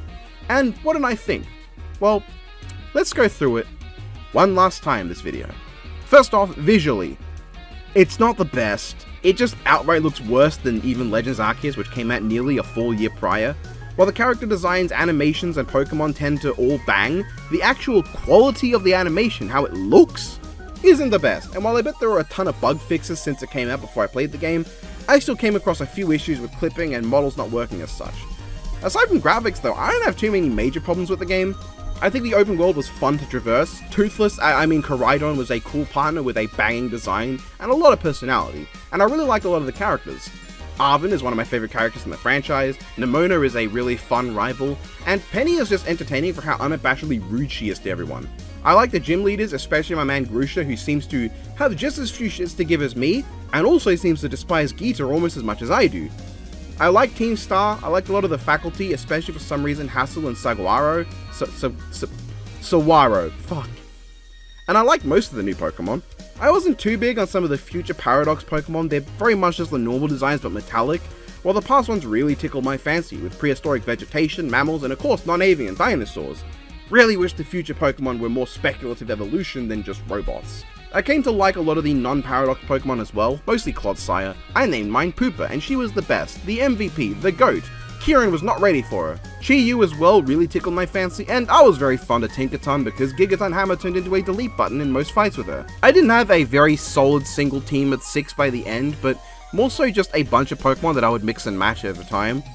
Usually I kept my starter Skeledirge and I kept Tinkaton and oftentimes Kilowattrel and Hydreigon, but there were multiple variants. I will say, outside of the DLC, I did find the difficulty a bit weird. I would have assumed that with full freedom, the gym leaders would have either had their levels scaled to match yours, or they would have had different teams depending on the order you faced them, so you could really carve your own path. But what really happened was I went on a compulsive Pokemon catching spree without thinking, because that's what my brain does, and by the time I faced Gym 1, my Pokemon were all 10 levels higher. And by the time I faced my third gym, which was Grusha, because I didn't use a guide and didn't check what order I should do them in, my Pokemon were the same level as his. So while I could really appreciate the team compositions for a lot of the gym leaders, they didn't end up being that hard. I only struggled with Iono and Grusha, my second and third gyms, because I ran off to the right looking for a Pokemon I saw on the map without thinking, and that's just the order I went. It both is and isn't the game's fault for this. Yes, it's on me that I over-leveled when I shouldn't have, but it's also on the game that it has no counter for if someone just wants to catch Pokemon. It just gives your whole party experience without any balance to it. It's so weird, I haven't played any games between a little bit of X and Y and Legends Arceus, so I wasn't prepared for this to be a thing in either game. I just felt like there were ways that they could have balanced it out, but they just decided not to. And when you can go to any gym in any order, I don't know, it's weird. I didn't struggle much with the Elite Four either, and the champion was a joke. Geeta is hilariously inept, I'll get back to her later. This wasn't the most notable of the stories though. It was fun but standard, and mostly just led up to a cool final battle with Nemona, and she's really charming. The Path of Legends was probably the most compelling individual storyline.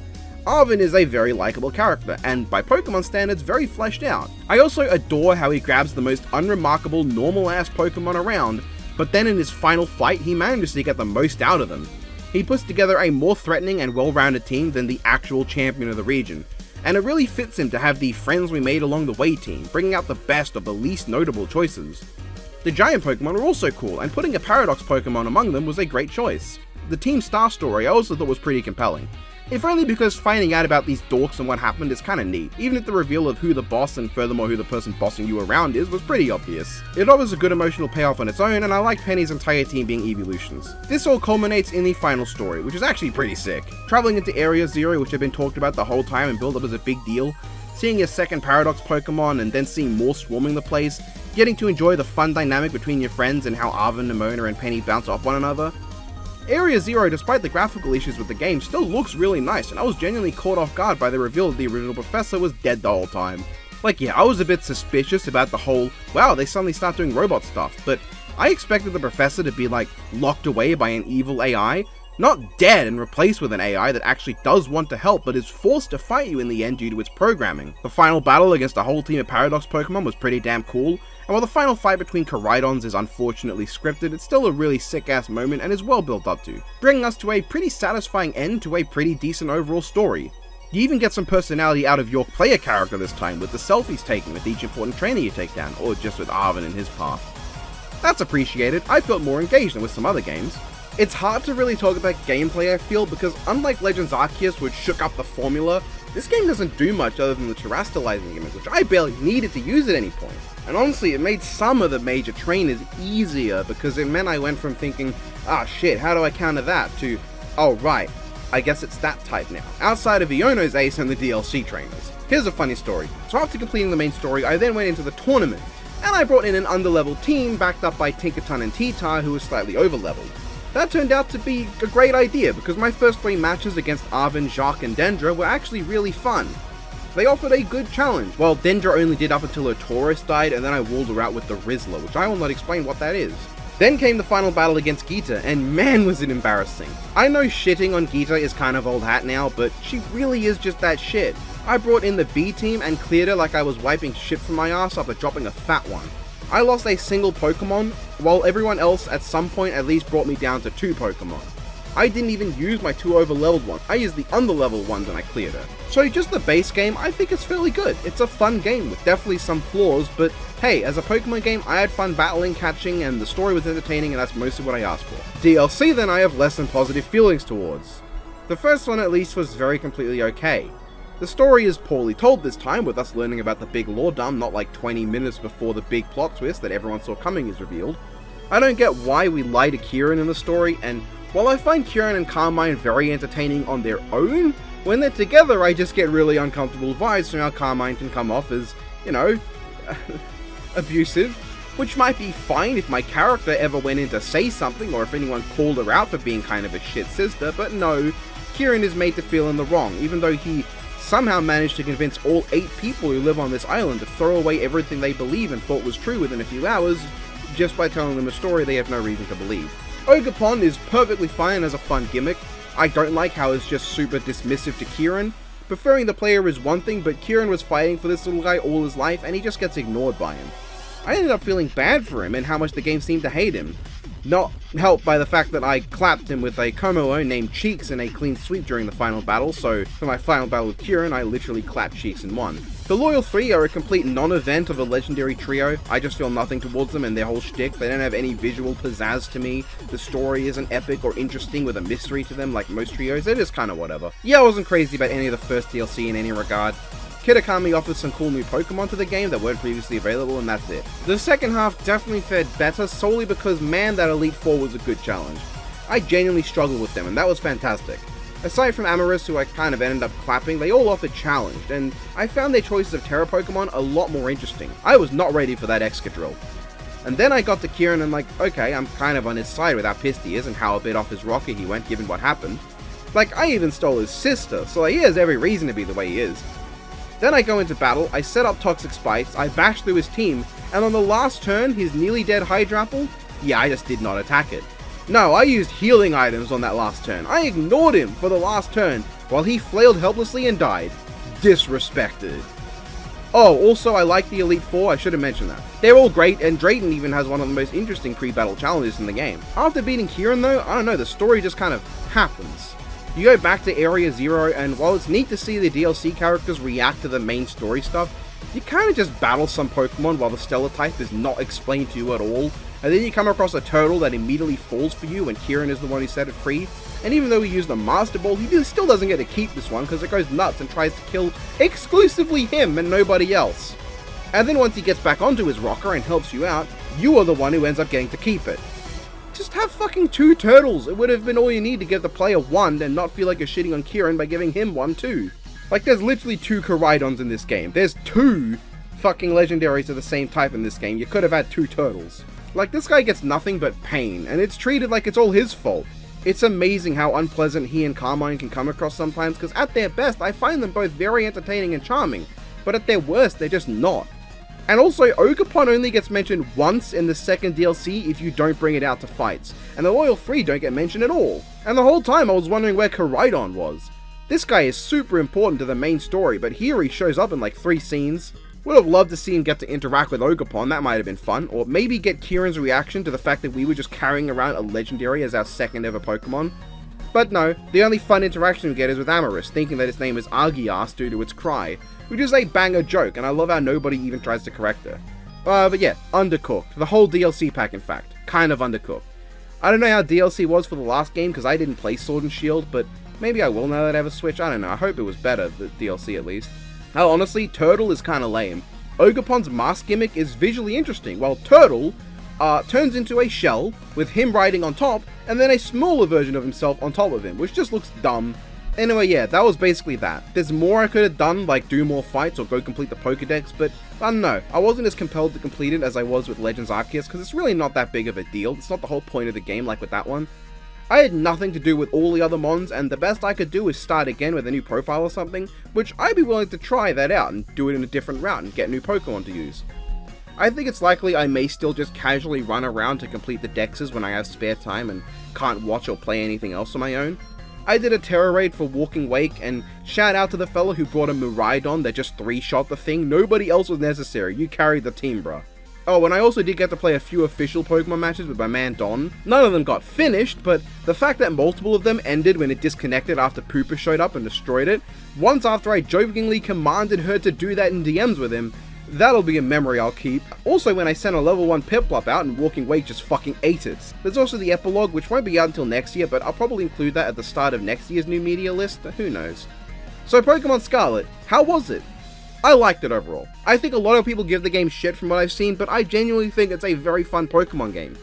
Its base roster is made up of a lot of very entertaining and memorable characters, even gym leaders and Elite Four members with a bit of personality, and the story is pretty fun. The DLC is really lacking to me, but the actual challenge and difficulty of the game ramped up enough that I was able to get some fun out of the other parts of it than that. I understand the game is quite buggy, but maybe it's just because I started playing a full year after it came out that I didn't come across too many while playing. Mostly some animation and clipping issues, nothing game breaking. Oh, and of course some massive lag spikes and frame rate issues, which definitely were major problems. It wasn't like Jedi Survivor, where it would happen literally anytime I tried moving, and I could understand at least 50% of the time why the graphical issues were going on, even if it's still definitely a problem. This is what we call a very solid game, and I'm happy to end 2023 off with it. Oh, and that would be the video. I won't take up any more of your time with an epilogue, but this was a fun project to work on, even if I scrambled a lot to get stuff done that was lost. Next year I'll keep better backups, and yeah, chances are I'll do this again next year. We'll see what new media I consume. I guess you can leave recommendations, but we'll see when I get to them. Hell, I started Gamera Rebirth this year, and I just did not have time to watch anything on my own to finish it since it came out. Meaning, I watched basically no anime this year, which doesn't bother me. Well, toodaloo for now, I'll see you another time, have a good one folks.